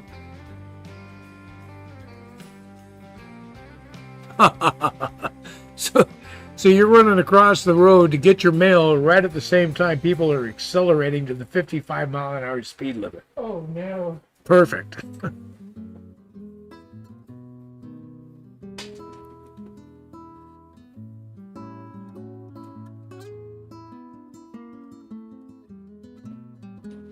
Can you imagine that? You're going to get the mail right at the time everybody just go, Oh, that'd be scary. That's too much like progress. be hard not to take that personally. It would.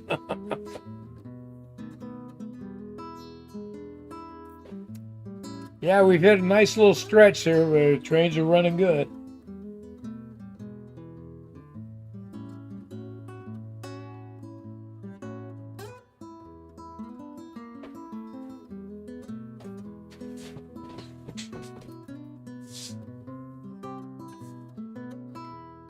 I like it dark in there like that. Yeah, it looks nice. Brings it together. Yeah, I think so too.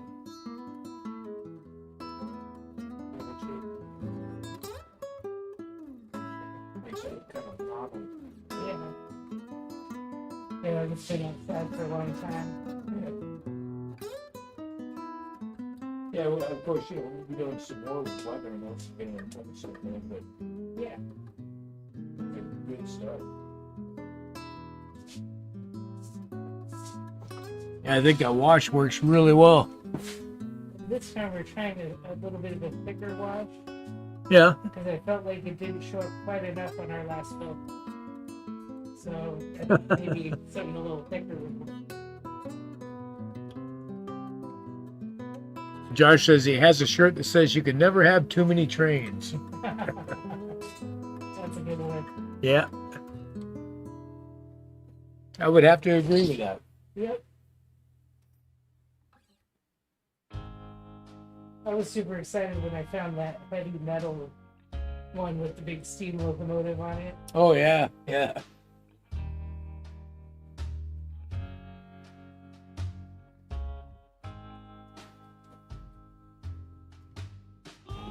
Well, hey, Jake.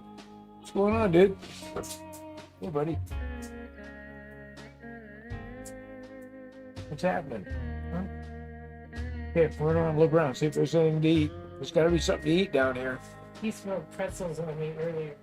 Keep looking. There's got to be some food somewhere here. Got to be some morsels somewhere. Let's see here. I don't see anything. But if it's there, he'll find it. Oh, wait a minute. I know where it is. I know where you'll find it. He has a box out here. Let's see here. Oh, yeah.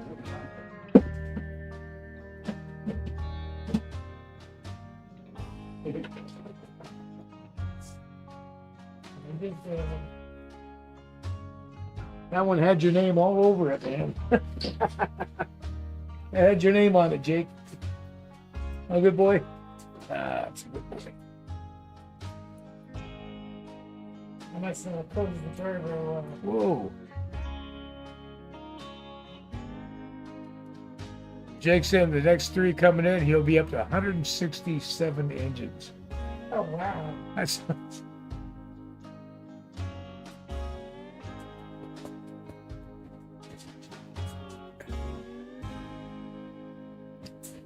I think you've got yourself a railroad conglomerate. yeah. That's what you call a real dynasty. Yeah.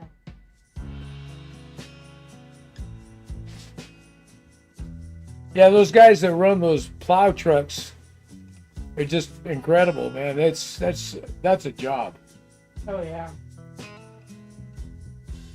I don't know how many times I pulled into one of those guys, just jump in behind them, running through Wyoming across 80, snowing like crazy and everything. Just hop in behind them. They're just spewing salt and clearing the road.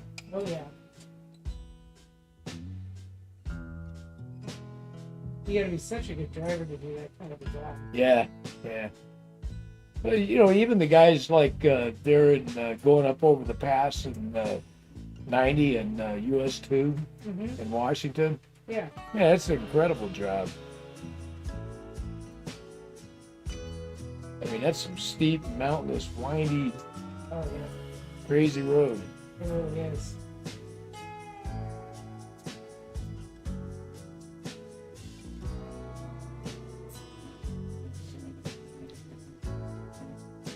Yeah, let's see what the trains are doing here.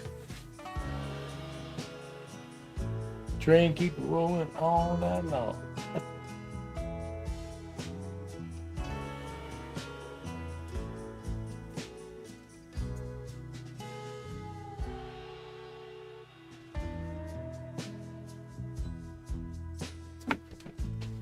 Okay. See, 1, 2, there's 3 trains. Okay.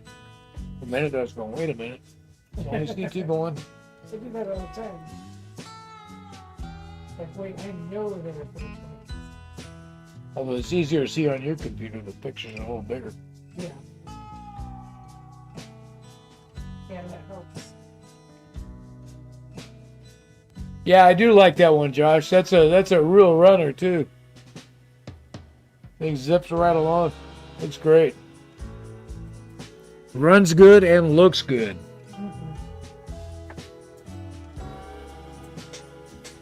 You good scratch, huh?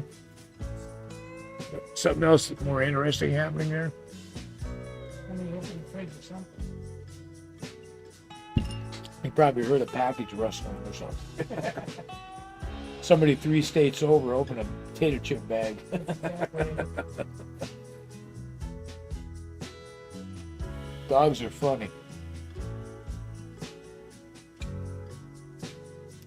So yeah, I pulled those rocks out of that mold, and they look great. So I can see a few spots along the river we can use them. Good. Yeah, I think adding some rocks like we did with the mountain Yeah. will make a big difference. Yeah.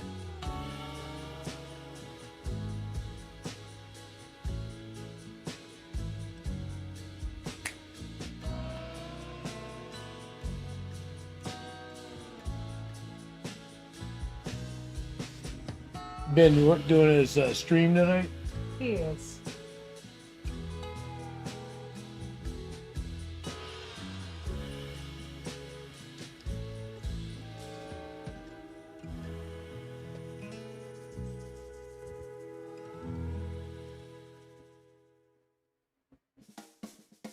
Bell came off as loco. Yeah, I think that happens quite often, Josh. The bells, horns. Yeah, they're so little. Yeah.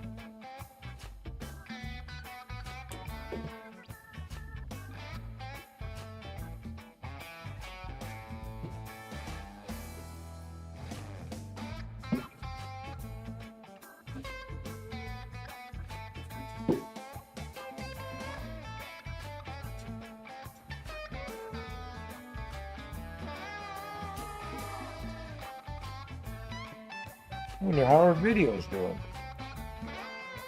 Let's see here.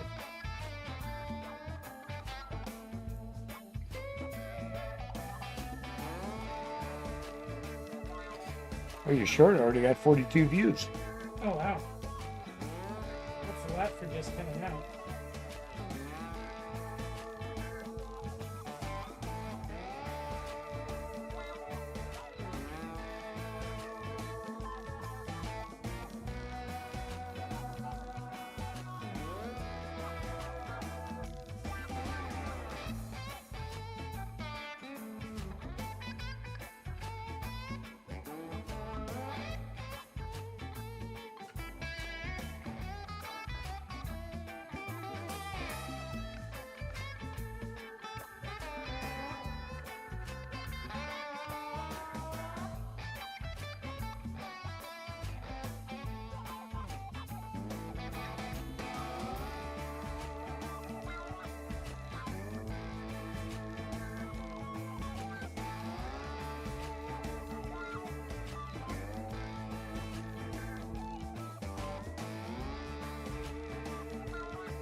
Let's see here.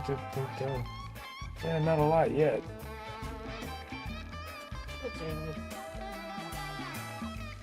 It'll get there. It's a longer one for us. It's 20 minutes. Well, we had one near when we started the train. It's 22 minutes. Yeah. Yeah, every once in a while we get one where we just we're on a roll. Yeah.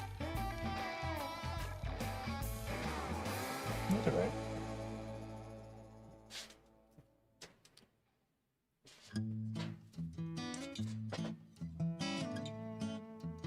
Yeah. he's talking about how he left my dad's train out there in the middle. So everybody came in there and built a train and all of the giant train sitting up there. Yeah.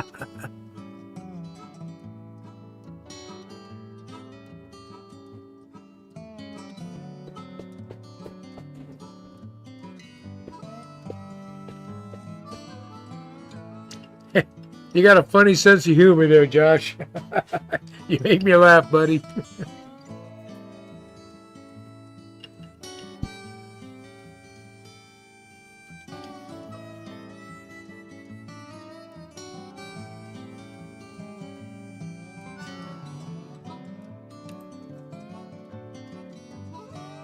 Oh, that looks cool. That looks good. I like how it's got that lighter bit over in one area. Yeah. Yeah, it looks cool, man. Over here. Yeah. Lighter? Yeah, a little bit lighter. To see if I can, but I can't tell if it's because it's still loud. Because I was messing with that one last. Yeah, yeah. Well, it could be what it is, but it's looks good.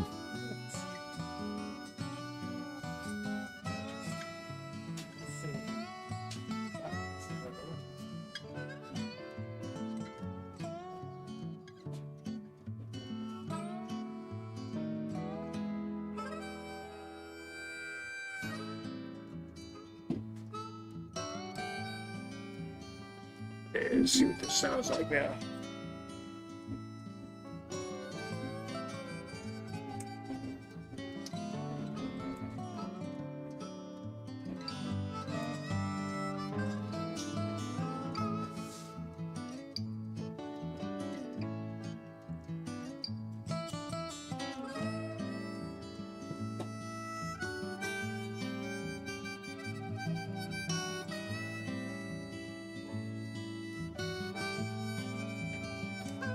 Hey Jeff, how you doing? Welcome.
Looks like our foundation finished.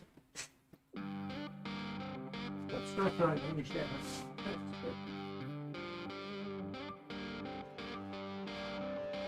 I guess the downside's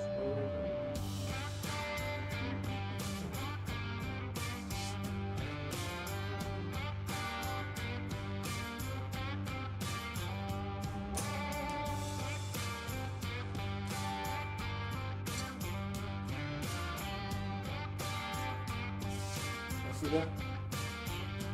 Oh yeah.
Yeah, it's coming along. Roxy's doing a great job painting that thing.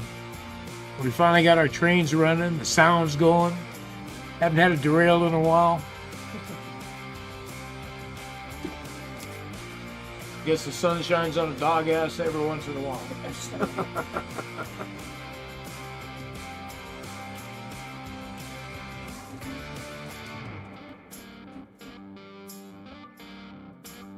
No, that's a grain silo. Oh, no, I see what you're talking about. Yeah, there is a water tower up in the back corner next to that blue building.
Everything looked good today.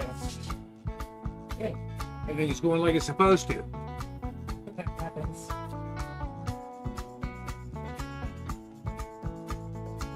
Yes, sir, that is a water tower back there next to the blue building there.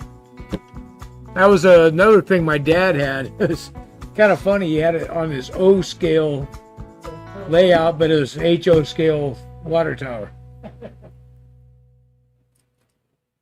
But he had it on there just because he liked the way it looked, which is okay.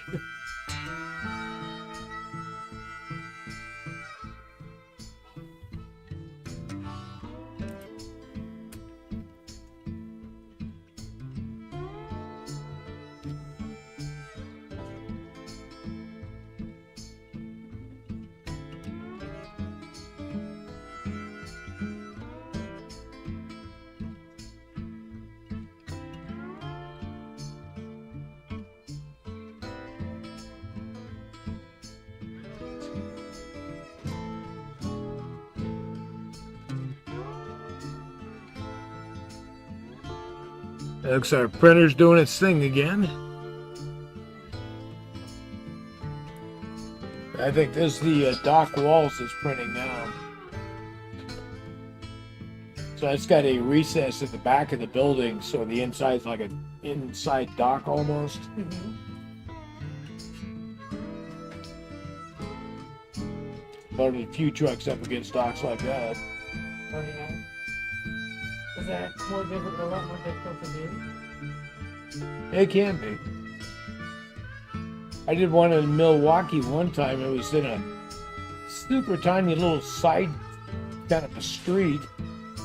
I mean, it was a regular street, but it was narrow, and there was a parking lot right across from it. So I had to come in and then back it in around, and they were very explicit as you were not allowed to use that parking lot whatsoever. Oh. And man, and it was like this little narrow brick building that it immediately went downhill, and it was dark inside, so you couldn't see a damn thing. It was crazy. 53-foot trailer, boom, right on in.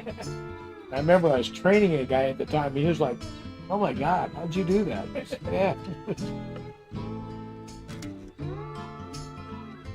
Practice.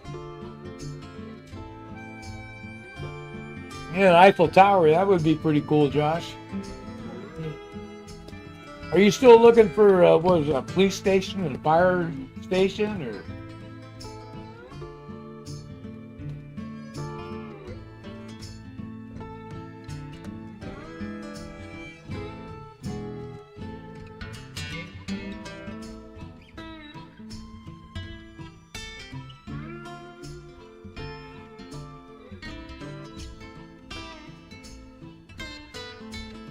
There she goes, running around doing the brim.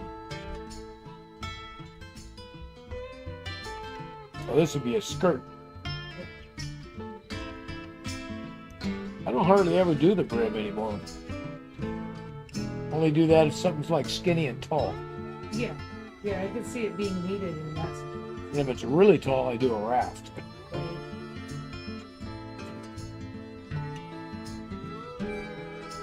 Because I think that doing a brim is just a waste of material. Yeah, I don't see where it makes a big difference. The skirt's helpful to me in video making better. Well, a skirt to me makes sense because it gets the thing flowing. Yeah. Nice and easy, gets it going, and then when it starts, it's happening. Well, and also when I'm making a short with a print, it's easy to see, okay, this is the area where the action is. Right. Yeah, so you can zone in on that. Yeah. City Hall and a police station. Cool. That would be a good addition to your layout. So you're looking for something that's already pre-built, or you're looking for something that you can put together yourself?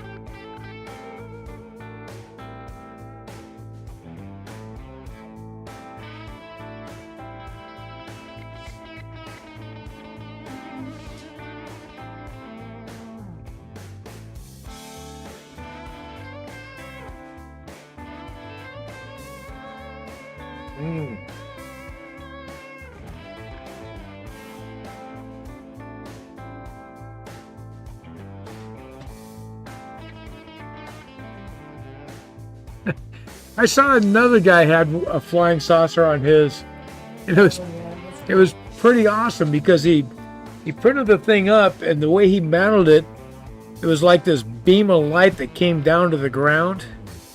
So it was like a cone that lit up, and inside it was like a cow. so it looked like it's beaming a cow up, and I think the cone is what held it upright and everything. It was pretty cool.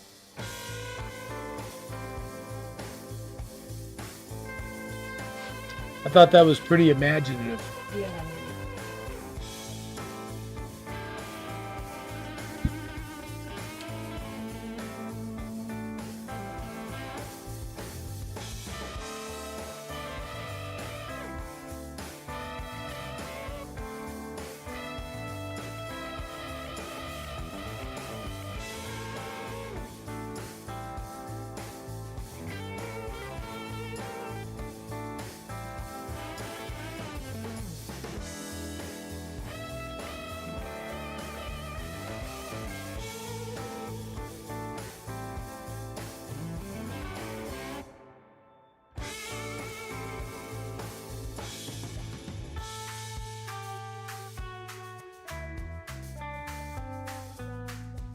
Yeah, I might see you at that train show in February too, Josh.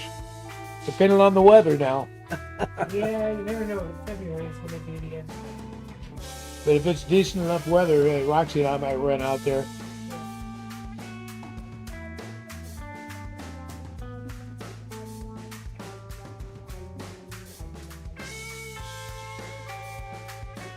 So Josh is looking for a police station and a city hall.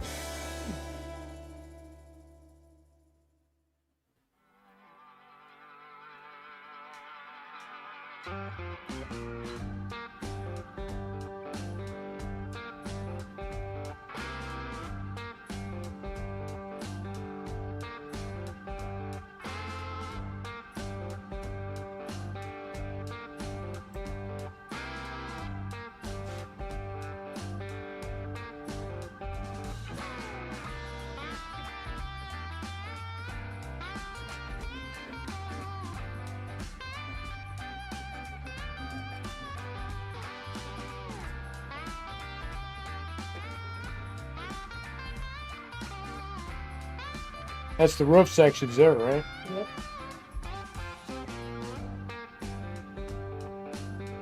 Your thumb's getting kind of dark. It is. At a certain point, the paper towel becomes a paintbrush too. Yeah. That's what I found out. I was using the sponge at one time, and I was kind of dabbling. Pretty soon, I'm just wiping, Yeah. going to town with it. Like, oh, this works.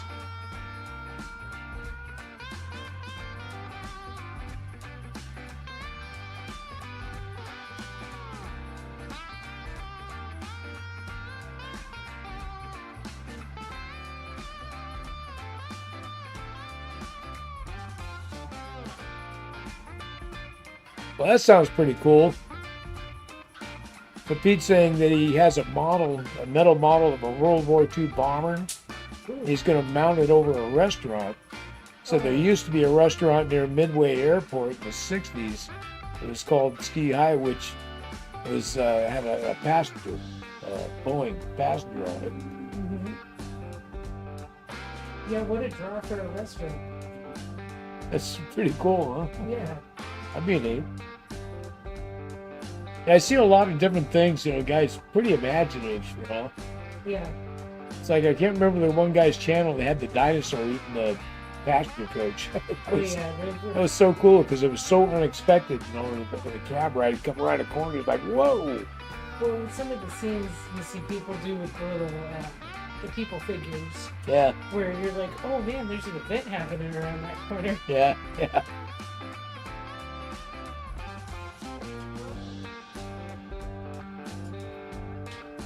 This is going to be a nice one when I get it all put together. It's going good.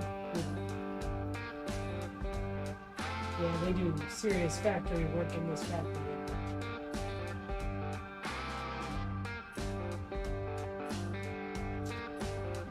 Ooh, onto the window. That works so good using that tape to just stick them down, doesn't it?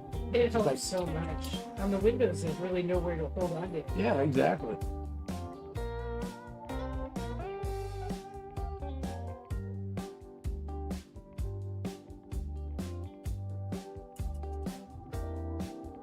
We could actually probably airbrush some of this stuff, like the windows and shit like that. Yeah, probably. Because I noticed it makes a big difference to get the insides of the window frames.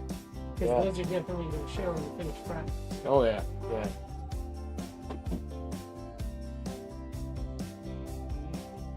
So I like that other building. Instead of using the plastic for the window, I used the cardstock and then just tarnished up the cardstock and stuck them on there, glued them in place.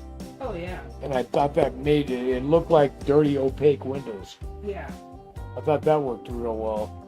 That does work pretty good. It was a good one. Yeah, that's right, Peter. That was like the coolest thing because I hadn't seen it, and I jumped on there just because it was just saying, hey, the cab ride. I was like, oh, I like those. Yeah. So it's going along, it's like normal scenery, and it comes rolling around the corner. There's like these two dinosaurs, and one of them's got this passenger train up, just gnawing away. It's like, oh my God. Yeah, that's right. It was just so unexpected. It was just so awesome. Yeah. I thought it was the coolest thing ever. I thought that was, I just enjoyed it. I think the unexpected is what was so neat about it. Yeah. Yeah, because there's so many great model ones Yeah. in the community that you see some amazing scenery. That's just up till then. It was just like you saw everywhere. It's the normal model railroad scenery, Yeah. kind of like ours, just normal stuff. Yeah.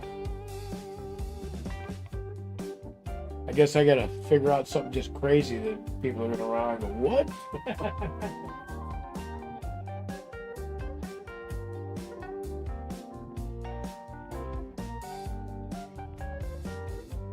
But yeah, I just like that kind of stuff, Every once in a while, I see somebody that has something like that. It's like we were talking about the UFO thing. That guy that had that UFO with the damn beam sucking up a cow. Yeah. It's like, that's, how awesome is that?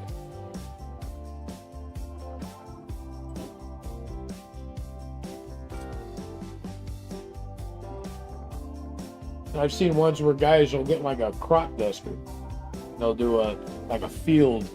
They have a crop duster coming up. And it's got all the cloud and stuff like that, and what's holding the plane up is inside of that cloud area, so you can't see it. Oh, that's It looks like a plane just dusting everything off. Yeah.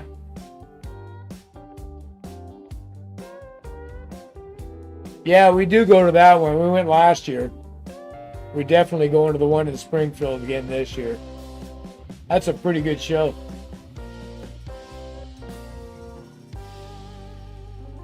Josh was asking about that Springfield one we went to this last year at up in Springfield, the OR building. Yeah. We had a good time at that one. Yeah, it was a good one. Lots of stuff to see. That's the one I got such a great deal on the wheels. Yeah. I have to keep an eye peeled for that again. I could use more wheels. Getting low. I think we have lots of wheels and couplers. Yep. Well, I've swapped out an awful lot of rolling stock wheels. I had that whole big box, and I'm down to like a left. Oh yeah. But it makes such a difference with how everything runs. Oh yeah, it runs way better. I still got a couple of in there I got to change out. Yeah. Yeah, so that's what I was thinking of. Maybe you might think about doing some of this stuff today. Yeah, it might be cool to airbrush the windows and then go back in and do a little bit of With everything at home, yeah, they do some stuff. Look it over, laptop. I'm always guessing by which side has the front. I think that's the front side. Figure out what you're looking at. That's okay. I usually just put it on the side of the I'm really happy with how that came out. But it's gonna look awesome. It looks like it could be a factory in a coal town, where it's got a little bit of coal dust on it.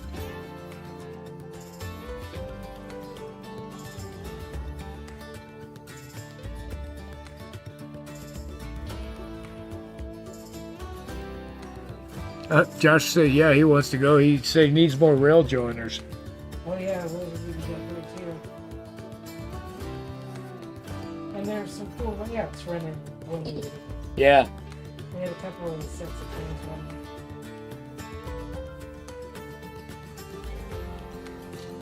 Yeah, so I don't think there was near the deals on like locomotives and stuff at that show. Rolling stock and things. No, it was pretty expensive for a lot of those things.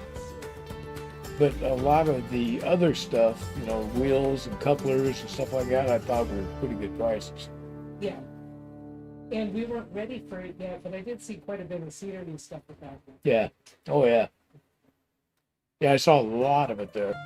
Especially on that, there was that one end. It looked like it was one hobby store or something. It was all set up in there. Yeah. Of course, a lot of that stuff, if I can, I'd prefer to go up to like mainline. and buy directly from him stuff he has. Well, yeah, it's good to support, the local stuff. We might have to run up to Castle Trains just to take a look and see what they got before I start ordering online. That's a good idea. We haven't done that yet. So it'd be good to support that business too. Have you been up to Castle Trains, Josh? They're in Springfield. They got that Garden Railway outside.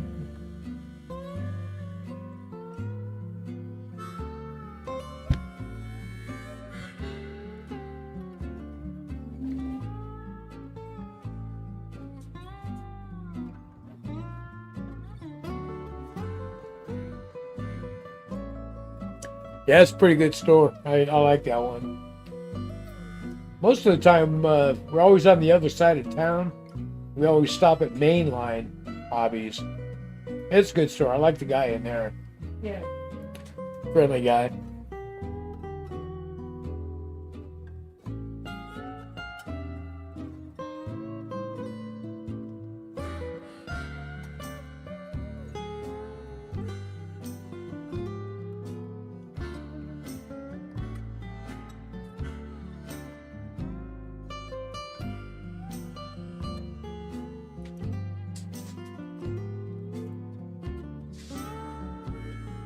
Printer going to town.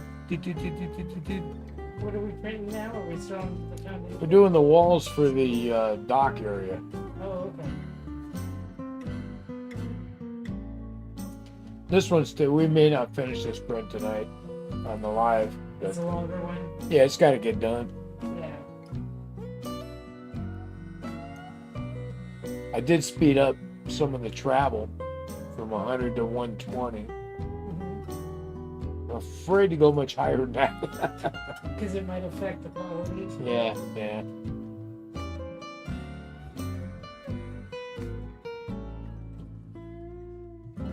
This is zipping around pretty good now.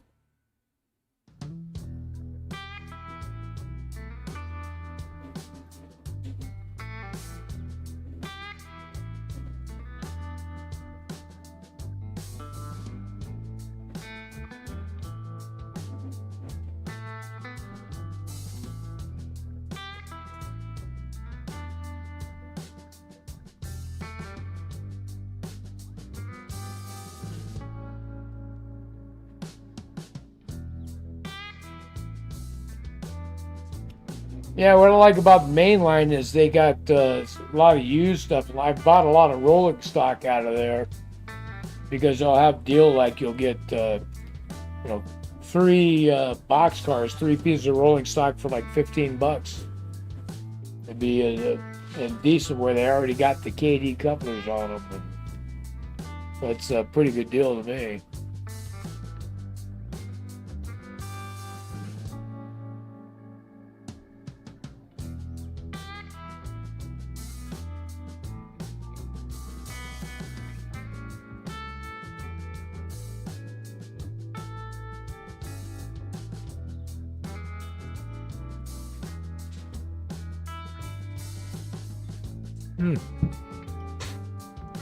See up here?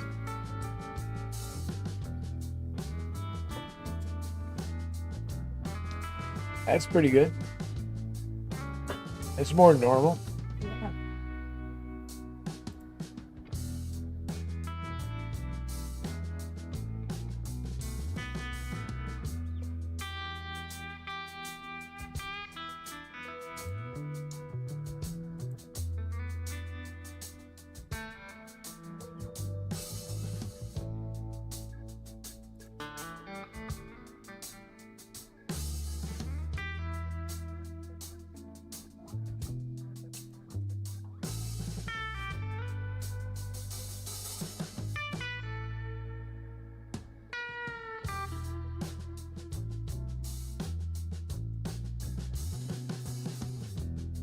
Your mom pacing.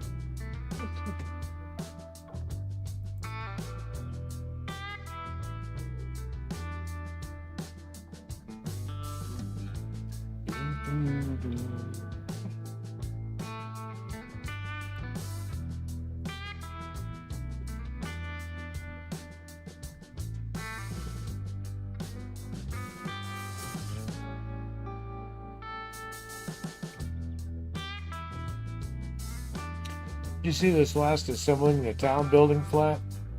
1,900 views. That's Not a lot on that one. And you're painting it got 1,800 views. A lot of views on those. I was really pleased with how that building came. Yeah. Oh yeah, that was a good building.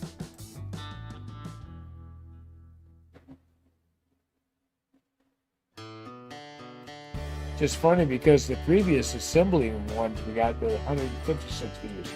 Yeah, So it depends on what they want to push out. I think I think so. it's funny.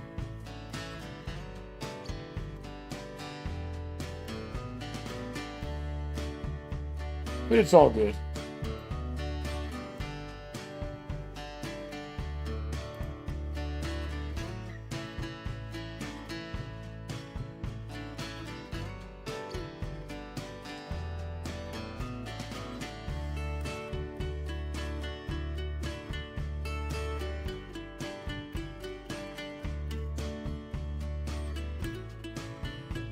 Oh, look at that.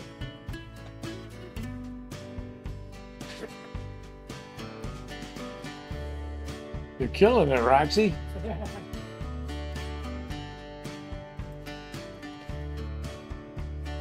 It's the way you paint windows, I think. The way I just smashed the painting.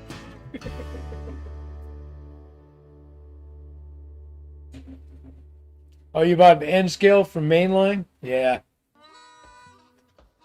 I like the fact they got a track in there and everything. If you go in there and you want to buy something, you can take it and you can put it on their track and run it around a little bit. Yeah, that's really nice.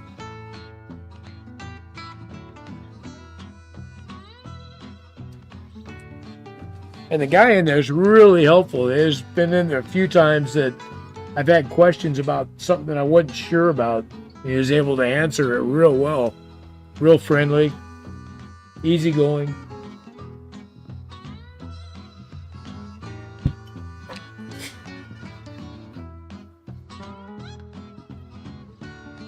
And the guys in Castle are nice enough. There's two guys, older guys, that were real friendly and helpful.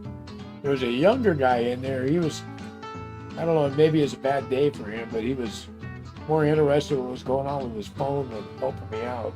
So I just kind of went, yeah, okay. I didn't end up buying anything that day. Right.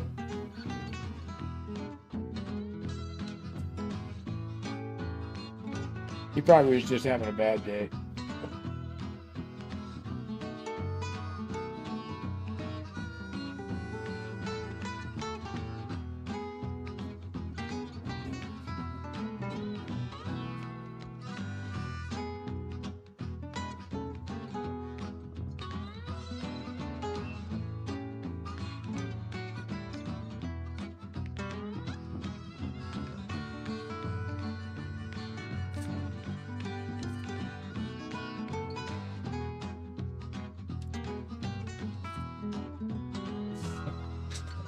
I should watch over here. Camera's placed perfectly for this right now. Yeah, it's working out well. Used just right.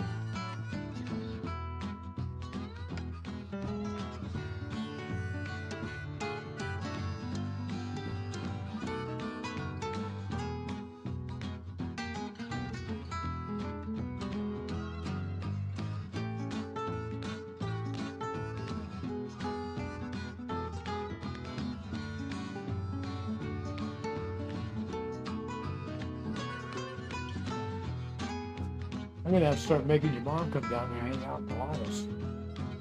You think you're gonna get her to do that? Maybe. Yeah.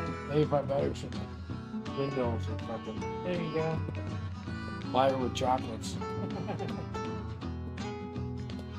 Because she's awfully crafty too. He is very proud. Maybe I can find some aspect that she can handle for me.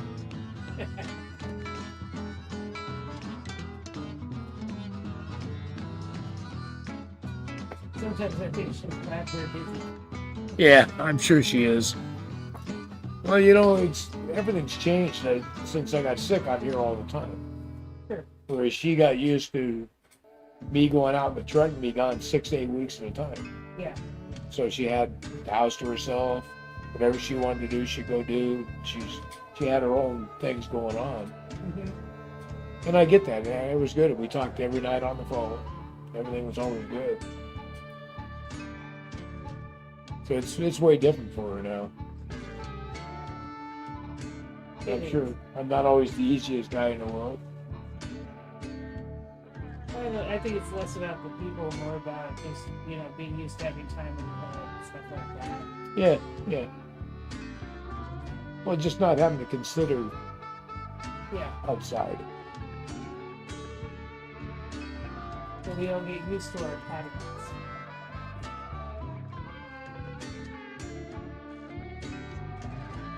Wow.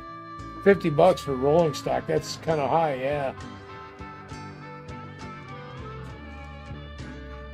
Yeah, I go to Mainline, I always check what they got on the used rack right there, because usually they'll have a few good pieces of rolling stock. You can mix and match and get like 3 for $15. Pretty good deal. Yeah. And most of the time they already got the KDs on them, metal wheels. Some of them are a little weathered already. So I've seen some pretty good deals in there. And they've got, you go on the other side, they got those Athearn kits, a whole bunch of them. Mm-hmm. So you can look through to find the specific road names and get them and just bring them home and put them together. And they're like $10, $12. It's kind of amazing how much they fit in that little store. Yeah, he's got a lot in there. Yeah. It doesn't seem very big when you walk in. No.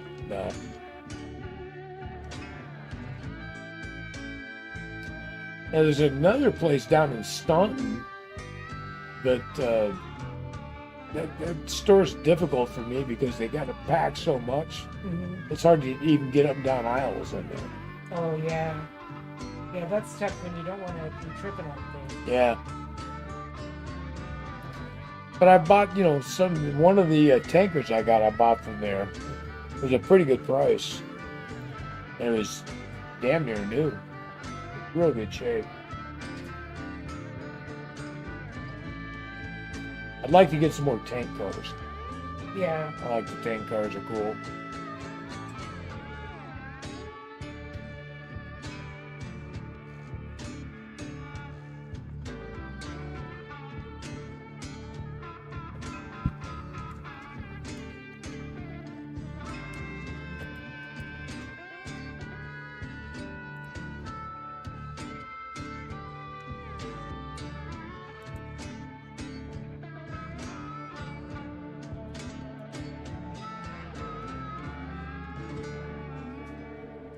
Where Michael's is really pounding away at me. I've had like 7 or 8 emails from him today.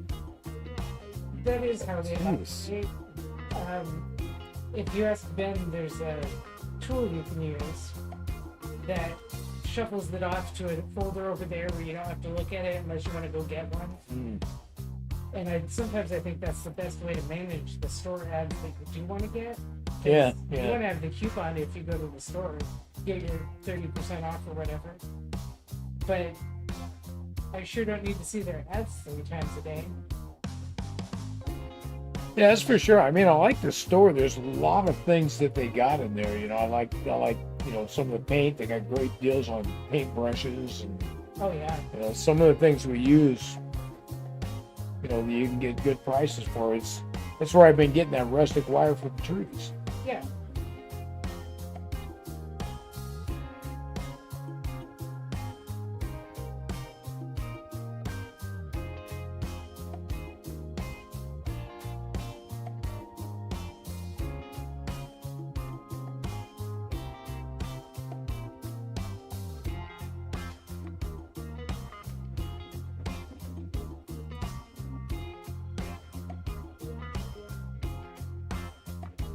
Oh man, I'm gonna be so glad when I paint all this white. I'm just looking at it going, man, I watched this out so bad on camera. Oh, you feel like you just overcame that because of the mountain. Yeah. Well, I even got the light off in the back I because it was just too much. Yeah. Yeah, I can only imagine it would just be all whited out there. Yeah.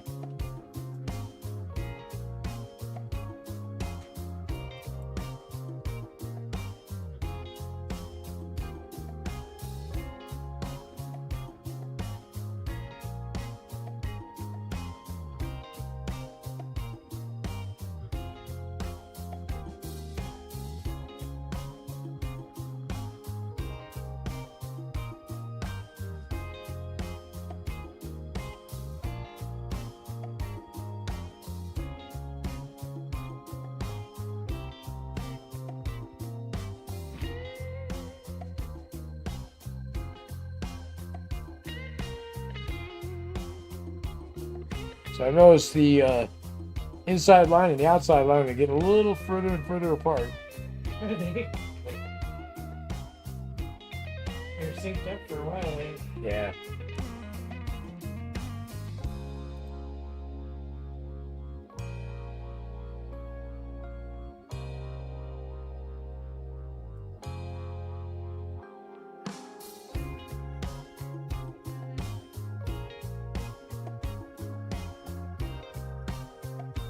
Yeah, I bought some fast track from him as well.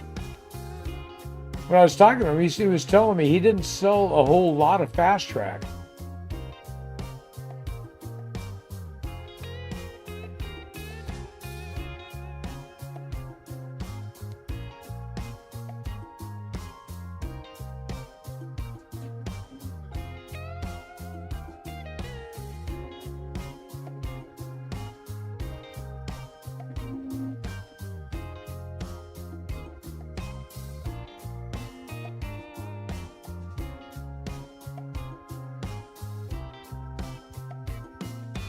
Like, I think the last time I was up there to buy some of that kind of stuff, I bought some railroad crossings for Dad for his layout.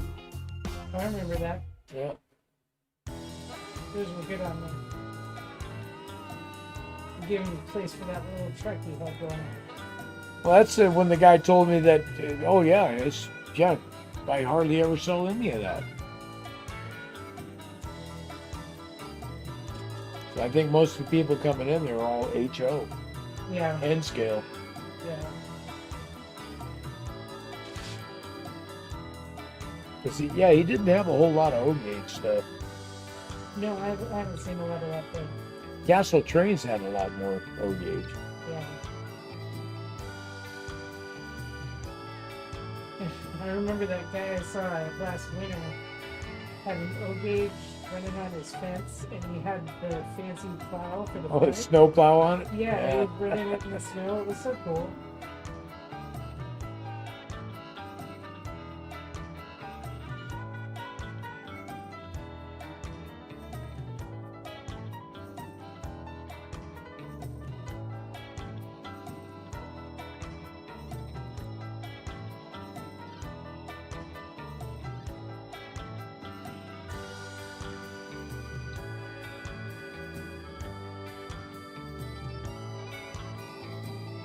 But I bet you maintaining that track is a lot of work.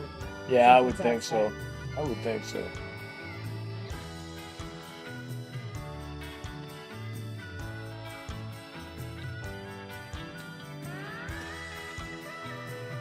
Yeah, Josh, depending on how far away, you may need to run some jump wires to some of that fast track.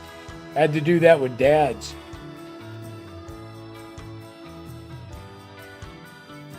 Is it about distance from the controller? Yeah. Yeah, over distance, you start dropping power. Right. Over a lot of distance.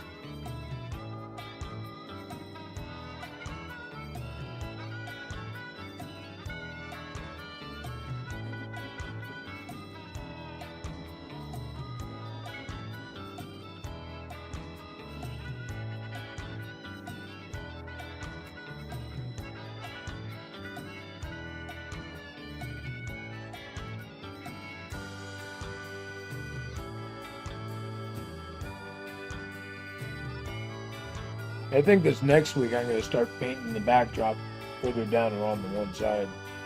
That'd be cool. So that way we can get into that corner and start into the tunnel access.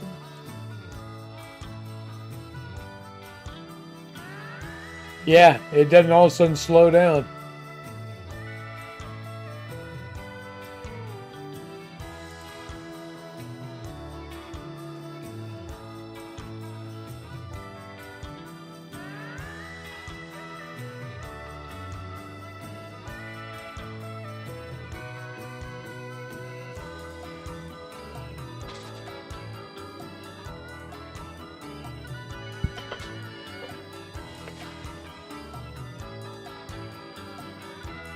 Yeah, all of that fast track, if you look at the underside of it, there's little metal connectors. So you can take your wire and you add the little plug connector onto it and you can just snap it right on there and be able to do jumpers that way. That's pretty cool. Yeah.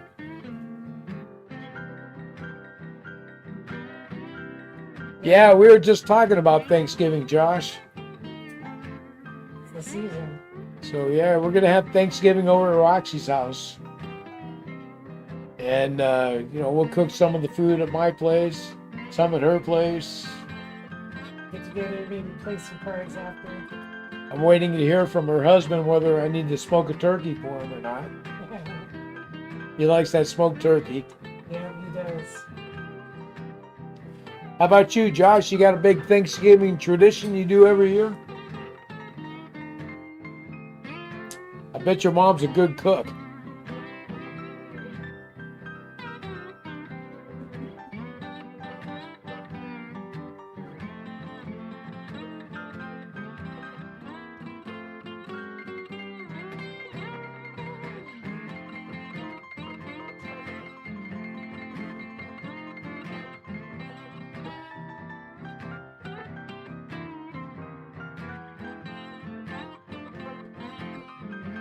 Yeah, good for you, man. Family is really important for you when it comes to the holidays like that. So Josh's going to be at his sister's house. That's nice. It's good to have traditions. Yeah, absolutely. Gives you something to look forward to, especially in the cold times of the year. Well, that was one of the things when your mom and I first started living overseas. I was worried about you guys when it came to the holidays, because we always had these family traditions. Yeah, in a couple of years we tried to do everything the same way we always did, but it wasn't the same without you guys. Yeah. So it just kind of evolved from there.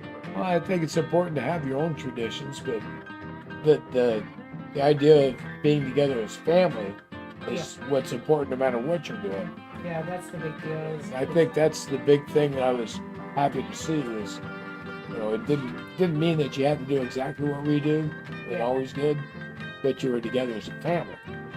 Well, it's just like on Christmas, we made the ham, but it didn't taste like Glen Carbon. Yeah, I know where that is, Josh.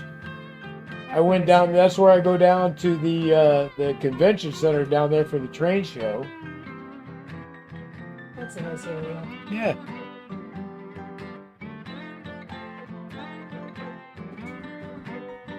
Yeah, I'm down that way all the time. It's a nice part of the state.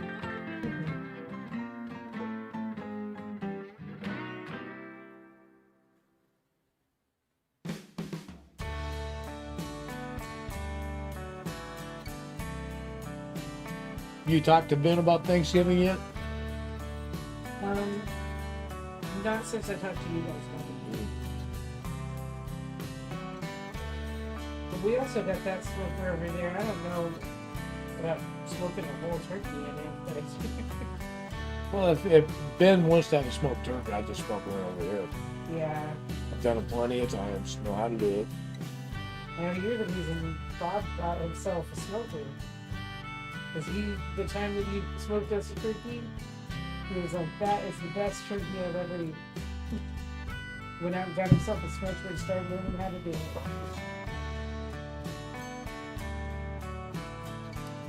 Yeah, I have a Pit Boss smoker, and I usually smoke a turkey every year.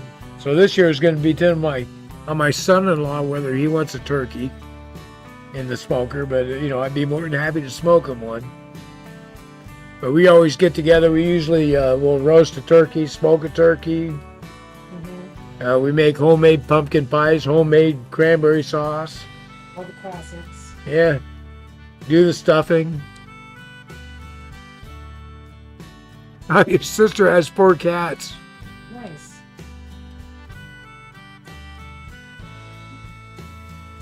That's a lot of cats, Josh. I'm not a cat person, but boy, the cats sure like me.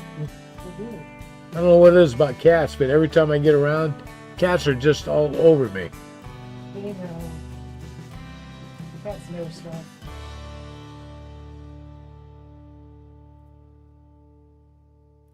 Well, when Dad passed away, we had that cat. We brought him here.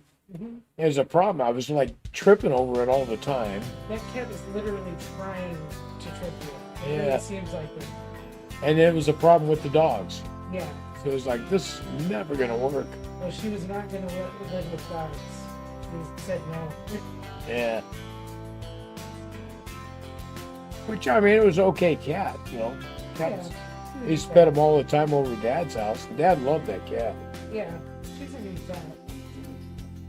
It took us a long time to convince her to live with other cats. Yeah.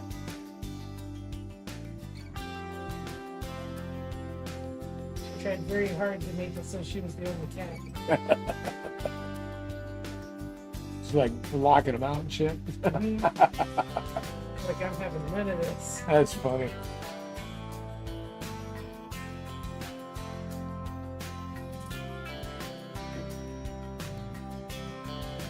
Alright. The windows need to dry for a second. We'll get a second coat on them, and I think we've made it. Second coat always goes on easy too.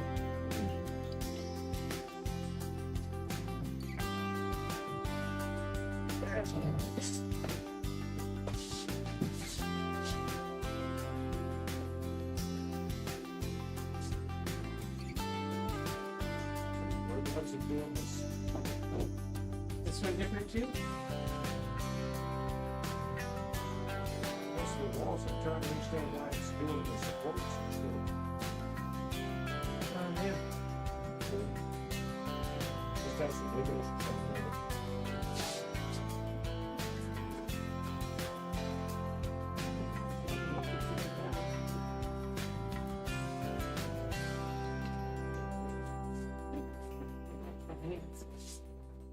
Oh, come on. Don't be so prissy. Don't be so prissy.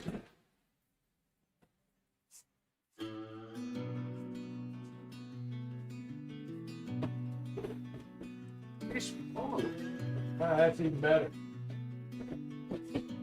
Just set everything up. I can eat some munchies.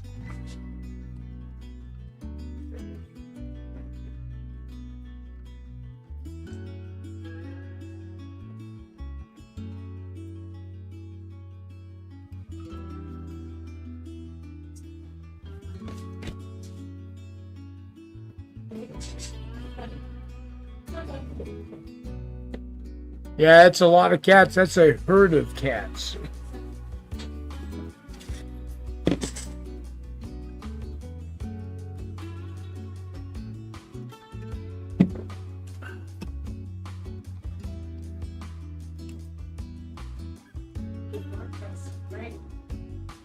What's that? Those rock cats look really good. Yeah, they look good, huh? I'm thinking we're going to fit them into the river area real well. Yeah.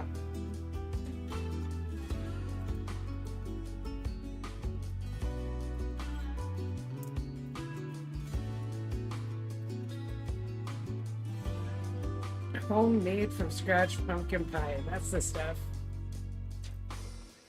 That's my son's favorite part of the holiday.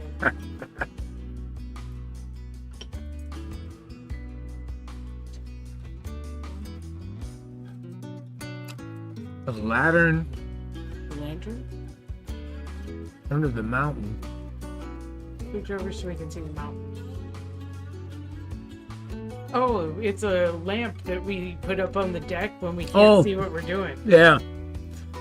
Yeah, that's just a lamp that we move around when we need a little additional light for something.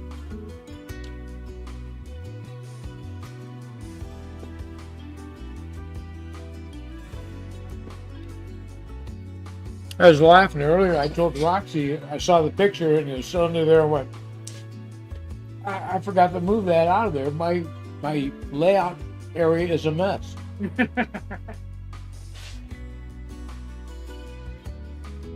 I usually like to keep it pretty clean in there. Mm-hmm. Uncluttered. But that lamp is handy to bring around when you need to see what you're doing better.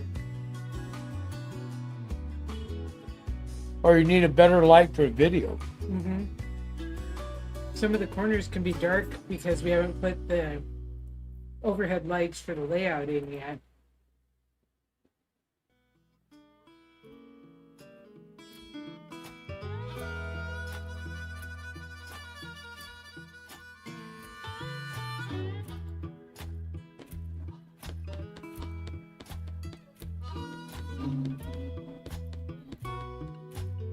Yep, here comes 7 Pacific.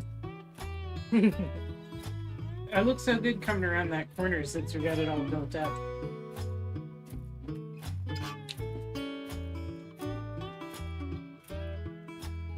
Yeah, from raw pumpkin. We've done that too, Peter. Yeah, my son's favorite thing is pumpkin pie. He's all about it. Yeah, we used to do that when you guys were younger. We'd do the carve the jack-o'-lanterns and then you'd light them up. And then the next day we would be chopping into them and making them into pumpkin pies. Yeah. Doing the pumpkin seeds. Yep.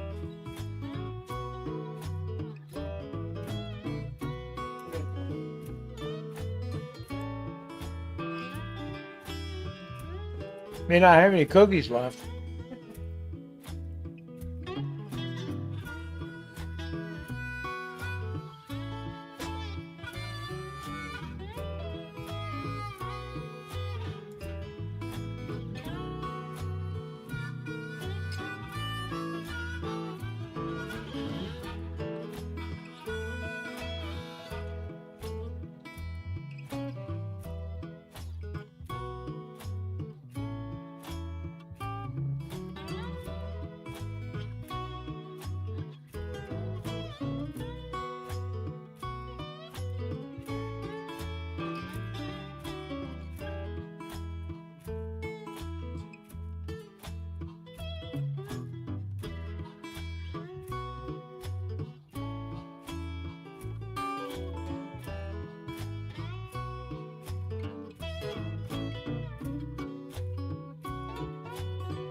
I don't think I've ever had a peanut butter pie, but I do like pecan pie.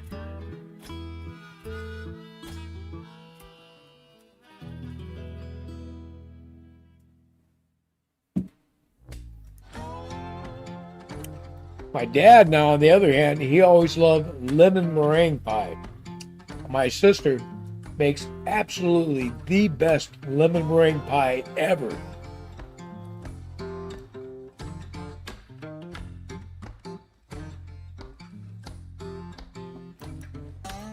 She has got the crust of the meringue just down pat.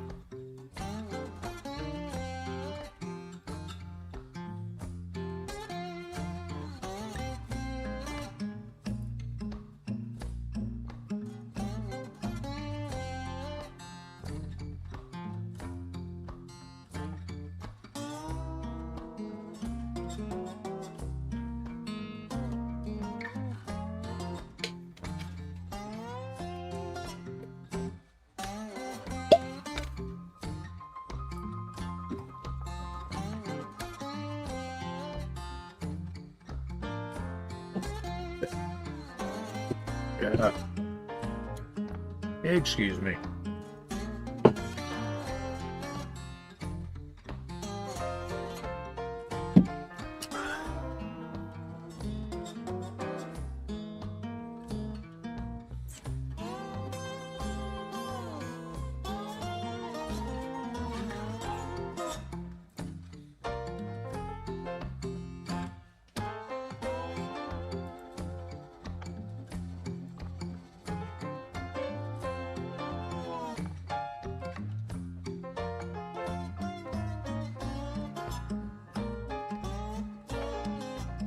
What's interesting is printing out the walls for the dock area.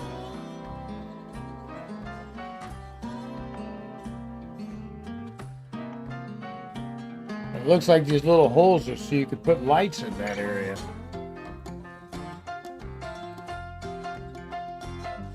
Oh, I love cherry pie. Now up in Washington State, man, they have great cherries up there.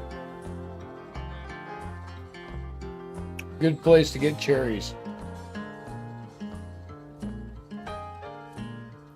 But for me, my favorite pie is peach. I love a good peach pie.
Yeah, that's awesome, Josh.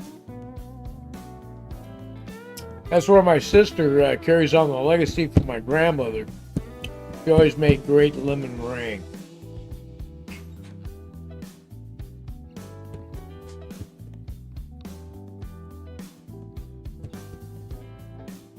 Yeah, they're all gone. Yeah, they.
Hey, you think we can call this Hobby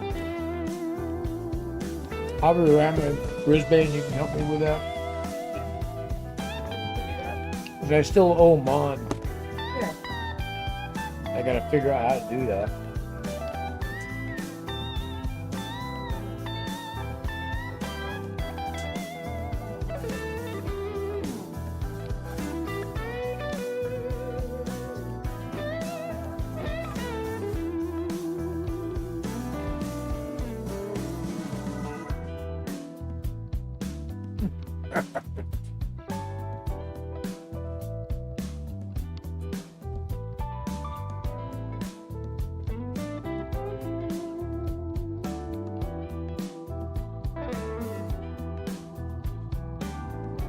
Well, that just means you're her favorite there, Josh. Enjoy it. We were talking about his his grandma making cherry pie. Says it's funny though because I asked my grandma to make a cherry pie. She said she would. Asked her to make a pie for my mom. She said, "Yeah, I guess." Yeah, I think you're definitely the favorite, Josh. You're the golden child. It's a good place to be to get more cherry pie.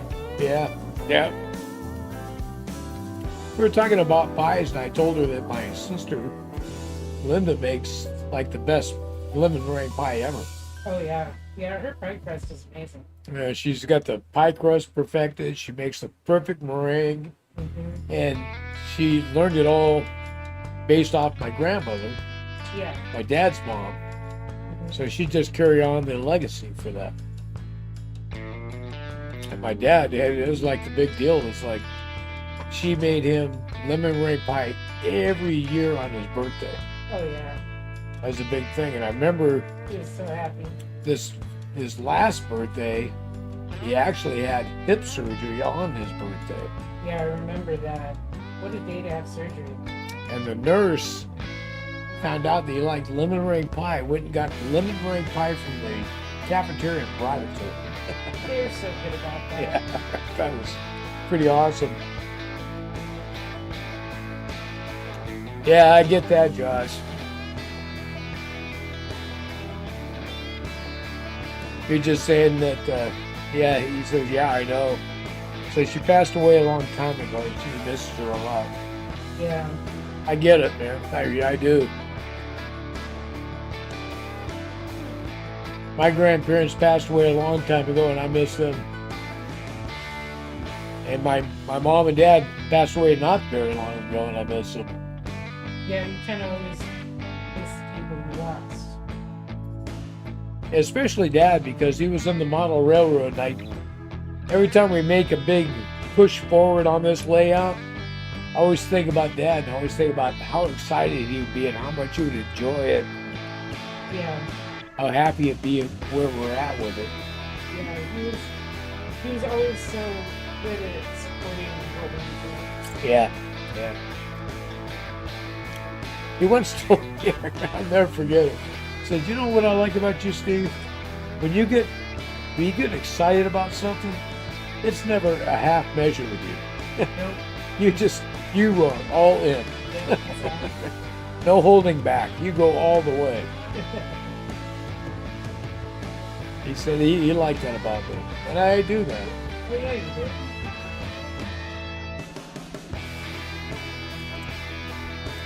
Little buddy. That's awesome, man. My grandmother always called me Stephen. Really? And she's the only one that ever called me that. Yeah, I was never good at anything from She always called me Stephen. It's always kind of a special thing. Yeah.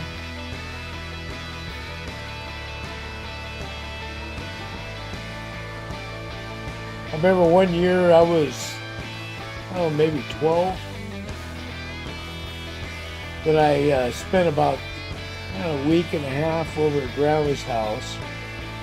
And I did a whole bunch of work. I did all kinds of weeding and yard work and trimming trees and bushes and edging lawns and mowing.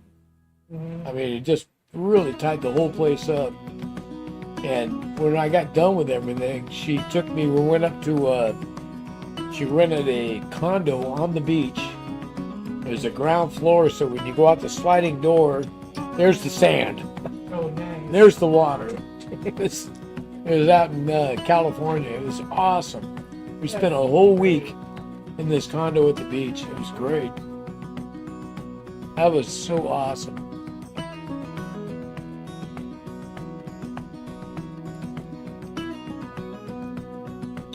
And Grandma was a good cook, too.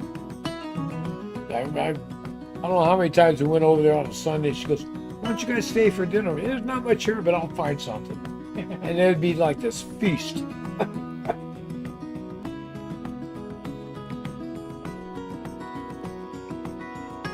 Yeah, she was something.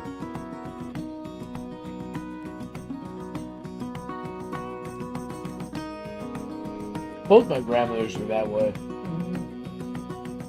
I think there's a resourcefulness that comes from living through hard times. Yeah, I'm thinking so too.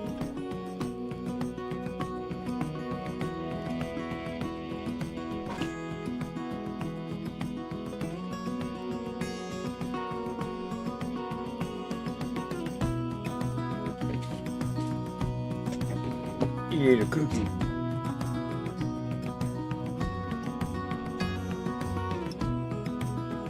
I think my print finished. And let it cool down, I'll pull it off.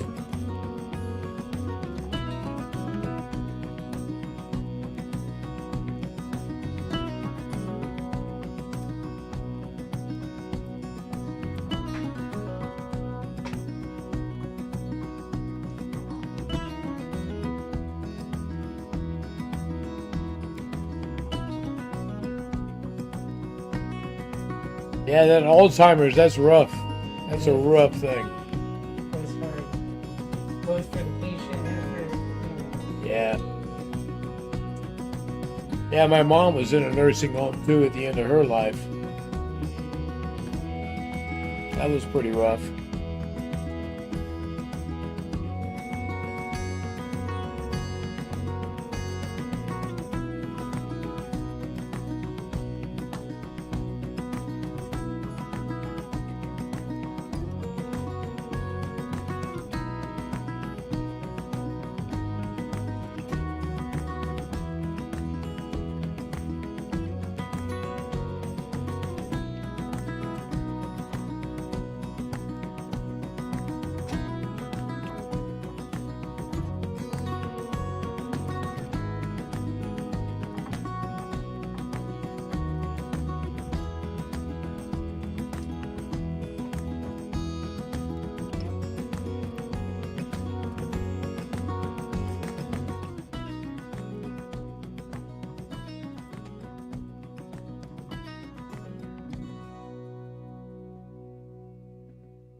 Yeah, those are good memories, Josh.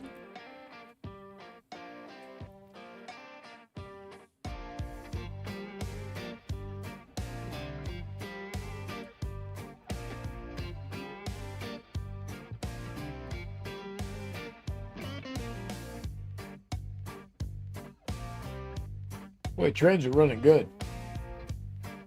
After all of that.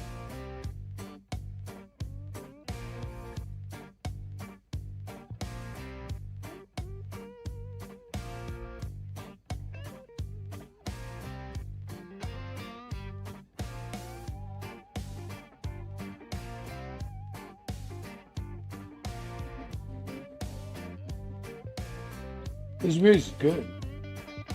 I'm so excited to have new music. Oh, it's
looks to me like about 17, 18 decibels is about the right spot for the music. Yeah.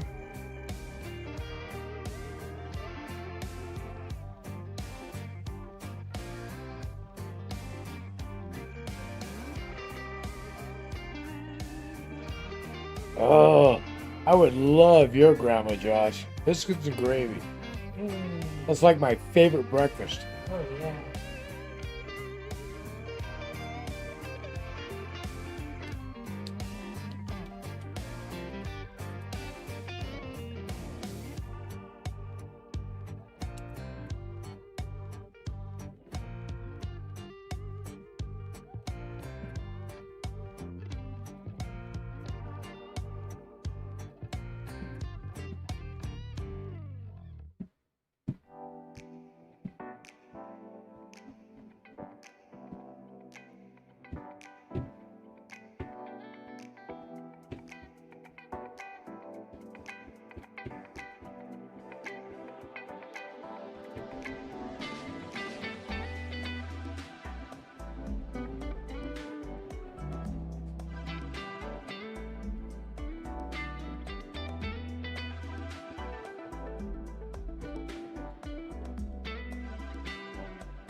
Yeah, she heard you. She heard that. You say tell you about the clink clink in the kitchen in the morning. Oh, yeah.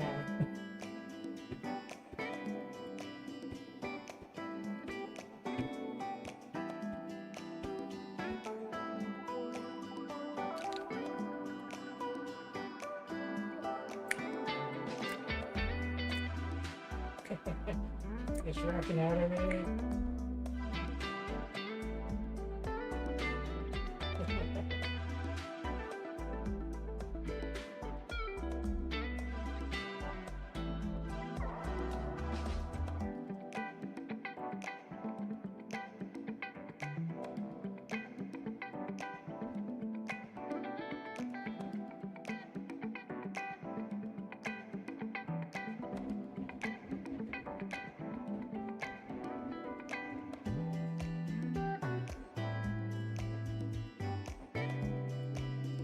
Yeah, everything converged at the bridge. Finally. Did it take this long? Yeah, this is the first time that everything just kind of went.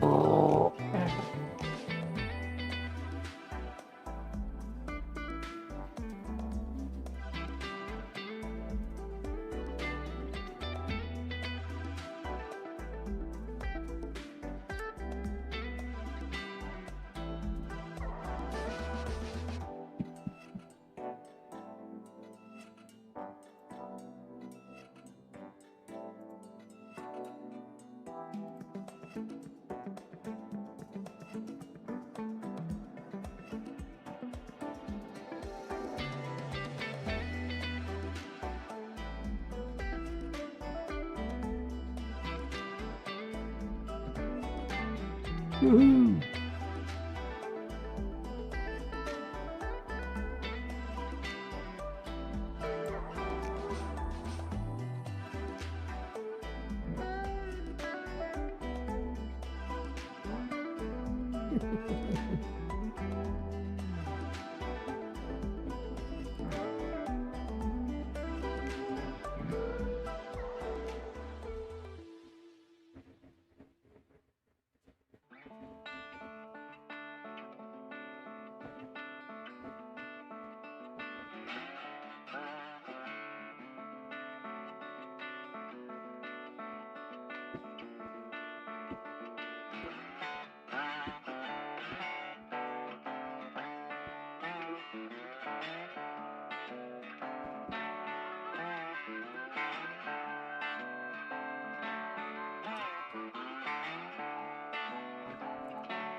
So that's funny, Josh. When I was growing up, We always knew when dinner was ready because the smoke detector would go off. And my mom would get so mad because my dad would make a joke about it, but that's the way it happened every time, all the time.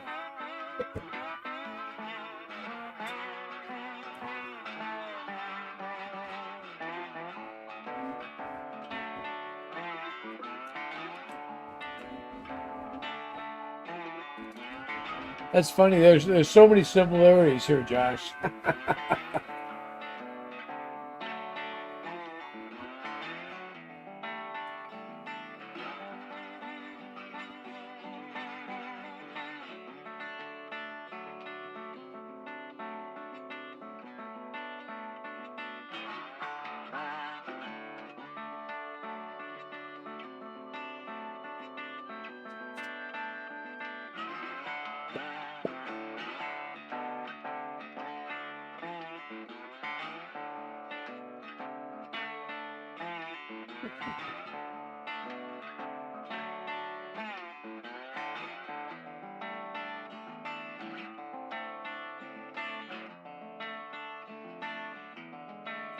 But in Mom's defense, she was a pretty good cook. Yeah. She had something she made. She made a great pot roast.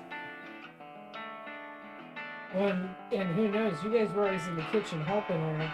Maybe it was you guys setting off the firewood. Yeah, yeah. Yeah, we spent a lot of time in the kitchen with Mom. All right, let's take a look, see where Roxy's at with the paint.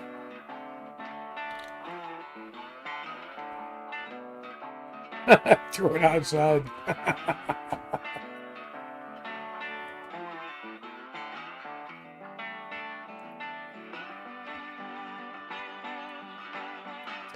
So it looks like Roxy's done with the main building. She's just working on the windows now. She's doing a nice deep green for the windows.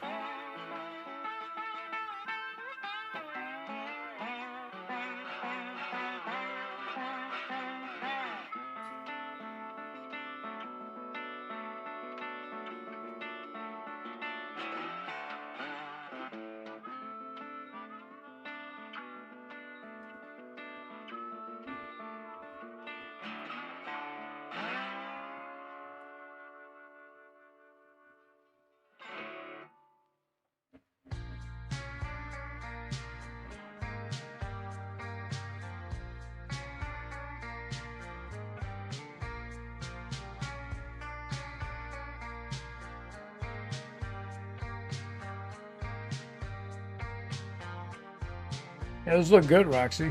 Yes. A nice contrast. Yeah, I feel like it'll look good with the building.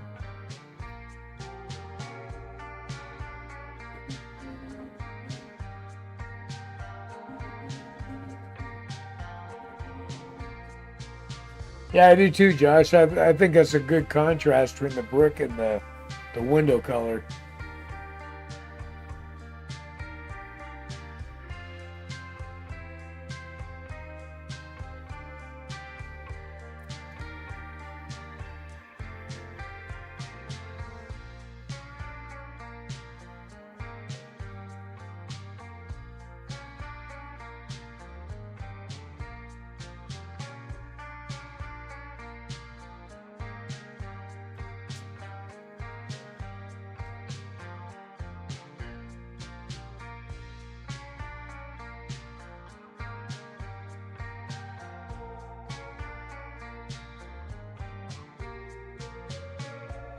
Although I gotta admit, my favorite color is blue.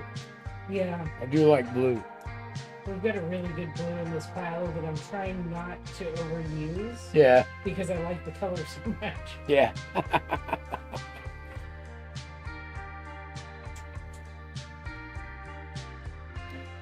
Green is your brother's favorite color. It is. Yeah, he likes green.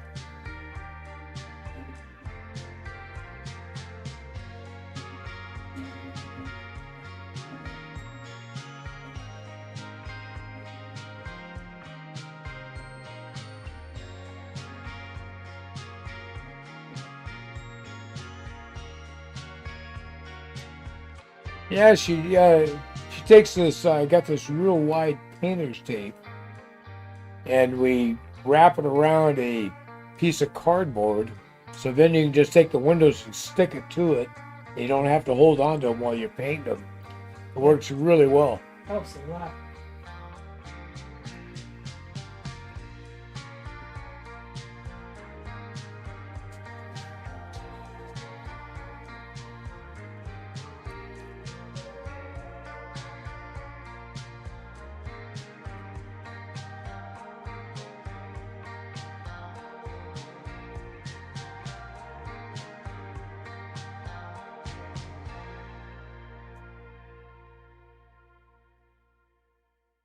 All right. That's good, Roxy. You done? Yeah, I think so. Oh, Let's see if we can stand this one up. So it's kind of just in there. Let's remove the sides. And this from the back.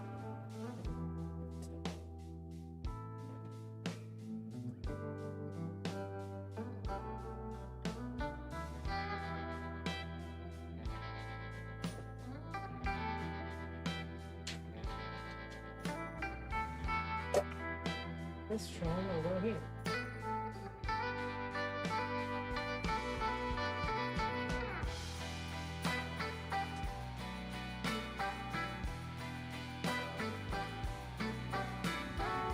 With our little roof on it. That'll be good. that looks good, Roxy. That looks really good. Nice.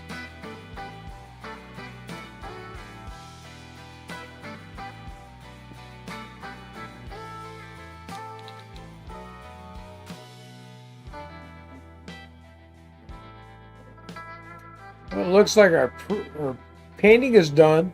Beautiful work, Roxy. Thanks. You should take a picture. I'm kidding. Okay. We need it for the shorts.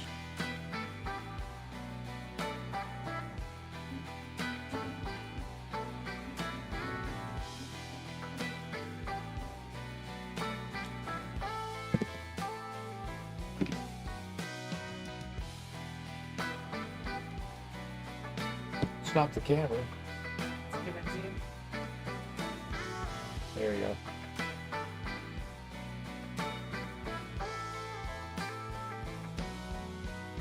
Yeah. All right, so we got our painting done. Our printer is done.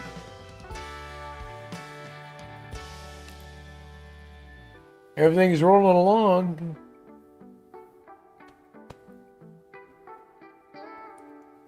So we've been rolling for 6 hours now. I think that's plenty long for tonight. I think we're all a little tired out. Yeah. It's been a good one now. Hey, we really appreciate everybody jumping in and hanging out with us at various points during the night. Thank you, Josh. So we can see who our super fans are here. So we really appreciate you, Josh. And Peter, yeah. Aloha, Peter. Thanks for hanging out with us. It's always great to spend time with you guys. So we're going to go ahead and call it a night. Yep. And you guys have a great week. Mm-hmm. Make sure you get in there and take a look at the new video that we just posted tonight. That way you can partly catch up where we're at. And then our next video will be out on Thursday. Mm-hmm. And we'll be completely caught up with what you saw tonight. So I think we're in a good space for our layout. Mm-hmm. And it's been a lot of fun tonight. It's been a good night. Aloha, Peter. Good night, Josh. Okay, you guys have a great week.